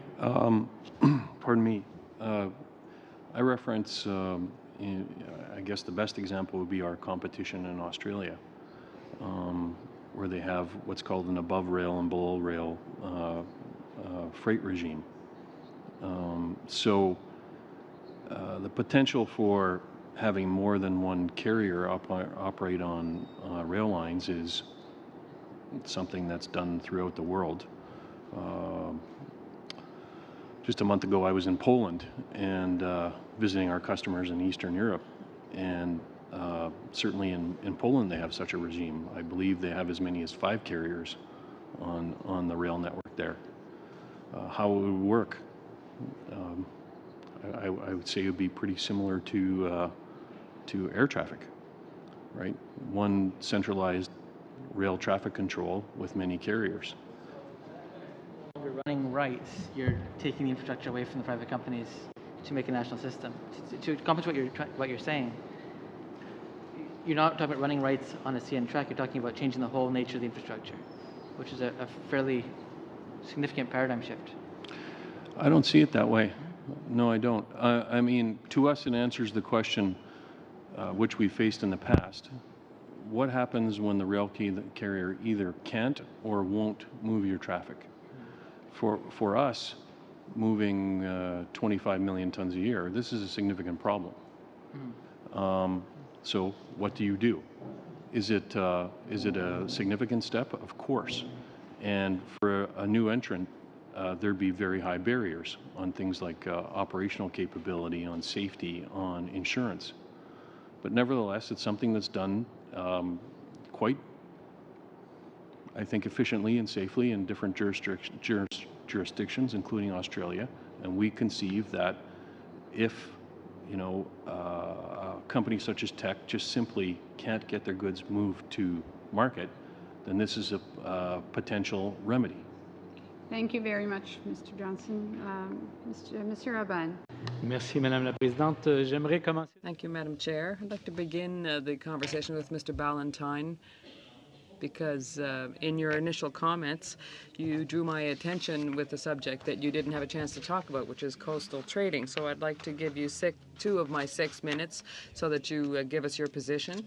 And then afterwards, I'd like to ask you a question or 2 on that.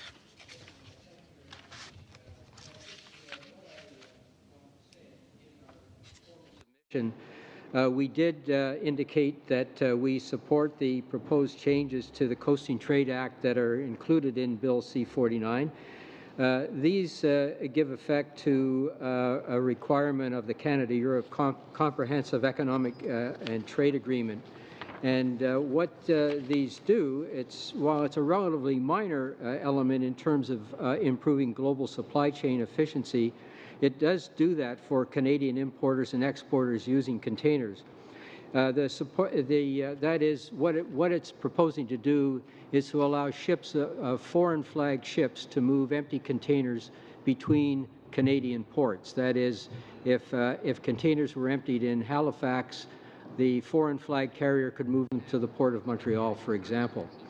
And this is something that we support. It is something that will slightly improve global supply chains for Canadian shippers and for importers as well.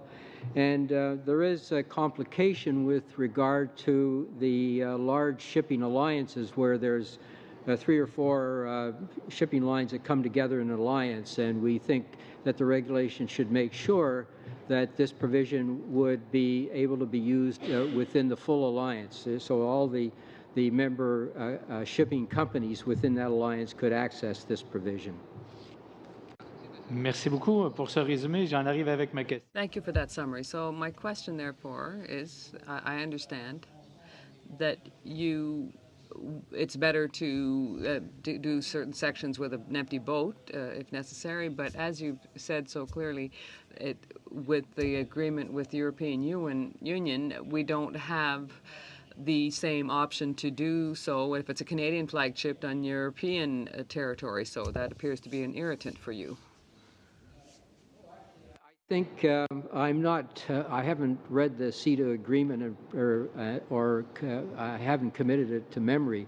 But my recollection is that it is reciprocal. That it would allow Canadian flagged ships the same privilege within Europe. However, the number of Canadian flagged shipping lines operating internationally is either very small or not existent at all. So while I think within the agreement it is reciprocal, the practicalities are it would be used mostly in Canada, and I support it. I think it is a good thing. It's a good thing for Canadian exporters and for Canadian importers that use containers. This really has to do with the movement only of empty containers between Canadian ports by foreign flagged ships, and I think it's a good move. Merci. Je vais pas contre. Thank you. I'm not going to counter what you said, but I think you should check your sources, because my understanding was that was not a reciprocal agreement. However, what I'm understanding from what you said is that it would be acceptable if it was reciprocal. Merci. Une question pour Monsieur Audet. Question for Mr. Audet.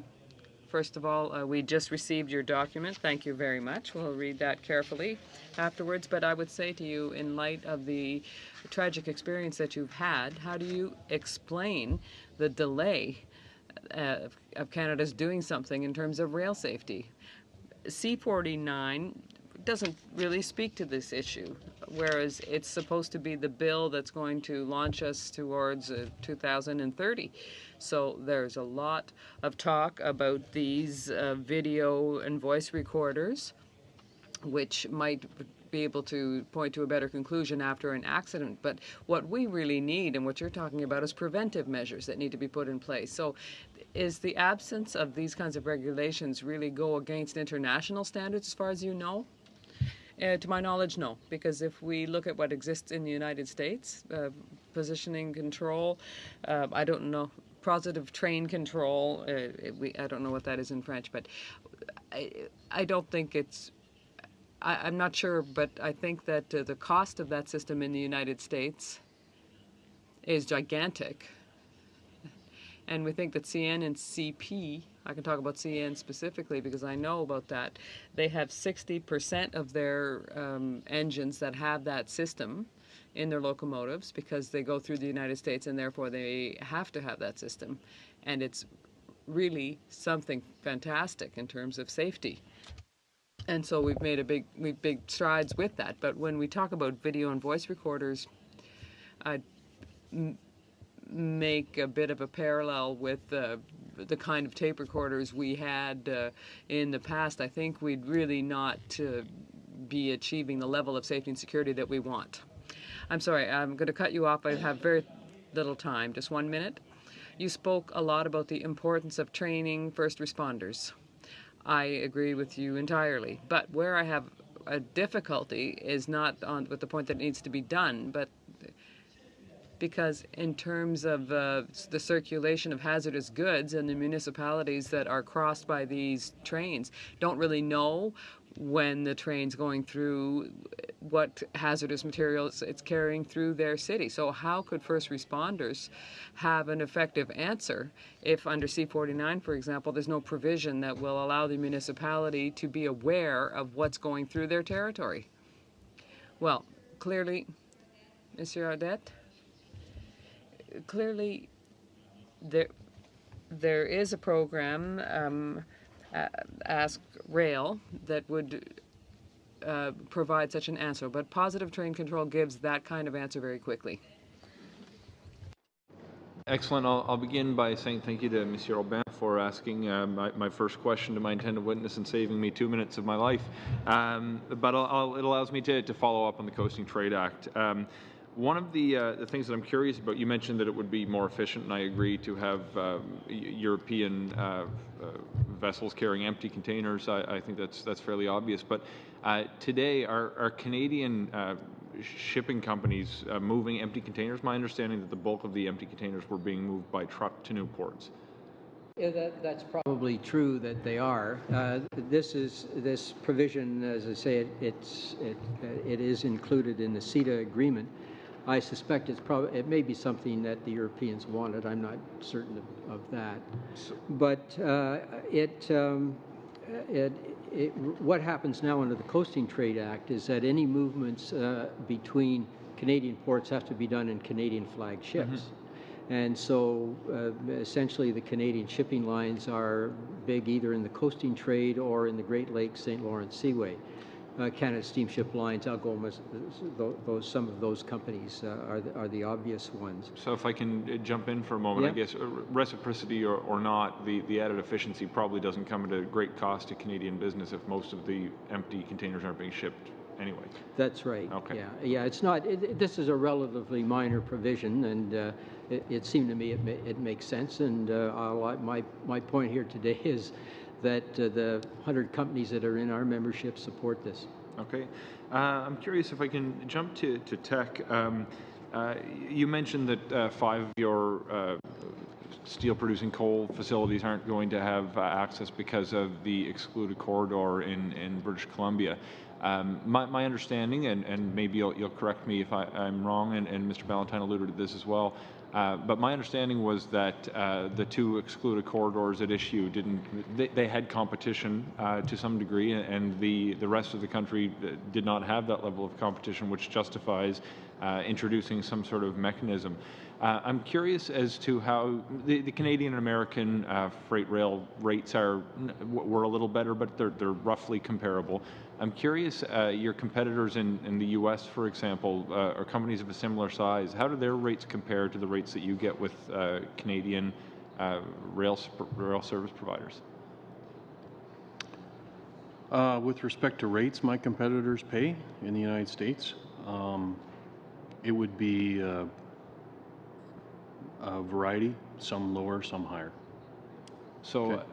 I'm curious if there's I got very much the vibe from your responses earlier that you feel like there's a lack of competition, but it seems as though just from this line of questioning that you're kind of in the middle of the pack of what competition might provide if it existed fully. Is that not accurate? I'm actually not exactly sure what you mean by that question, but let me just say that our 5 Southeast BC steelmaking coal mines are all captive to a single rail service provider. They're captive for a significant portion of the movement of the material from the mines through to Vancouver. And so there is no competition for those mines at their origin. And there's limited competition for a portion of the movement through the Fraser River corridor. So it is our view that those mines are very much captive to the rail service provider and that they do not have competition.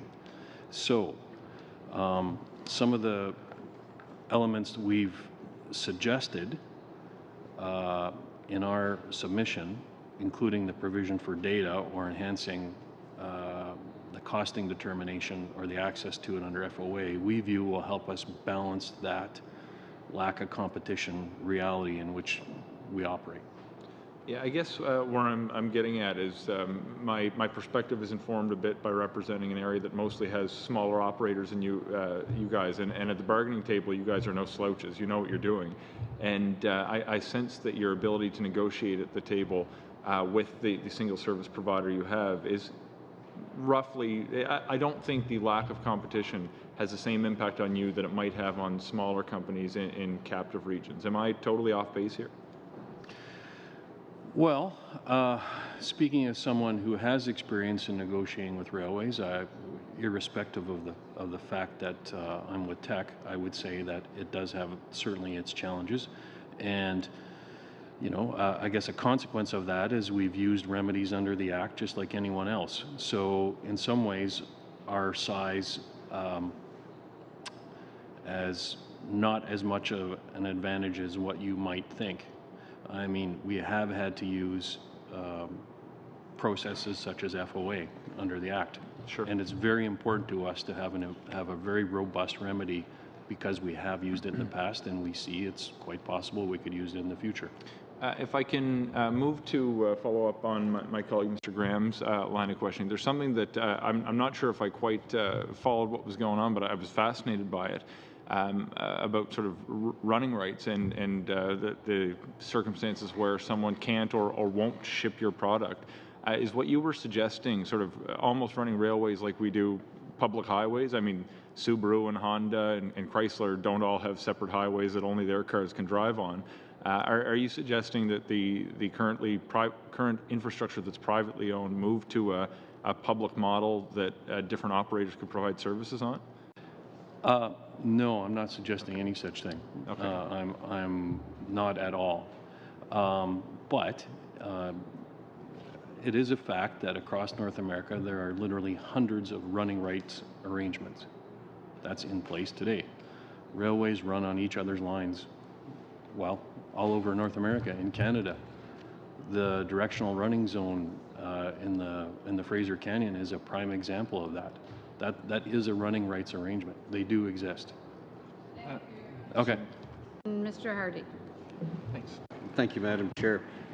Wanted to stick with the running rights issue a little bit in the context of what's been described to us as a congestion issue in that corridor between Kamloops and Vancouver, and one of the reasons why LHI wasn't considered. Mr. Hume introduced himself to me a little earlier, and it occurs to me, sir, that you've actually had some experience in negotiating running rights on that corridor for West Coast Express, have you not? It wasn't on that corridor. It was the corridor between Waterfront Centre and Mission. Oh, but that's still part of the It's of part, the corridor. but it's only a small part of it. Sure. But can you reflect on that experience and consider that with respect to opening up that corridor for the long-haul interswitching system? Well, in my view, there is no reason to exclude shippers in that corridor or the Windsor-Quebec corridor. There are shippers within those corridors that do not have competitive options and could avail themselves of that remedy. It's a competitive remedy. At least that's as the minister contemplates it, and I think it should be altered from the way it is currently written so that it will continue as a competitive remedy, including being available to all shippers who find themselves having a need to access that remedy. So the argument of the congestion currently on those corridors isn't material as far as you're concerned? I don't think congestion is the concern of the railways. I think reduced revenues are the concern of the railways. When it comes to U.S. Railways making incursions into Canada, that, from the shipper's perspective, is competition. The Canadian railways can retain the traffic. All they have to do is sharpen their pens and provide competitive service. Competition is what the remedy is about, and competition is what will prevail for Canadian railways if, in fact, they choose to compete once the LHI remedy is injected into the negotiations. Well, certainly the experience so far with the former interswitching regime suggested that they can sharpen their pencils because they didn't really lose that much business to the American carriers. But well, I wanted to switch, on that, if I may, Mr. Hardy. Actually, well, I have limited time, so I really wanted to get to Mr. Ballantyne with a question as to who should be considered a shipper.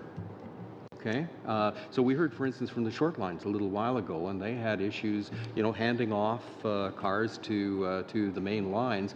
Would we have a more efficient system if that short line or the producer car user was considered a shipper with the shipper's rights? Sure, I would say the simple answer to that is yes, and I would say that the definition of a shipper should be quite broad. So it should be usually the term that's used is the beneficial owner of the cargo is real shipper, but it could be a freight forwarder, it could be a short line railway, and I think that would make a lot of sense actually for the short line railways to have some of those rights. And I think Mr. Pellerin's comment about the short lines being able to take cases before the agency is similar to the way shippers would be for service agreements or for service problems for example, would make a lot of sense. So I would make it a very broad definition. And in the, do I have time? Oh, okay. Did you need a question? No, I thought you were tapping me on the shoulder here. That's all right. Mr. Johnson, I'll pose the same question to you as I have to a few of the other panelists along the way. Could you define for me what, to you, constitutes adequate and suitable service? And and try and be magnanimous, fair about this. Enlightened self-interest is a beautiful thing, but everybody has to make money, and it all has to work for everybody. So what constitutes that, in particularly with respect to a win-win outcome for people? Okay, that's a great question. So adequate and suitable. I'll speak as a shipper. That's what I am. There's a multitude of ways in which a railway can ensure that it's profitable, and whether it's through negotiating an agreement with a shipper like myself or issuing a tariff. So adequate and suitable to me means that my goods will move through to their destination. So it's not a debate about if, it's a debate about when. We cannot entertain any discussion that would be whether or not our goods will move. They must move. And the common carrier obligation, I think, is also dovetails into adequate and suitable. The railways have an obligation to move our goods. It can't be a debate about if, it has to be a discussion about when. So what constitutes a good when? Oh. Mr. Hardy, we've run out of time again. Mr. Shields. Madam Chair, I'll let you finish the answer. I think I did.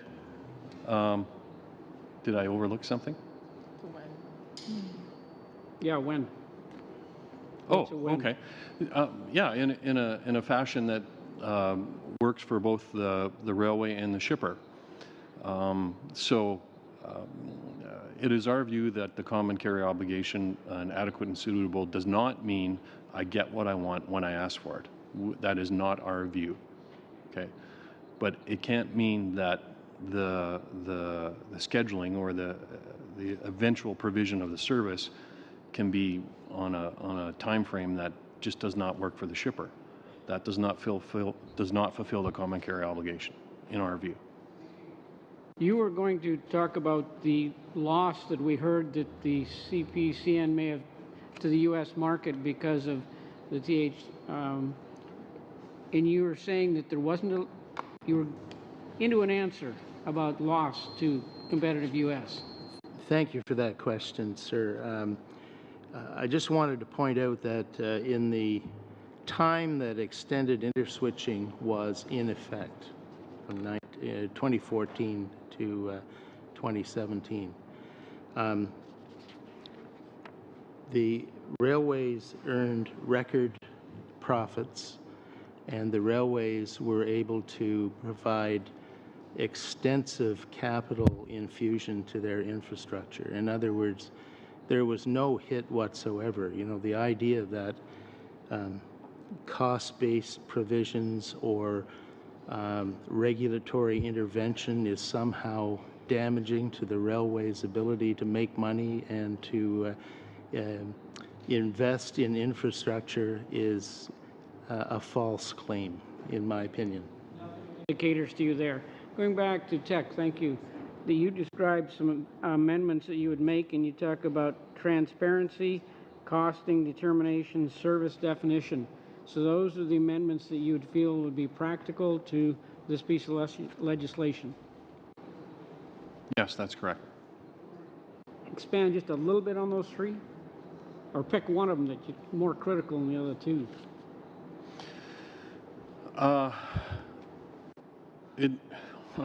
Okay, sure. We spend a lot of time, we're data-driven people. We spend a lot of time trying to use fact to guide our supply chain. The fact that really there's really no such regime in Canada currently is a problem for shippers, for railways, and for policymakers, right? I mean, being called upon to enact legislation, being called upon to invest in infrastructure in the absence of data is a problem. Someone even made a reference to congestion. Well, that's, in our view, that's a conclusion that one makes from assessing data. It's not just something that somebody gets to state, right? You should have to prove it. Data will allow us to do that. We'll be able to, in a meaningful way, make a whole bunch of very good decisions if we have the right data. So that's why in our submission on the draft of the bill, we spent a great deal of time talking about data and what we think will allow for that to improve and to give everyone, shippers, railways, policymakers, a very clear understanding of what's happening in our supply chain. So as a major supplier in the sense of the steel coal, that on-time delivery, do you think it would negotiate in a sense from strength for you, or for both parties it would be an advantage if you had agreed upon data? Yes, yeah, absolutely. It might even, then our supply chain might even have an opportunity to become what we could call world-class. If everyone had a very clear understanding as to what was taking place. Absolutely. Thank you. You got a minute left? 1 minute. Sir, you had 10 recommendations. You've got through some of them. There's one that you would stick out and say, hey, this is really would make a difference out of that 10 you had. I would say that the recommendation that we make with respect to the changes proposed to the level of service provisions are important to be made. We believe that there is no need for further clarification of those provisions. In the last 3 years, there have been a number of cases that were litigated before the agency and the Federal Court of Appeal that clarified in detail the seminal Patchett case of 1959 and the agency's evaluation process for determining level of service complaints. The need for a clarification no longer exists, and in fact, putting mandatory considerations in place only gives the opportunity for the finality of the agency's decision to be disturbed through protracted litigation and appeals. I have level of service cases that are going on for 2 and 3 years without a final conclusion in the courts. Wasted time and money. Correct. Thank you. Thank you, Madam Chair. Very much. Mr. Badaway. I really want to take this opportunity to give you folks an opportunity to think outside the box, looking 30 years down the road, 20, 30 years down the road in terms of a transportation vision. The minister's put forward a transportation strategy 2030. We're looking at, in particular, with this bill, trying to really establish balance and therefore return and value, and in particular as it relates to future investments that supports the overall transportation strategy. With that said, managing risks and creating value is of utmost importance. Business, shippers, and service providers, looking through a lens of contributing to economic, environmental, social strategies, what is your opinions on how we can utilize this bill, C-49, to ultimately contribute to an overall economic or transportation strategy, and how it's going to help you be a global achiever, an enabler, to therefore lead us into economically performing better on a global stage?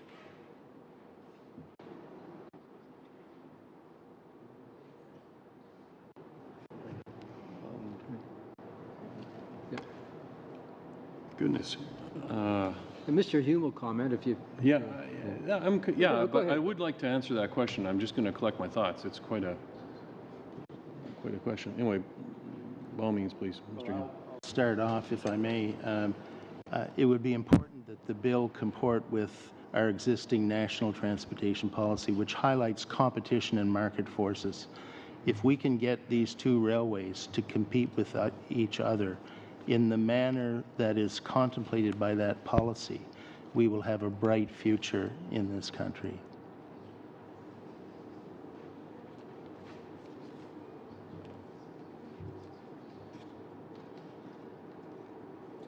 Time's ticking, guys. All right. So,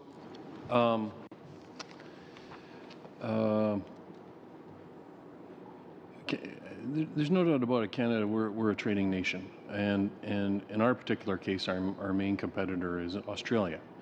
And the output for steelmaking coal in Canada has been more or less flat for a decade, and Australia has grown by, let's say, 60%, the output of their steelmaking coal mines. So I reflect sometimes on why is that. And one of the reasons is supply chain.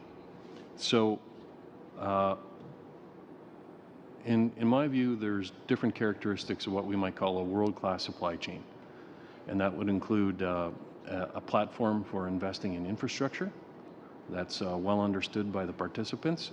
It would include real-time measuring and monitoring of the supply chain. It would include a common platform for planning. And, well, let's just leave it at those three items. So it's a measure of how the participants control the supply chain. And all those things are fact-driven, they're data-driven. It's why we spent so much time in our initial submission on data, on assessing the U.S. waybill system, and why the main point of our response, and then on the earlier question, I talked about the importance of getting the data right. Okay, we're not measuring what we're doing right now, and there's nothing world-class about that, and we can't improve. Yeah, as a quality management system person, you have to measure what you're doing, and the actual publishing of that measurement has to be transparent. Everyone has to have the same understanding of what's taking place. That's how people run supply chains. Great. Mr. Ballantyne. Yeah, a couple of other comments. Back in April of last year, Mr. Garneau made the following quote: "I see transportation in Canada as a single, interconnected system that drives the Canadian economy." So if that's sort of the overall objective, is to make our economy as competitive as possible on a global basis, then all the things in Bill C-49 and obviously other pieces of legislation and so on, and our trade agreements, whether NAFTA or CETA or whatever, should be going towards that objective. So one would hope, as we're talking about Bill C-49 today, that the various provisions would help lead to that objective. And I think talking about it being an interconnected system, one of the inconsistencies that we have, and this is just an issue of a normal free market system, is that each of the players, in effect, is an island unto themselves. So they're all trying to maximize their own situation. But that's in a sense a conundrum in terms of Mr. Garneau's view that it should be an interconnected system. So one of the governance problems, it seems to me, for the government is how do you reconcile the quite legitimate needs of private businesses to maximize the return for their shareholders on the one hand, but make sure that the system is working effectively for the whole economy on the other hand. So I think those are things that hopefully this bill will contribute to. Thank you very much, Mr. Blaney. Merci beaucoup. Thank you very much. I appreciate my colleague's question. 40,000 feet of altitude, but unfortunately, the road to hell is paved with good intentions. My question is for Mr. Hume, but before that, I think it's important as we review this bill to look at the excellent recommendations that have been made. We've seen that this is a bill that is going to create red tape, and we can see that often we hear comments about the interconnection system, the interswitching. presentation, you were cut short, and I would like you to give you the opportunity to expand. You were mentioning that you were recommending to eliminate the exclusion for the long haul inter-switching. So can you elaborate a little bit more on how we could fix this bill, if I can put it that way, or at least reach the ultimate objective of making our country more effective in terms of this supply chain of transportation? Well, of course, our recommendation is to eliminate the exclusions, but one of the things that could be done to make the long-haul interswitching rate efficacious is to make the application of it automatic. Right now, a shipper would have to apply to the agency. I'm quite well aware of what happens when a shipper applies to the agency. There is protracted litigation, it's lengthy, it's costly, there are appeals to the courts, it's months, in some cases years, before the shipper actually knows what the final determination is. The difference between extended interswitching and long-haul interswitching is that extended interswitching was automatic. The shippers knew what the rate was by simply referring to the regulation. The agency calculated the rates on a fair and commercially reasonable basis. It included a reasonable contribution above the railway's costs, and it was accepted. The long-haul interswitching remedy is not automatic. It will be as litigious, in my view, as competitive line rates were. There were 5 cases of which I am aware of competitive line rates. One of them went to the Federal Court of Appeal, and eventually the railways stopped competing with each other and rendered the remedy inoperative. I don't want that to happen to long-haul interswitching. If it's made automatic, it will work. Yeah, so extended is what you recommend, and I would recall my friend that it was in our Bill C-30, but let's forget it was a conservative measure. This is what is asked by the people, and that's what would help. Any other recommendation, any other issue you would like to see in this bill? Vous avez mentionné au niveau de la sécurité, Monsieur. You mentioned, Mr. Odette, in terms of safety and security. What would you like to see? Yes, there are recording systems that have come after the fact. You are talked about training. What would you like to see in this bill? Well, clearly, the standardization of the training is extremely important. Also, the standardization and making it mandatory training also for first responders would be the 2 recommendations that we made.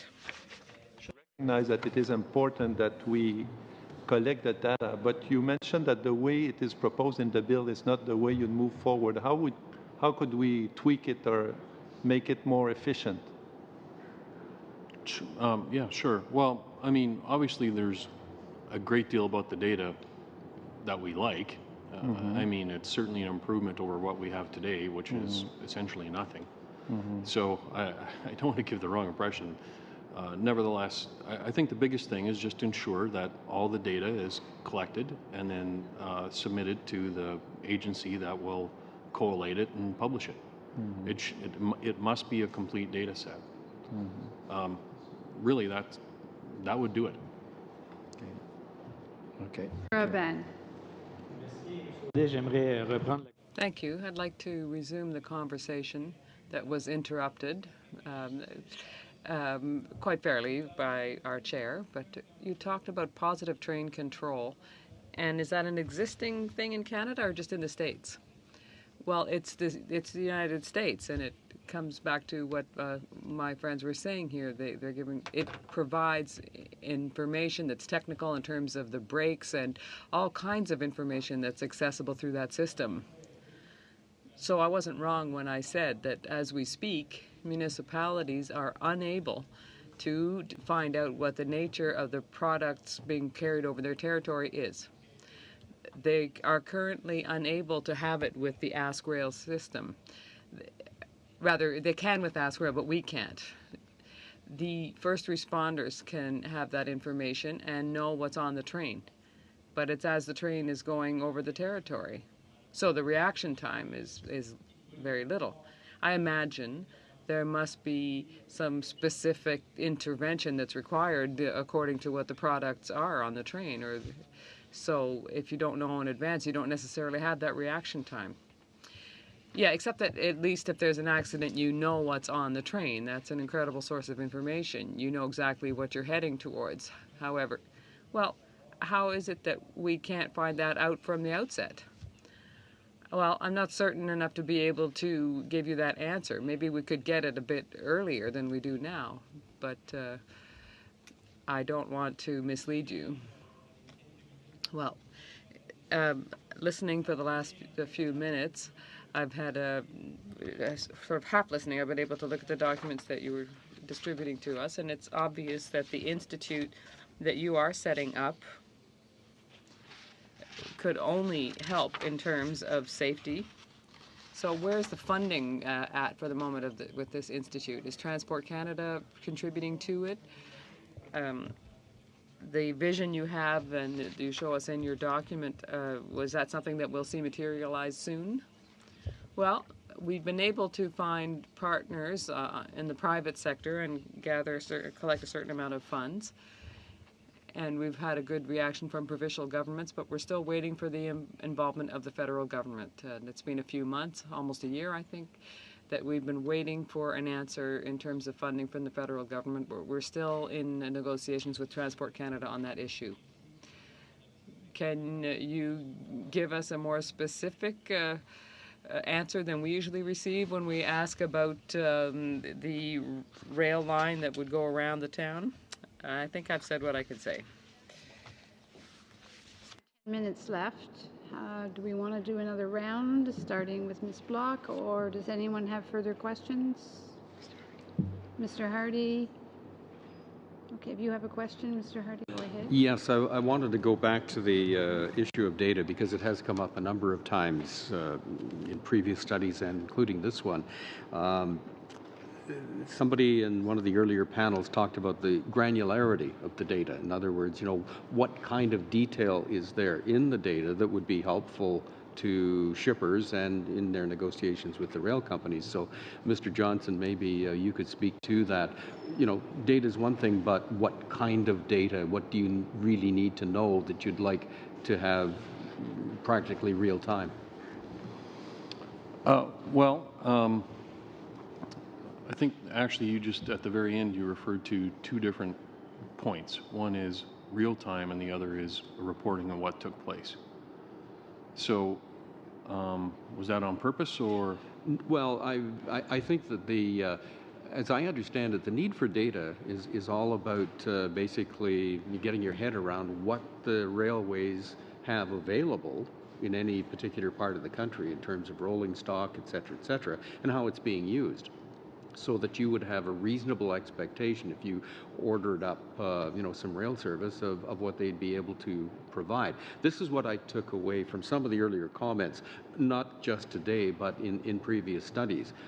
But, if I'm not headed down the right track on that one, tell me what kind of data would be most useful to you going forward. Okay. So, that is very good. Oh, go ahead. Okay, sorry. That's a great question. So, let's start with time. Time for, in our case, our train to go from one origin to a destination and return. Okay, we measure that in hours. Quantity moved. Okay. Time over a particular subdivision. So when we talk about granularity, to us that means not measuring things in terms of system-wide averages. In our particular case, from Southeast BC to Vancouver, that's not that useful to us. In fact, it's not useful at all. We would want to know for our specific good, the time, the quantity, the availability of locomotives, the availability of cars, the, why locomotives, what the redundant capacity is. We don't plan to 100% perfection, so what's available to us should we need it? What's the contingent capacity on cars? Are there some available? Are they all being utilized? We go into a great deal of detail of that in our submission. Time across a particular subdivision. And then when we talk about an issue of congestion, for someone like Tech, we could aggregate it, but we want to know what's moving in the corridor in which our goods are traveling. You could aggregate the rest of the traffic. You could do it by car type. You could do it by length of train, so on and so on. But when our particular good now merges with the other goods, how are they behaving in conjunction with each other? We do that, and then how it's happening in January might be different than August. So there's a seasonality to it too. Labor capacity, how many additional crews do you have? You have to, on a very granular basis, have to measure the supply chain in order to understand, do you have adequate capacity? That's the denominator, and what's actually moving? That's the numerator. So the example was given of the reporting requirements in the United States by Canadian Railways operating down there. Yes. To your knowledge, are those requirements sufficient to meet what you would like to see in Canada? No, they're not. Okay. Okay. And there's the main reason for that is what's supplied in the United States under the waybill system is a sample. It's not a complete reporting of the actual material movements. And like I said, in 2017, with data capabilities and transmission, there's no need for any restrictions on data. I mean, all the data created in Canada in a year for all our railways, we could store on a laptop, we could buy at Best Buy.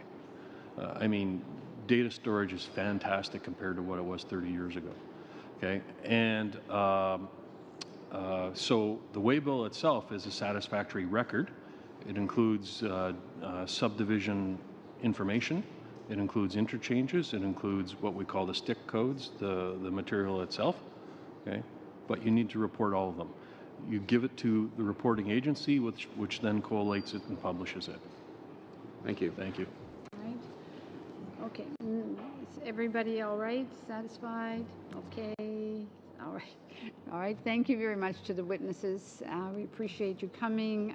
We are going to suspend until the next panel. Thank you very much. And the next panel will start at 5:30. I cut off a half an hour of your dinner time so that we could move along a little bit faster. All right. All right.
reconvening our last session of the day. I think as the witnesses know, this is our second full day of hearings, and we have 2 more days to go. And so we welcome you all here this evening for our final panel. So we look with great interest to hear your comments. So would we like to start with Pulse Canada? Would they like to go first? Introduce yourselves, please. Okay, thank you, Madam Chair and members of the committee, for the opportunity to discuss Bill C-49 with you. Pulse Canada appreciates your focus on this bill and your efforts to expedite the study prior to the return of Parliament. We've submitted a brief to you, and I will touch on a few of the recommendations contained within it. Pulse Canada is a national industry association that represents over 35,000 growers and 130 processors and exporters of peas, lentils, beans, chickpeas, and specialty crops like canary, sunflower, and mustard seeds. Since 1996, Canadian pulse and special crop production has quadrupled, and Canada is now the world's largest producer and exporter of peas and lentils, accounting for 1/3 of global trade. The value of the industry's exports exceeded $4 billion in 2016. The market for pulse and special crops is highly competitive, and maintaining and growing Canada's market share in over 140 countries that the sector ships to is a top priority for the industry. Pulse and special crops are the most multimodal grain crop in Western Canada. 40% of our sector's exports through Vancouver are containerized. Efficiently managing the logistics in these supply chains drives the competitiveness of our sector. As such, predictable and reliable rail service is central to ensuring this competitiveness and economic growth. It is through this lens that Pulse Canada has assessed Bill C-49. Will it deliver improved service, increased capacity, rail capacity, and competitive freight rates to the small and medium-sized shippers that comprise much of the pulse and special crops sector? Pulse Canada believes that Bill C-49 has the potential to deliver these outcomes, but would like to offer some recommendations to ensure that the bill delivers the results government intended, shippers need, and the overall Canadian economy expects. Increased competition is the most effective way to deliver improved service capacity and rates. And this is where the proposed long-haul interswitching rate regime holds the most potential.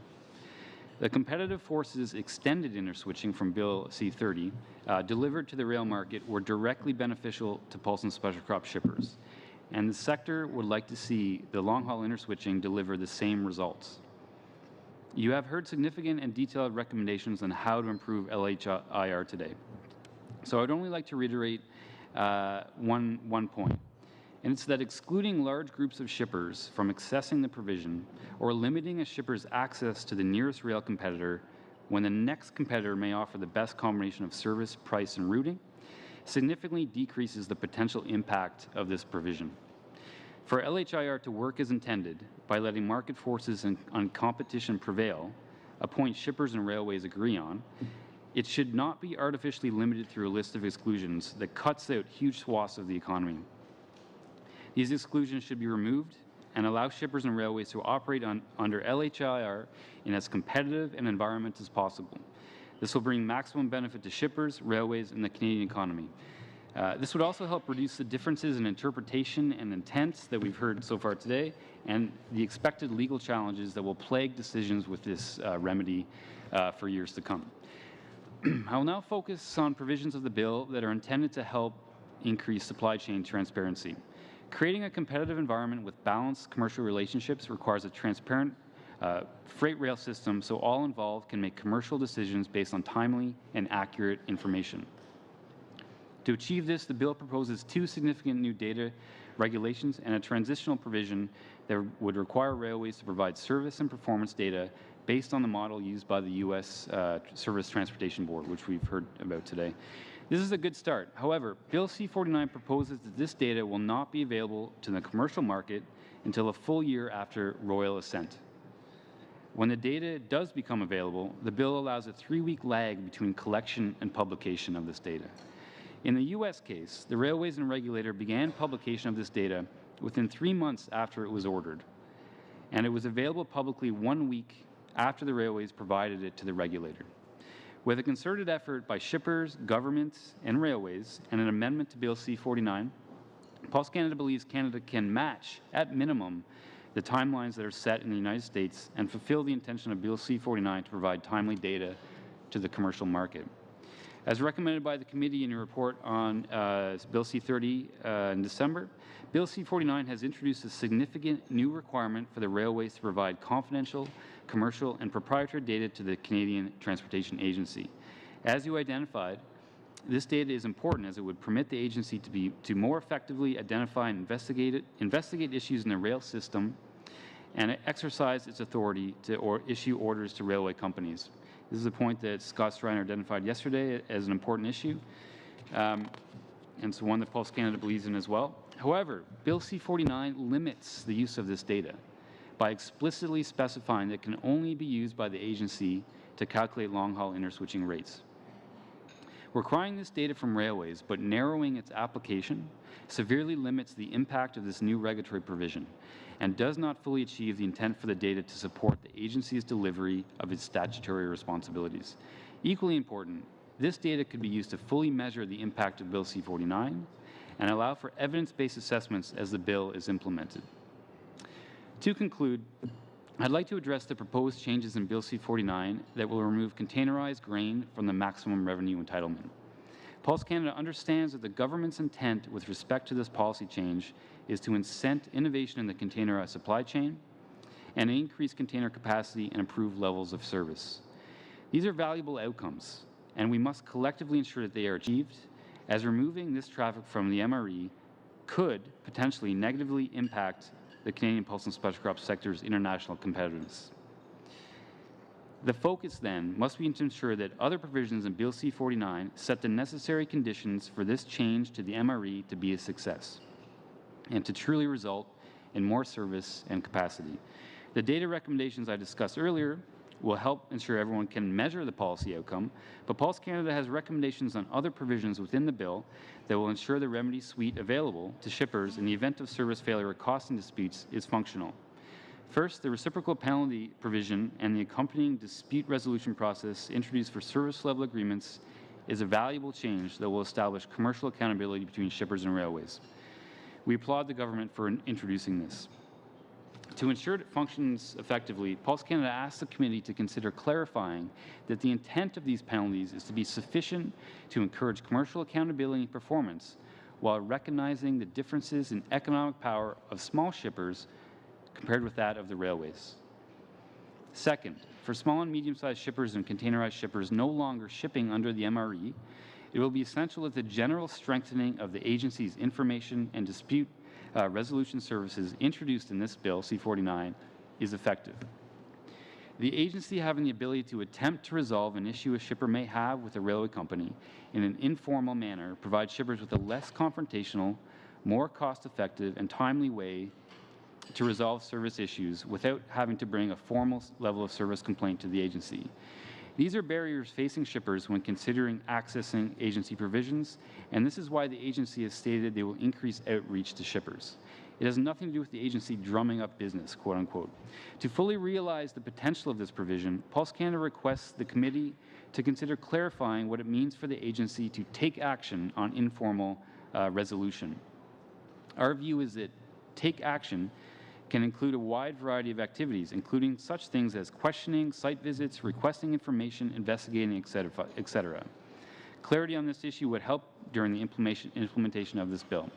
Ultimately, however, Pulse Canada views agency own motion powers, which has been discussed at length today, as the most efficient and effective way to address disputes and network issues, and strongly urge the government to consider the agency's request to be granted these powers. Finally, briefly, I'd like to touch on a provision in Bill C-49 that is specifically focused on the grain sector. The requirement in C-49, Section 42, that requires railways to self-assess their ability to move grain during an upcoming grain year and identify the steps they will take to enable grain to move. This can be an extremely powerful provision that can establish the basis for measuring railway activities against their plan, both during and at the end of the grain year. To strengthen this provision and ensure it delivers the intended outcome, Pulse Canada offers recommendations in our brief to enhance that section to clearly set the parameters for the type of information railway companies must provide. For the pulse and special crops sector, better defining these parameters provides an additional platform for the monitoring and assessment of the impact of the decision to remove containerized grain from the MRE. Thank you. Okay, thank you very much, Mr. Northey. Now to the Teamsters Canada Rail Conference, Mr. Hackey and Phil Benson. Of course, Phil's well known to many of us on the Hill here, so welcome to both of you. Thank you. Phil Benson, lobbyist, Teamsters Canada. With me is Brother Roland Hackle. He's the Vice President of Teamsters Canada Rail Conference. And Mr. Hackle will be making our presentation today. Thank you. Thank you, Madam Chair. Just for the record, it's Hackle, not Hackey. Sorry. As Vice President, I represent members on every freight, commuter, and passenger railway in this country. Prior to that, however, some 29 years ago, I hired on as a brakeman at CN Rail. I'm a qualified conductor and locomotive engineer, so I have spent a significant portion of my life cooped up in a 8x10 control cab of a locomotive. So I am very familiar with the conditions that we're talking about with respect to live video and voice recording.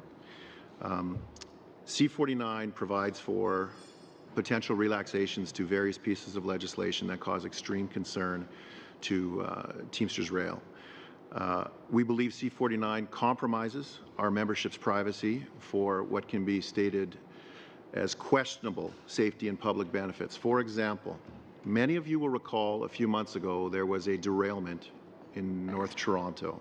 A locomotive consist crossed over into a train. Little damage, but high publicity. It's in a very populated area. Immediately following that, senior management from CP Rail, who owned the equipment and the track, came out on record as saying live video and voice recording would have prevented this accident. That's impossible. Live video and voice recording is to be reviewed after the fact. So unless these employers are suggesting monitoring live video and voice at the time it happens, there is no prevention possible. It's a tool at best for studying incidents after the fact. The TSB currently has access to LVVR equipment. So for the past several years, both major freight carriers and Via Rail have been receiving locomotives fully equipped with LVVR equipment. This is live equipment. It is recording to date. In the event of an accident or incident, current legislation provides the TSB with full access to this information, the data collected through this process. The proposed legislation will allow employer or third-party access to LVVR, and we believe that that will create a chilling effect on communications within a locomotive.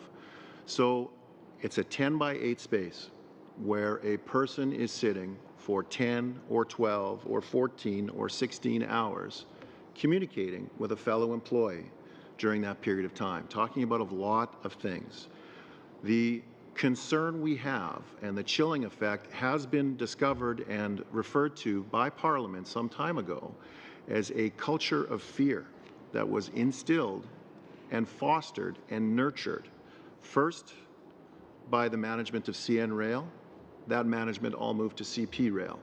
The same type of effect is in place now, especially when I hear CP Rail speaking about using this type of information for disciplinary processes. And that's no secret to us because they have approached the union to say, we want to use this for discipline. We want to be able to discipline people based on monitoring this equipment. We believe open communication between the employees in the cab, much like the co-pilot and pilot in an aircraft, is essential to the safe operation of this equipment.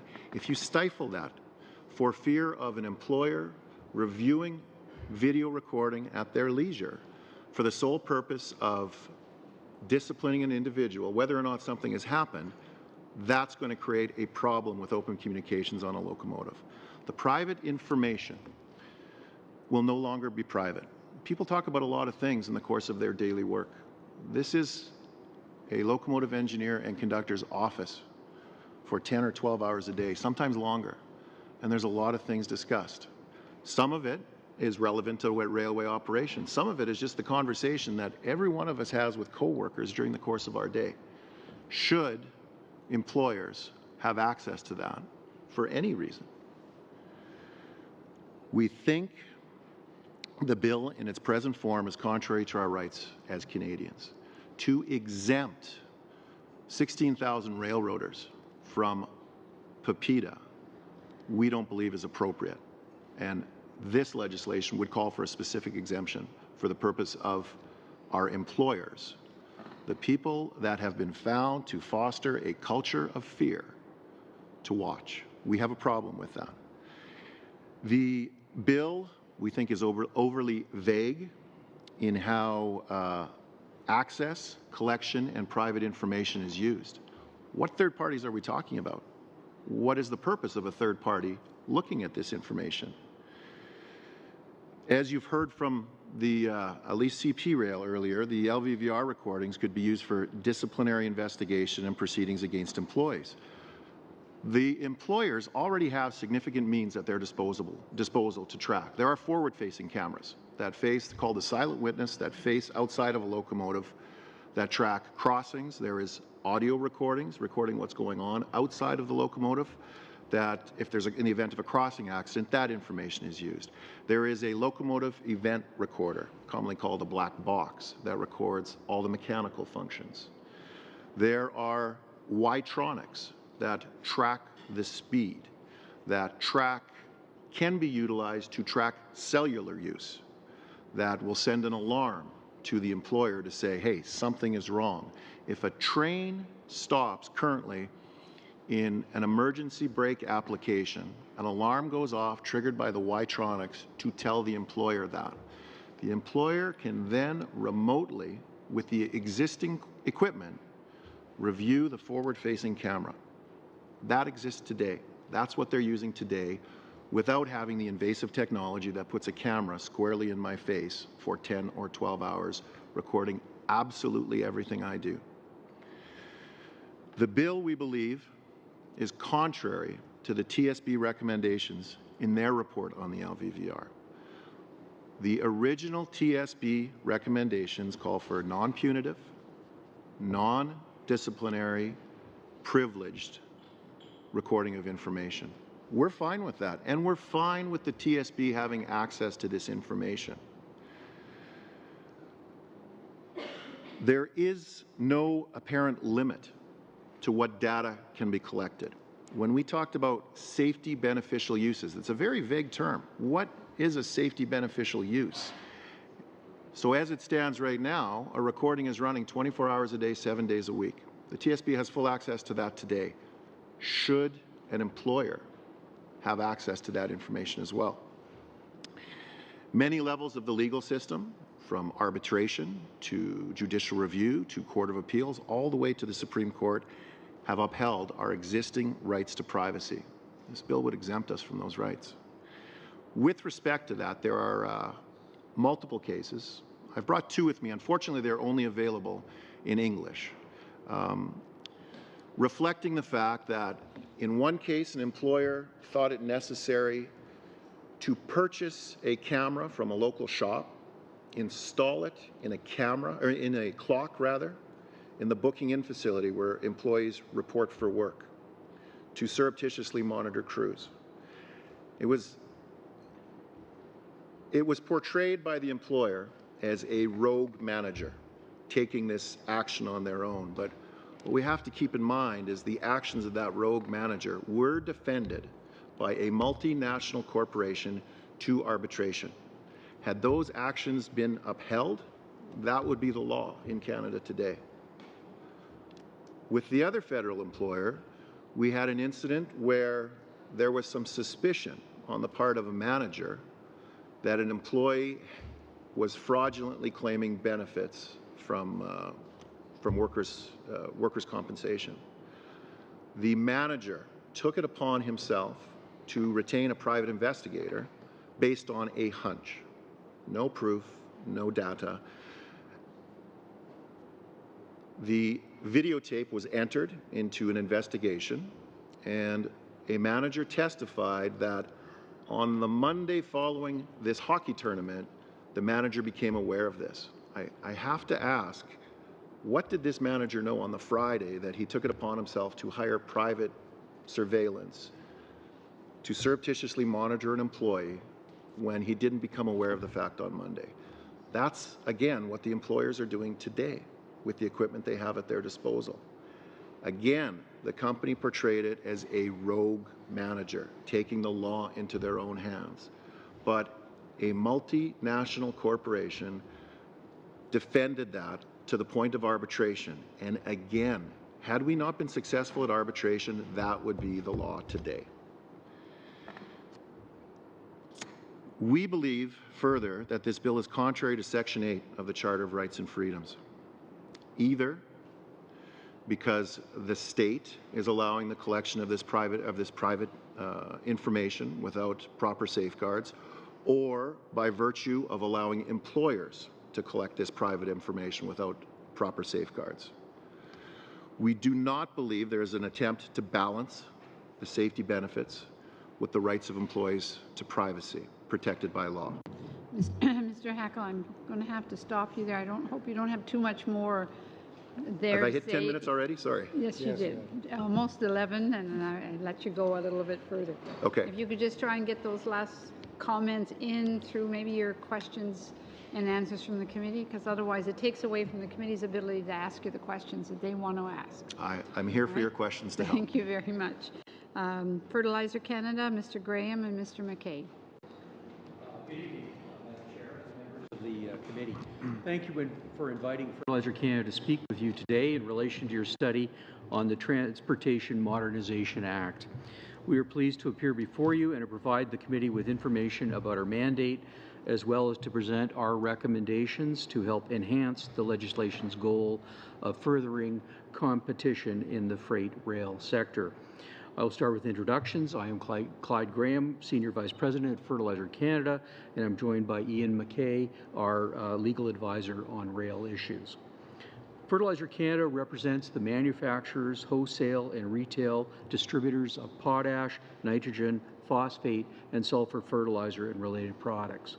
Collectively, our members employ more than 12,000 Canadians and contribute over $12 billion annually to the Canadian economy through advanced manufacturing, mining, and distribution facilities. Our association, which includes companies such as Potash Corp, Koch Fertilizer Canada, the Mosaic Company, CF Industries, Agrium, and Yara Canada, amongst many, many more, is committed to the fertilizer sector's continued growth through innovative research, programming, and advocacy. Canada is one of the world's leading producers of fertilizer, and it is our products that help farmers produce bountiful, sustainable food in Canada, the United States, and in more than 70 countries worldwide. We therefore play a crucial role in Canada's agri-food industry, an innovative industry identified by the Prime Minister's Advocacy Council on Economic Growth. To meet the demand of the world's farmers, we rely heavily on the railway system to move our products along our trade and transportation corridors to national, North American, and international markets. Fertilizer Canada is a proud partner of the Canadian rail system, and our reliance on rail is so extensive that our membership comprises one of the largest customer groups by volume for both CN and CP. As key stakeholders, we are encouraged to be working with a government which has demonstrated commitment to modernizing Canada's transportation system and capacity. We commend the legislation's objectives regarding freight rail, and we are supportive of many of the proposed changes, including those clarifying third-party liability, reinforcing rail safety, promoting competitiveness, and increasing data transparency. In an increasingly globalized world, we appreciate the government's recognition that a nuanced approach to freight rail is necessary to meet the needs of the Canadian economy. We make our following recommendations, understanding that the freight rail system should evolve to ensure that management of Canadian railways does not impair Canadian jobs, trade, or healthy competition. I would like to begin by discussing the exclusions for long-haul interswitching.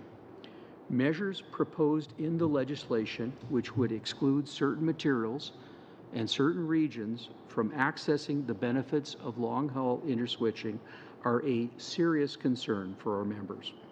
Canada has long adhered to the common carrier principle as a foundation of our economy. This principle prevents shipping companies from discriminating against a particular type of good. It is what has kept the Canadian economy in motion despite our vast distances. Amending the legislation to exclude certain materials and regions from long-haul interswitching will have the negative effect of eroding the common carrier principle, a concerning precedent for all Canadians. As most of our members operate in communities and regions captive to rail, denying access to long-haul interswitching based solely on their location increases their costs of doing business. From a safety perspective, I would also like to draw attention to measures excluding toxic inhalation hazard material from long-haul interswitching. One such material, anhydrous ammonia, is a key building block of nitrogen fertilizer. And anhydrous ammonia is used extensively in Canada for direct application into the soil to grow healthy crops across Canada. It's a vital fertilizer for many farmers. To date, there is no evidence to suggest that this material is not safely and securely transported by rail. Our members take transportation of their materials seriously. In support of that record, I'll add the following. Our members use purpose-built rail cars for safe handling of ammonia. Our members invest significantly in the insurance coverage and safety measures necessary to safeguard the transportation of our products. Our members already pay significantly higher freight rates to transport dangerous goods, and our association proactively develops safety codes and educational resources for our supply chain and for first responders to support the safe handling of fertilizer. Future tragedies such as Lac Mégantic must never happen again. However, in doing so, it is critical that we approach the transportation of dangerous goods through responsible, evidence-based policy decisions. I reiterate that there are not and have not been any safety reasons to discriminate against the shipment of TH material, such as ammonia, by long-haul interswitching. Our members already pay premium rates which compensate the railways for their liability and handling, 4 to 5 times the rates we pay for other kinds of fertilizer when it comes to hauling ammonia. Any long-haul interswitching rate established by the agency will reflect this and adequately compensate the railways. I would also briefly like to present 2 other recommendations relating to changes to extended interswitching and interchanges. First, we caution against the provisions that would allow rail companies to remove interchanges from service simply by giving notice. We are concerned the amendments strip the Canadian Transportation Agency of its authority to reinstate interchanges and strengthen the existing power imbalance between shippers and our railway companies. In the past, railways have denied that interchanges exist to avoid having to turn traffic over to connecting railways. We recommend this provision be removed from Bill C-49 to prevent inadvertent harm to captive shippers in the future. Second, Fertilizer Canada and its members are disappointed in the government decision to sunset extended interswitching up to 160 kilometers. And you've heard this, I think, over and over again. We have found 160-kilometer interswitching has strengthened competition over greater distances, as Transport Canada has confirmed. Since Western Canada's freight rail landscape has not changed in any fundamental manner since 160-kilometer interswitching regulations were introduced in 2014, we are disappointed by the government's decision to sunset extended interswitching. The Canadian fertilizer sector is a proud partner of Canada's rail system. It is a system that works for all Canadians and industry. It's a team approach to moving goods within Canada and to export markets. Together, we support Canada's global competitiveness in the agri-food sector through trade and transportation. Our $12 billion industry and our 12,000 jobs depend on a healthy, modernized, competitive rail system to survive and to thrive. Ensuring our products are delivered to farmers safely and securely in places such as Niagara, the Prairie grain fields, or the BC interior is of paramount importance to us, and we have a long, proud record of success in that regard. We are very supportive of much of what this bill proposes and commend its intentions. Captive shippers who are on one rail line and captive to that railway, need to benefit from our national railway infrastructure, and is great to see the government act to support them. We do believe more can be done, though, which is why we strongly encourage the members of the committee to consider our recommendations. We believe they improve Bill C-49 through a considered, evidence-based policy approach. Thank you, and that's the end of our presentation. And myself and Ian will be happy to answer any questions that you have. Thank you very much, Mr. Graham. And on to questions, Ms. Block. Thank you very much, Madam Speaker, and thank you to our witnesses for joining us today. I do appreciate the testimony that you have provided, and as you noted, Mr. Graham, there's a recurring theme that we are hearing throughout the testimony, and I would highlight that many witnesses appreciate much of what's in this bill, that they but that they have concerns around certain provisions, and one of them being the long-haul interswitching. And so I guess my question to you would be, I noted that you mentioned the measures to exclude the movement of toxic inhalation hazard material, and I think that was raised with me in a meeting that we would have had. And so I guess I'm wondering if you can comment on what the rationale may be. Have you been provided any rationale for why this exclusion has been made in this act? We have not been given any persuasive rationale by the government, and it appears from our point of view to have been an arbitrary decision. There's no safety reason to do this, and I don't know why our products would be discriminated on that basis.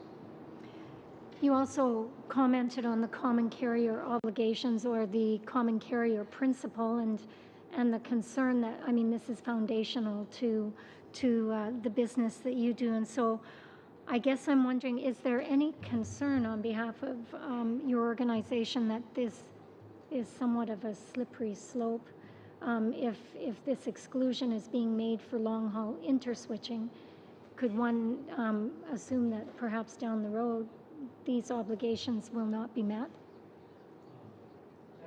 I mean, that's what our brief says, that we believe that this is a dangerous precedent that could be applied to other aspects of the movement of our products, particularly ammonia, by rail.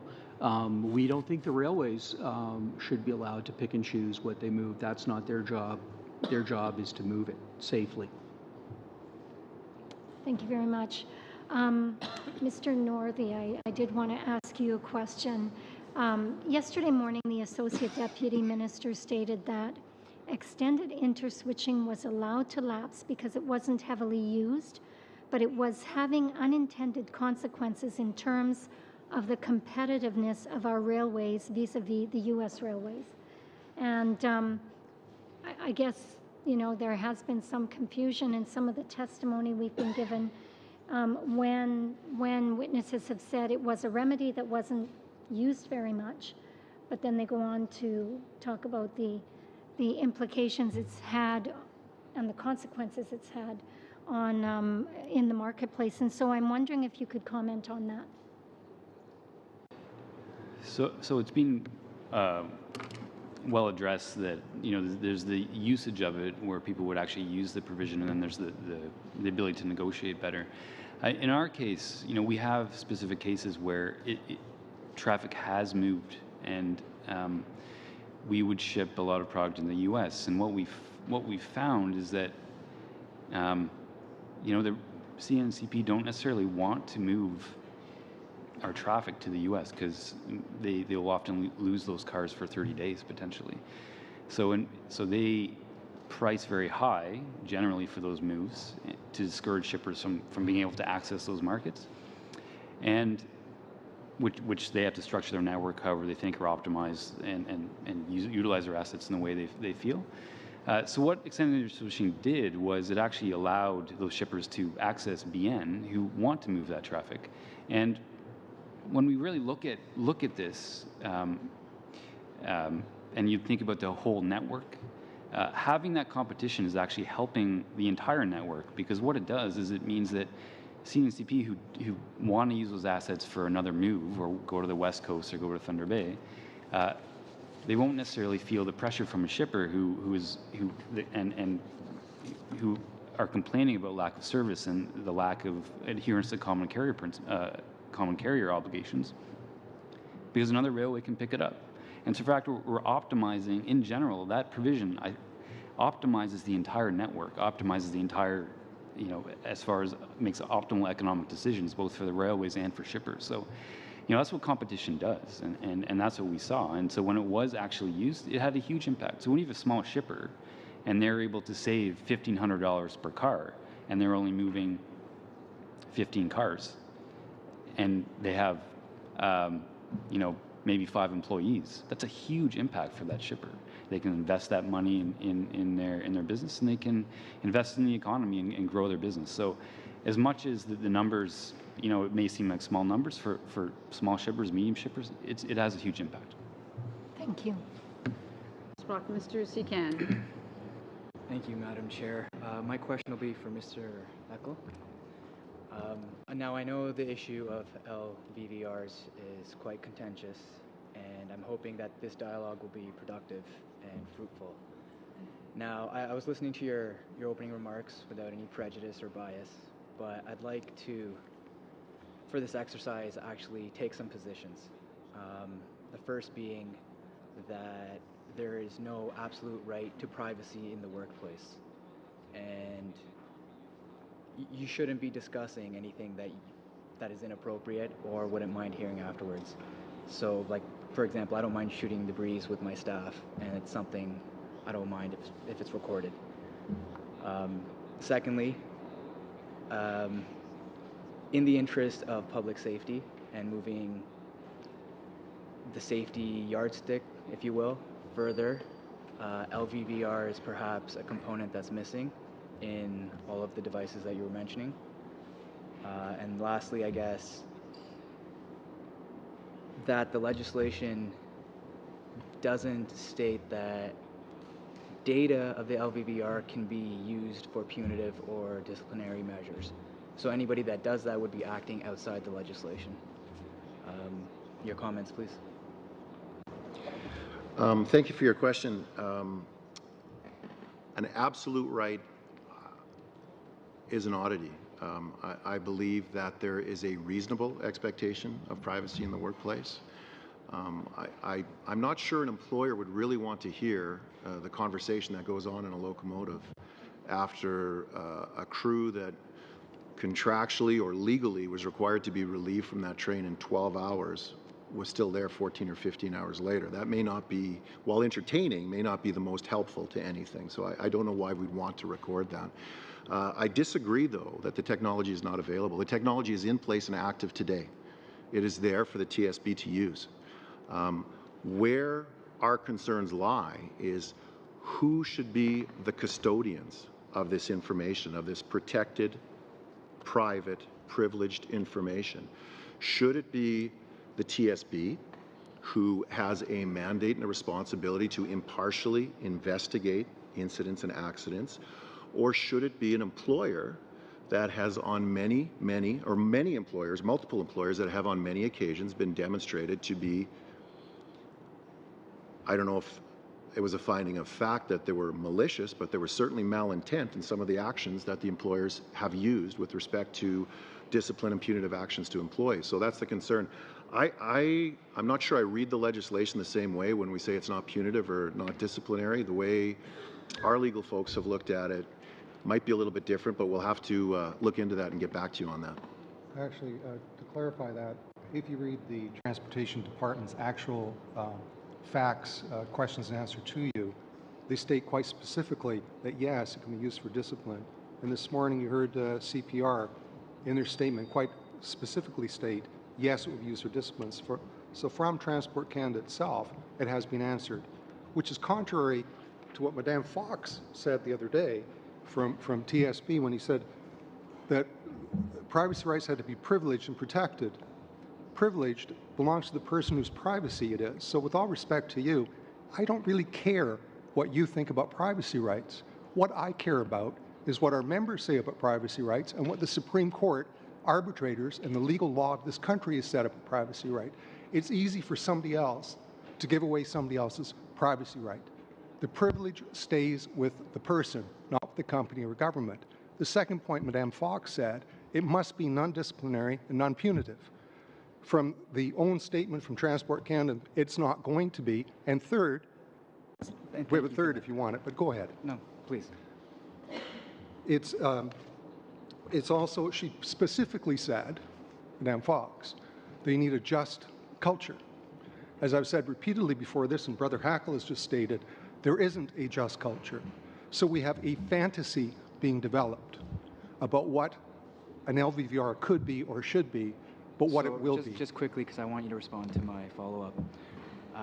In regards to the just culture or what was said earlier, what I'm asking is if those actions were outside the legislation. So you'd be, even if you do that, if you use it for a punitive or disciplinary measure, you would be doing it wrongly.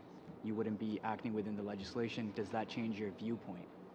I think that would address some, but to be clear, that's not what Transport Canada has told you, and that is not what Transport Canada has told you in their response and facts to you, and it's not what the companies have stated to you. So, with all respect, we can't comment on what could be in a piece of legislation. All we can deal with is what is in that legislation at this moment. Well, in your opinion, if that was to be in the legislation, would you have a different viewpoint? Pardon? So in your opinion, if that was to be in the legislation, that those actions would be outside of it, would your position be different?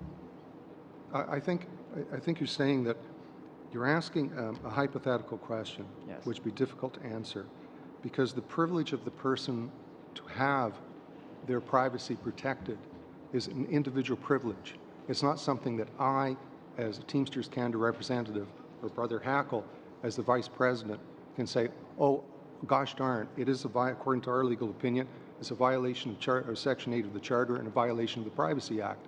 So quite bluntly, you're saying if we change a piece of legislation that in all likelihood is unconstitutional and a violation of the Privacy Act, then it'll make it okay in our opinion. And that puts us in a very, as you understand, Mr. Sikin, it puts us in a very, would put us in a very difficult situation. So it's a hypothetical question for which we will not answer.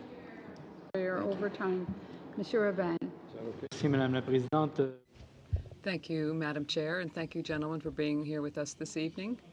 Many things have been said about these LVVRs, and I don't want to extend the debate inordinately. You've made your points, but you've only heard about one question. If C-49 were very clear and specific concerning LVVR and that they can only be used by the Transportation Safety Board following an accident, would that not change your position? Safety Board access only. It should not be shared with employers or third parties. That's been our position since the initial introduction of this equipment, and that would satisfy us. Ce qui m'amène à vous parler. Which brings me to talk to you about safety measures that, in my opinion, are even more important, because many witnesses spoke to this and could corroborate this. Most of the rail incidents that are tied to a human factor are related to fatigue. And what we've seen, including in C-49, is that there are no new measures dealing with fatigue of train conductors and the rail company representatives say that they're discussing this with the unions, that it's important, it's a priority, but the speed with which the government or the rail companies or both are putting measures in place to deal effectively with conductor fatigue seems to me really much more important in terms of safety than putting in place this recording device that would help with the investigation following an accident. So in terms of fatigue, are you seeing any progress, and do you see anything that might be implemented soon? Yes. First of all, LVVR would do nothing for fatigue. But as far back as 2010, CN Rail and our union started negotiating methods within the collective agreement to address fatigue. Didn't get a lot of steam and didn't get a lot of headway. The last collective agreement, which was ratified on CN, I believe it was August 4th, was ratified, contained a lot more on fatigue. As well, CN and the Teamsters have entered into a cooperative plan with the help of a fatigue specialist, a former TSB officer, who specializes in sleep science, to work with us accumulating and tracking scientific information to ensure that the methods we're taking with respect to crew scheduling, rest, work-life balance are having a positive and factual impact. It's one thing to say, we think this is going to help. It's another thing to measure how that's going to help. So I believe you heard a little bit from CN today about the Fitbit study, where we actually, and I've warned them, we wouldn't put anything on our members that I wouldn't do myself. It tracks your wake-sleep habits. And there was a few bugs at first. For instance, it recorded a 2-hour period when I was at a pension meeting as being asleep. So there's a little debate on that. But we worked out some of the bugs on that, and our members are wearing them. So the plan and what we've done is put them in the non-scheduled environment without the challenges or without the enhancements that we've negotiated, track their information, transform their environment to a more scheduled, structured environment, let them adjust to that, and we're just now getting the data back with the return, the follow-up information, and it's been very positive so far. We are getting letters from members saying, my goodness, I finally have a life, and there's things working well. Interestingly, last week, which I'm not sure what CP spoke to about this, we reached a tentative agreement with CP Rail, a 1-year extension to the existing collective agreements for locomotive engineers and conductors at CP. That agreement expires this December. There is a tentative extension out for ratification now. The cornerstone of that agreement is our provisions with respect to scheduling to try and address fatigue in a similar manner using the same sleep specialists as we're using at CN to try and make improvements there as well. We are seeing a lot of things, from better work-life balance, for better retention. The employers are benefiting through attendance, better attendance at work. People aren't booking off unexpectedly. So we're working through the collective agreement process to get there. So there has been some good news, and you may or may not be aware of the agreement reached last week, but that's positive for everybody to try and get something done there.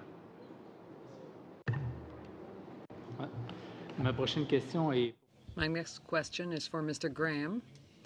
Indeed, I can't explain any better than you the exclusion that you're seeing, but does Bill, or should Bill C-49 prevent specific conditions for the transportation of hazardous goods? Because right now, whether it's canola oil or whether it's oil, flammable oil, it just seems to be exactly the same thing. So do you recognize that hazardous materials should be dealt with differently and that it just does not appear to be part of C-49?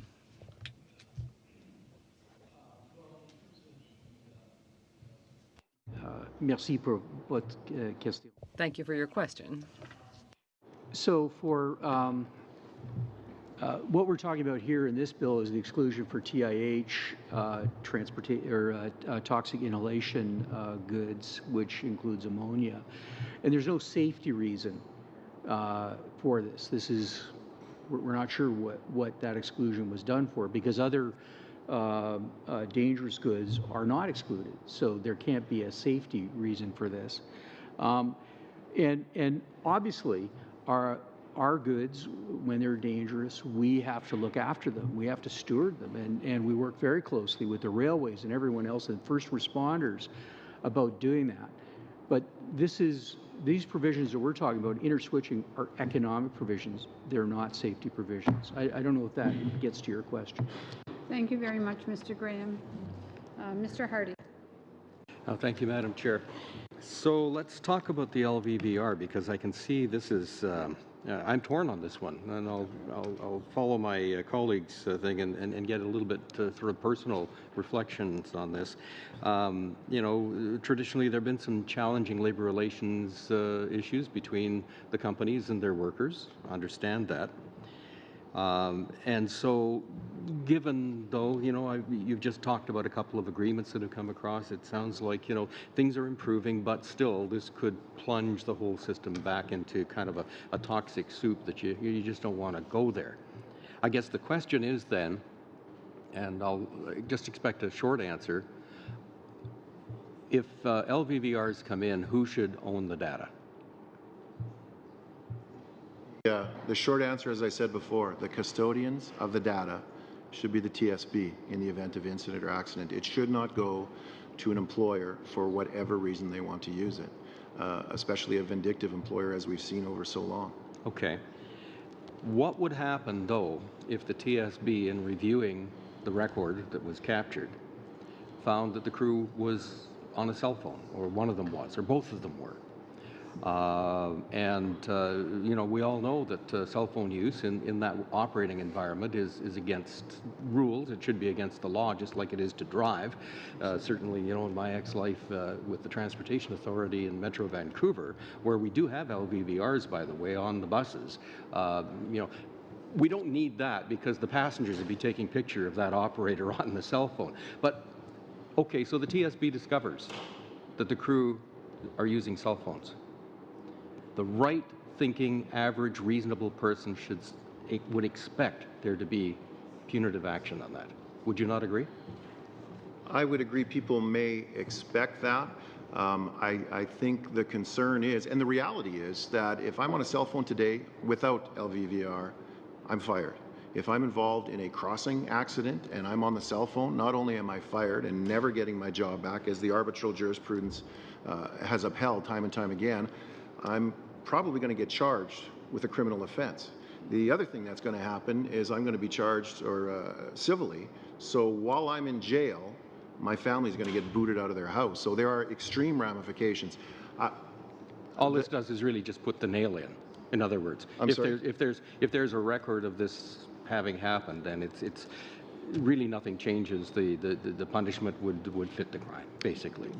The record is not the issue. If the data is used responsibly by the TSB for purposes of investigation and a cell phone was shown to be a problem, we know cell phones are a problem. If the guy's on a cell phone, that's an issue. I guess the concern is not necessarily the cell phones. Nobody wants that. We tell people point blank, no cell phones. You are fired. Don't do it. The concern is the other things. For 12 hours, I am being recorded to be reviewed at my employer's leisure. This technology is live streamed to my manager at his house at 4 o'clock in the morning if he so desires. And I don't think that is a situation that any employee should be subject to in this country. I understand that. What happened in the collision in Toronto? What was the cause of it? The report just came out. I can't quote it verbatim. It was human error. I understand fatigue may have been a factor, a piece of equipment. There was a lot of other factors going on too. A light engine, which is a 3 locomotive consist, crossed over into a freight train, as I recall. But what a lot of people didn't hear about, what didn't make the headlines, is that crew was called immediately before, told be on the lookout. There's trespassers in the yard, so they're watching for people running around. They're paying attention to a whole bunch of things. They hit a crossover, which is a very short piece of track that crosses them from one track into another, and they struck another movement. I see. Would there be some learning out of that perhaps a video record would provide to the company and to the employees alike that would suggest other ways of handling a situation like that, because it's bound to recur, right?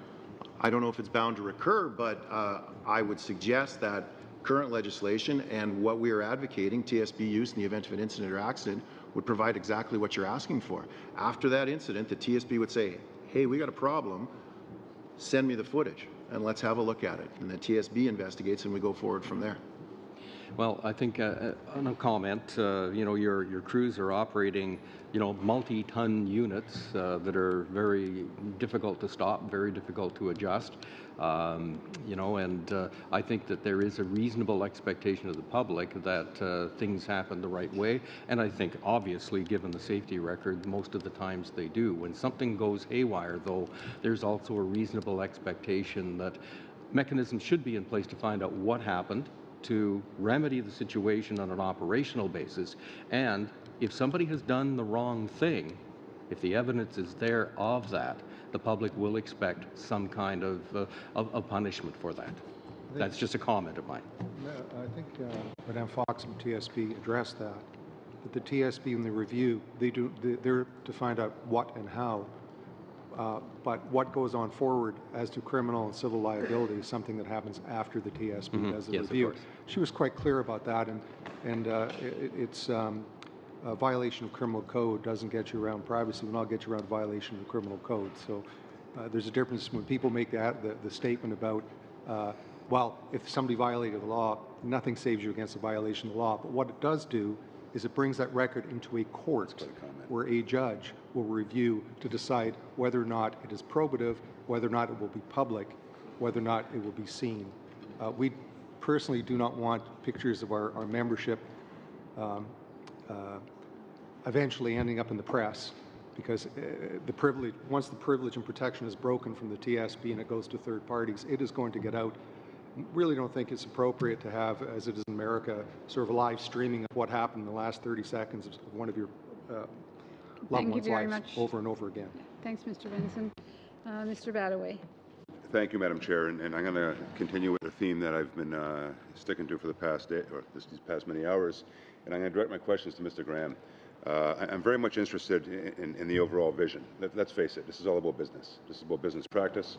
And with that, trying to establish a balance based on value return on your investments, ultimately giving us, as you stated earlier, a better performance by your company and those that you represent.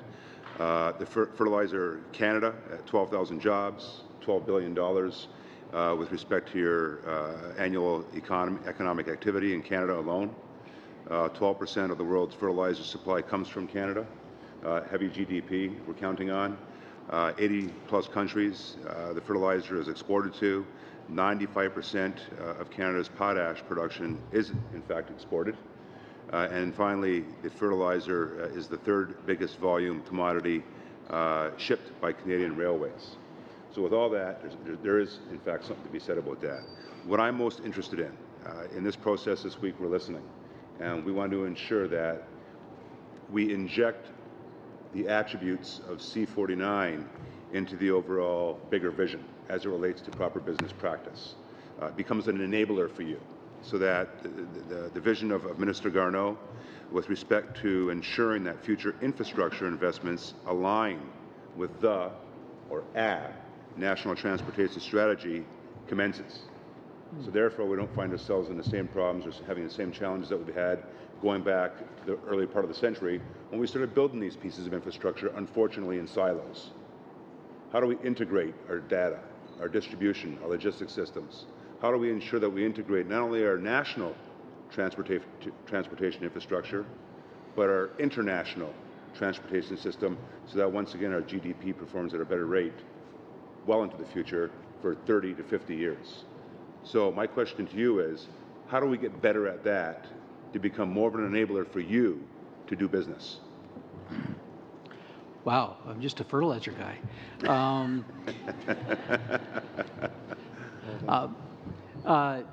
Well, look, the economy works together best when businesses collaborate. So there's a lot of players in the whole supply chain that moves products in and out of Canada. So obviously having, forecasts of what we're going to be doing in terms of our business and where we're going is important, and we hope that the railways react to that. I think sometimes the railways have delayed making investments in infrastructure until the volume is there. Our industry in potash in particular, the province of Saskatchewan has invested about $18 billion in increasing its capacity. That's an important signal to the marketplace, to the ports, to ocean freight, to the railways, that our industry is growing and that we need more capacity in the system. And we hope that the railways would respond to that. There are constraints in the system because of geography. We understand that. We know that there's I think, an aggressive program of infrastructure improvements at the Port of Vancouver that's being proposed. We'd like to see the government get behind that, for example. But I don't think there's a simple answer to that. I'd just like to allow, if the chair would allow, just Mr. McKay to respond briefly regarding the North American network. Just to address the member's question, one of the great things about this bill is it recognizes that rail-to-rail competition is important for shippers. Well, in the absence of real rail-to-rail competition, we heard Mr. Johnson from Tech talking about running rates today. That's one version or one possibility. But the measures that are proposed in Bill C-49 are crucial to kind of substituting for real competition with legislative provisions. What we want to make sure to meet the goals that you've talked about is that those measures are effective at actually creating an appropriate substitute for competition. How much time do we have left? 2 minutes. Pulse Canada, Mr. Northery. If you can add your 2 cents worth to that question. Yeah, I'll just build on what Ian said. I mean, we have the building blocks right now in C-49, and we've had a lot of shippers here today, and there's been pretty strong unity on some key points, and let's use C-49 as a building block to your vision, and I think that's the intention, and I think everyone can see that potential in this bill. It gets very, very close to what we want, and competition is a big part, and long haul is a big part of that, as well as the data. Ultimately, if we're going to achieve those objectives, we need to be able to measure it. We need to be able to measure it to see whether the policy is actually working, and we have to be able to measure whether people are having success within the system we have. And so, C-49 brings those data, this idea of data and evidence into scope for one of the first times. And it's just those really minor tweaks to make sure that we actually unlock that and allow that to become a platform to work towards. As well, Transport Canada is also in parallel doing their data and transportation system. So I think everything's there. We just need to sort of bring it together. Good, thank you. Mr. Shields. Sure. Appreciate you being here this evening, almost. Anyways, just a few questions. Haven't touched on this one. Soybeans. Soybeans in Pulse. Some people say it is, some people isn't. But I believe it is. So are you working on that? Because it's not in here. So yes, our members also represent the soybean growers in the West, so the Manitoba group and the Saskatchewan group. Our initial position when the review was happening, Mr. Emerson's review, was that soybeans and chickpeas, in fact, should be in Schedule 2. So absolutely, I think the cases made today makes a lot of sense for including it. We're in a situation, though, as I mentioned in my verbal statement, that we're getting all containerized grain removed from the MRE. So we have both the desire to put those crops into it, but then we're also grappling with situations of having, what is a huge portion of our movement getting pulled out of the MRE. So yeah. Well, that's where I was going next. So you've gotten there. So I guess in the sense of regulatory, you didn't have any amendment in the sense of changing the regulatory to, as more niche crops, I believe, will move into that, and some that are less are still in it. I think that's a piece that would be very important, is a sense of how those ones that are in there. But getting to, have you had any direction or information that says what's the rationale for excluding, which I believe is going to be growing more as intermodal container shipping? Yeah. Why? Have you been given any rationale? Why? So yeah, we've asked a lot about what the rationale is, and we haven't, and we've done our own study on what the impact of that would be.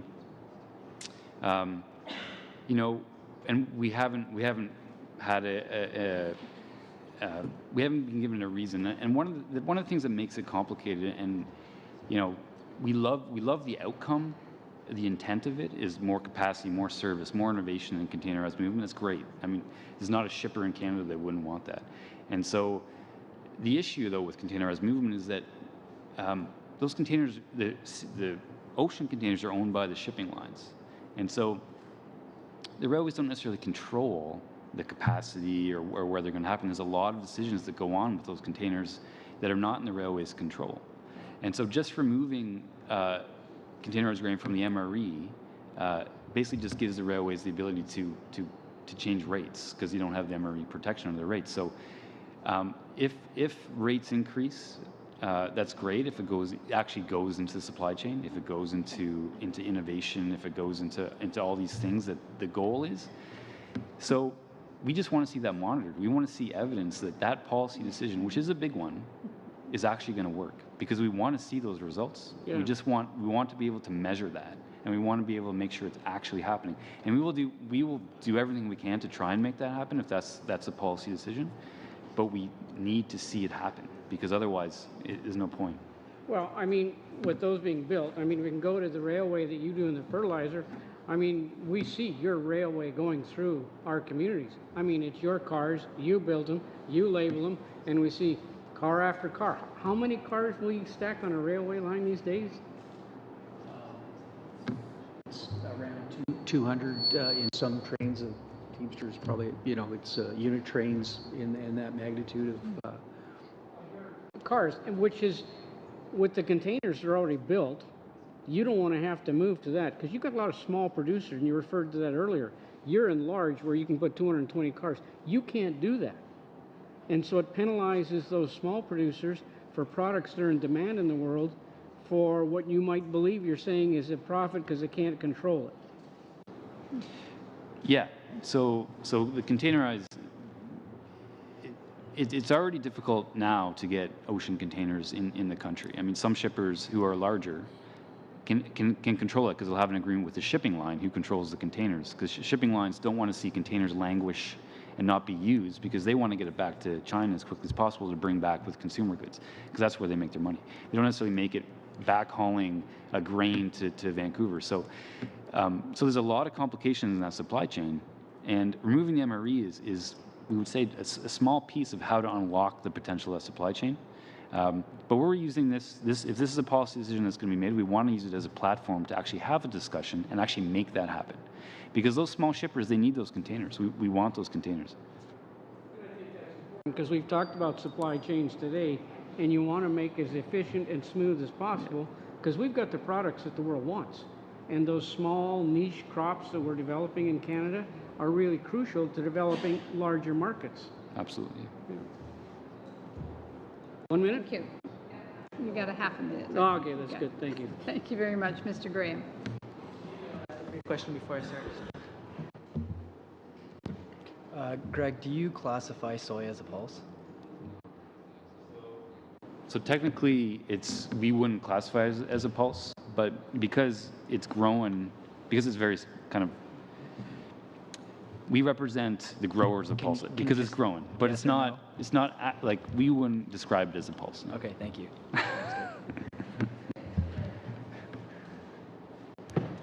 Thanks.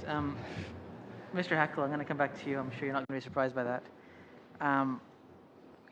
9 years ago today, one of the worst accidents happened on the railways in North America at Chatsworth, California, when a Metrolink commuter train crashed into a Union Pacific freight train. 25 killed, 135 injured. The operator of the train was on his cell phone texting at that time. In your view, if he had known he'd been in LVVR, would that accident have happened? I don't know that. I know that since that time, there's technology in place through the Whitronics that can evaluate whether there's a cell phone signal being received or transmitted from a locomotive. It can tell you if a cell phone is on a locomotive. So that technology exists with the equipment. Most of it is already installed on the locomotive. So if they really wanted to go after cell phones, they could flip the switch on that, and they could tell you if a cell phone's on, and they could investigate you for that. There is no need to have live video monitoring at the, something that the airlines don't have, something that no other country has. This would be a first in the world to institute this type of technology with employer access at this level. Would be the first in the world. I just don't see a need for it when you have a technology that would do exactly what you asked. So do you see that you've already mentioned that many locomotives already have the technology in place. Are you already seeing abuse by employers of this technology? Yes. Yes, I am. As I reported, there's a couple fairly recent, I say within the last couple of years, it takes a while for an arbitration case to get through, showing abuse of video technology with respect to existing employees. There are currently outstanding grievances with respect to the silent witness, the forward-facing camera. Those are not progressed through the arbitration process yet, so it's difficult for me to comment on the facts of those cases. But they would involve the company going and reviewing after the fact. These track data for 72, 96 hours. A shop employee would go download the data, and then a manager reviews it just to check and see if there's anything out of the ordinary. And those, we think, there was no incident to prompt an investigation, but just to use video technology in that manner, we think is abusive and shouldn't be used, and we don't see any need to open up the door further. There are existing measures. The Transport, TSB and Transport Canada have both endorsed efficiency testing as a means for checking for crew activity and rule compliance. I don't see the need for this unprecedented use of this technology. If the technology exists, which we know it does, should or could the equipment indicate to the operators of the train that they're being monitored actively? Like a tally light comes on, you are being watched by a manager right now. I don't think that's appropriate that a manager does that, but the technology is live today. Well, that's what I'm asking you. Given that it already exists, is there any way of having feedback going the other way saying you are being watched right now? That a manager is, well you said you can tap into an engine and live stream it. You just told us that. So if they can go the other way. Well, the technology exists, and it's currently for use of TSB only. That's what the law provides for today. You're asking me, I guess, the way I see it, to say, well, okay, if I know my rights are being violated, that's okay. And I can't agree with that. I'm sorry. That's a fair point. Metrolinx was here yesterday. I'm sure you saw the testimony. They were very clear that in their view, the LVVRs, which they already have in place, which I believe are already with your union members on those trains, are intended as preventive, and they review the tapes on intend to review the tapes on a preventive basis rather than a disciplinary basis. How do you feel about that? And if they're not listening to the conversations to hear what you're saying after 15 hours of service on a 12-hour shift, but to make sure you're calling your signals, clearly the approach to whatever you're doing, do you see a role for it in a preventive capacity? Well, I'm not familiar with what Metrolinx said yesterday, but I can tell you Metrolinx, the GO train, obviously the largest conveyor of passengers in the country, has an exhaustive LVVR policy that was negotiated with the Teamsters Union that allows for, and the Ministry of Transport, and I believe the Federal Ministry was involved as well, because they're federal tracks they operate on, allows for TSB use only. This is what's in place today. Allows for TSB use only in the event of an incident or accident. There is a defined chain of command. There is one person, the position is specifically named in the policy, who has access. It is put onto an encrypted key and hand-delivered to the TSB for evaluation. That is the process in place today, and if they have advocated for something else, I'm not aware of that. I haven't seen any submissions from Metrolinx, so I can't really comment on what they've said. But that's what's in place today at GO. Okay. If the companies were to get access to this data, if the companies are to get access to this data, should the unions also get access to this data? I don't want access to this data, and I don't think the employer should have access to this data. If I could just clarify one thing, Metrolinx does not employ any conductors or locomotive engineers. No, they use Bombardier, I know. Bombardier, yes, is the employer. Metrolinx is the umbrella organization. So they do not have any actual employees, which was the subject of the arbitration case and how that policy came to be. But Bombardier... Do you want to clarify that? Sure. Okay. Bombardier crews are Teamsters members, yes? That's correct. Okay, thank you. Okay, Ms. Block. Thank you very much, Madam Chair. I want to just ask another question of you, Mr. Northey. I noted that in your response to the CTA review report dated April 18th, you had recommended that the 160-kilometer limit be made permanent. Now, you know, you see C49, and I know you made other recommendations. How does C49 address the recommendations you made following the release of the CTA review?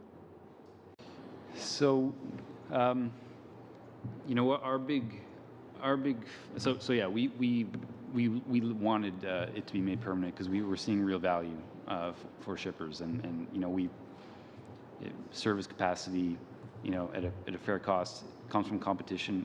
Extended switching was providing that. It was very clean, simple. It worked well. So C49, and so we had an exhaustive list of other recommendations. You know, we focus heavily in Pulse Canada on data. We're very data-driven. We're evidence-driven. We don't want to use anecdote to describe service failure. We want to measure. So we've put in a lot of money into developing data. So data is a big piece. And C49, it really moves the bar on data. It doesn't quite get to where we wanted, but it's there. Own motion powers for the agency. When we're talking about small and medium-sized shippers, there's serious roadblocks to be able to access level of service complaints, FOAs. Like, you know, they do not have either the time, the money, or the desire to really go up against a railway when service is failing. So our view is that you need in those cases, you need a strong regulatory backdrop, and we need an agency that has data and evidence, can monitor the network, and be able to intervene when service is failing. So these, as was discussed earlier today, own motion powers are extremely important for us, and so we don't see that in the bill, and so it's one of our recommendations now is we'd like to see that in there. I think those are the real key ones. Reciprocal penalties are also very important. We do see that in this bill. All we really want is a clarification of intent on what it means. You know, when you talk about a balanced penalty or a balanced amount, what a shipper can pay versus what the railway can pay, and also what that number has to be set at to drive a change in behavior is very, very different. So a shipper, you know, if they have to pay a $100 fee for not loading a car on time, that has an impact. But a $100 fee for the railway to not deliver cars to a shipper who's shipping 15 cars, they're probably just going to pay that penalty, potentially. So what is it that will drive that change within a contract, that change in behavior? So that's really what we want, but it's all there. It's not a change in the wording of the bill. It's just clarifying the intent of that balance needs to take into account the ability of a small shipper versus a large railway and how you drive performance. So I'd say those three, the data, reciprocal penalties, and creating a competitive option that extended interswitching were the three. And long haul, you know, we want to make that work. You know, we don't really care what the name of it is or how it works. We want to see a result from it, and we're concerned right now that all the exclusions are a concern. As you heard today, the costing, like we would support all of that. We really need that to work. It's a result. We're result-based. Shippers don't care what the names of these things are. It's the result. Mm-hmm. 1 minute. I guess I would just make an observation. I think our witnesses have been very gracious in terms of extending to the authors of this legislation a belief that the intent is there in the bill, and so it is my hope that with the recommendations and the amendments that have been suggested that have come forward from so many witnesses, that those will be seriously considered in terms of addressing the concerns that that each of you have raised and the implications for the industry. So thank you very much. Mr. Robin. Si j'aimerais intervenir. Thank you. I'd like to ask Mr. Northey a quick question, because you said something that really gives me a charge when I hear it. You said it's a step in the right direction. So if it's a step in the right direction, why aren't we moving forward? I'm having trouble understanding this approach that several witnesses keep saying that C-49 is a step in the right direction. Are we just here with a bill that's going to appease various lobby groups, but in the end kind of doesn't satisfy anyone because it's a step in the right direction for some people, it's a step in the wrong direction for others? So should C-49 not deal with these issues and go as far as we can on the issues that we are able to deal with, whether it's interswitching or others? I just have the impression that we have a middling position on everything. Rail legislation in the past few years, and you know, it's been about incremental improvement each step, and that's sort of the nature of what happens. I mean, we've been discussing this for 100 years, and the reality. You know, shippers carry on with what they get, and restricted capacity, poor service, unreliable, you know, rail delivery, and we just soldier on. And so legislation, for sure, we've seen these incremental steps, you know, and C-49 just adds to that. We would love it if we actually, you know, resolved the issues that we have, like really resolve the issues, you know, this fact that there is not a functioning market in rail. But, you know, it's difficult. Legislation is clearly difficult. So we really want to get there, and we think that that this step could be a big one. And so we just hope that it can be. And so, you know, the intent is there. The intent is there. So we're just trying. We want to make this work this time, to the extent that we can. And so I'm sorry that it does seem unsatisfying, but I'll tell you what. I mean, when we talk to our stakeholders, they ask the exact same question, and because ultimately, when it comes down to it, they're going to ask for results. You know, is this going to work for them? And we look at it, and some of it likely won't. For smaller. J'apprécie quand même la nuance. On est passé d'un pas. Well, I appreciate the answer. We've gone from a step to a big step, so I guess we're gaining something here. We're winning something. I'll come back to Mr. Hackle and Mr. Benson on the recordings that we're arguing about. I think we agree on the main lines. The TSB needs it for their, or wants it for their investigations. I think that's appropriate. But you've given me a ray of hope concerning potential measures to come. So the last point I'd like to raise with you, for decades now, the rail system in Canada has used visual systems to control circulation on a significant portion of the network. And for over 15 years, the TSB has been relentlessly pointing out the fact that we need to have physical barriers and additional ones in many places.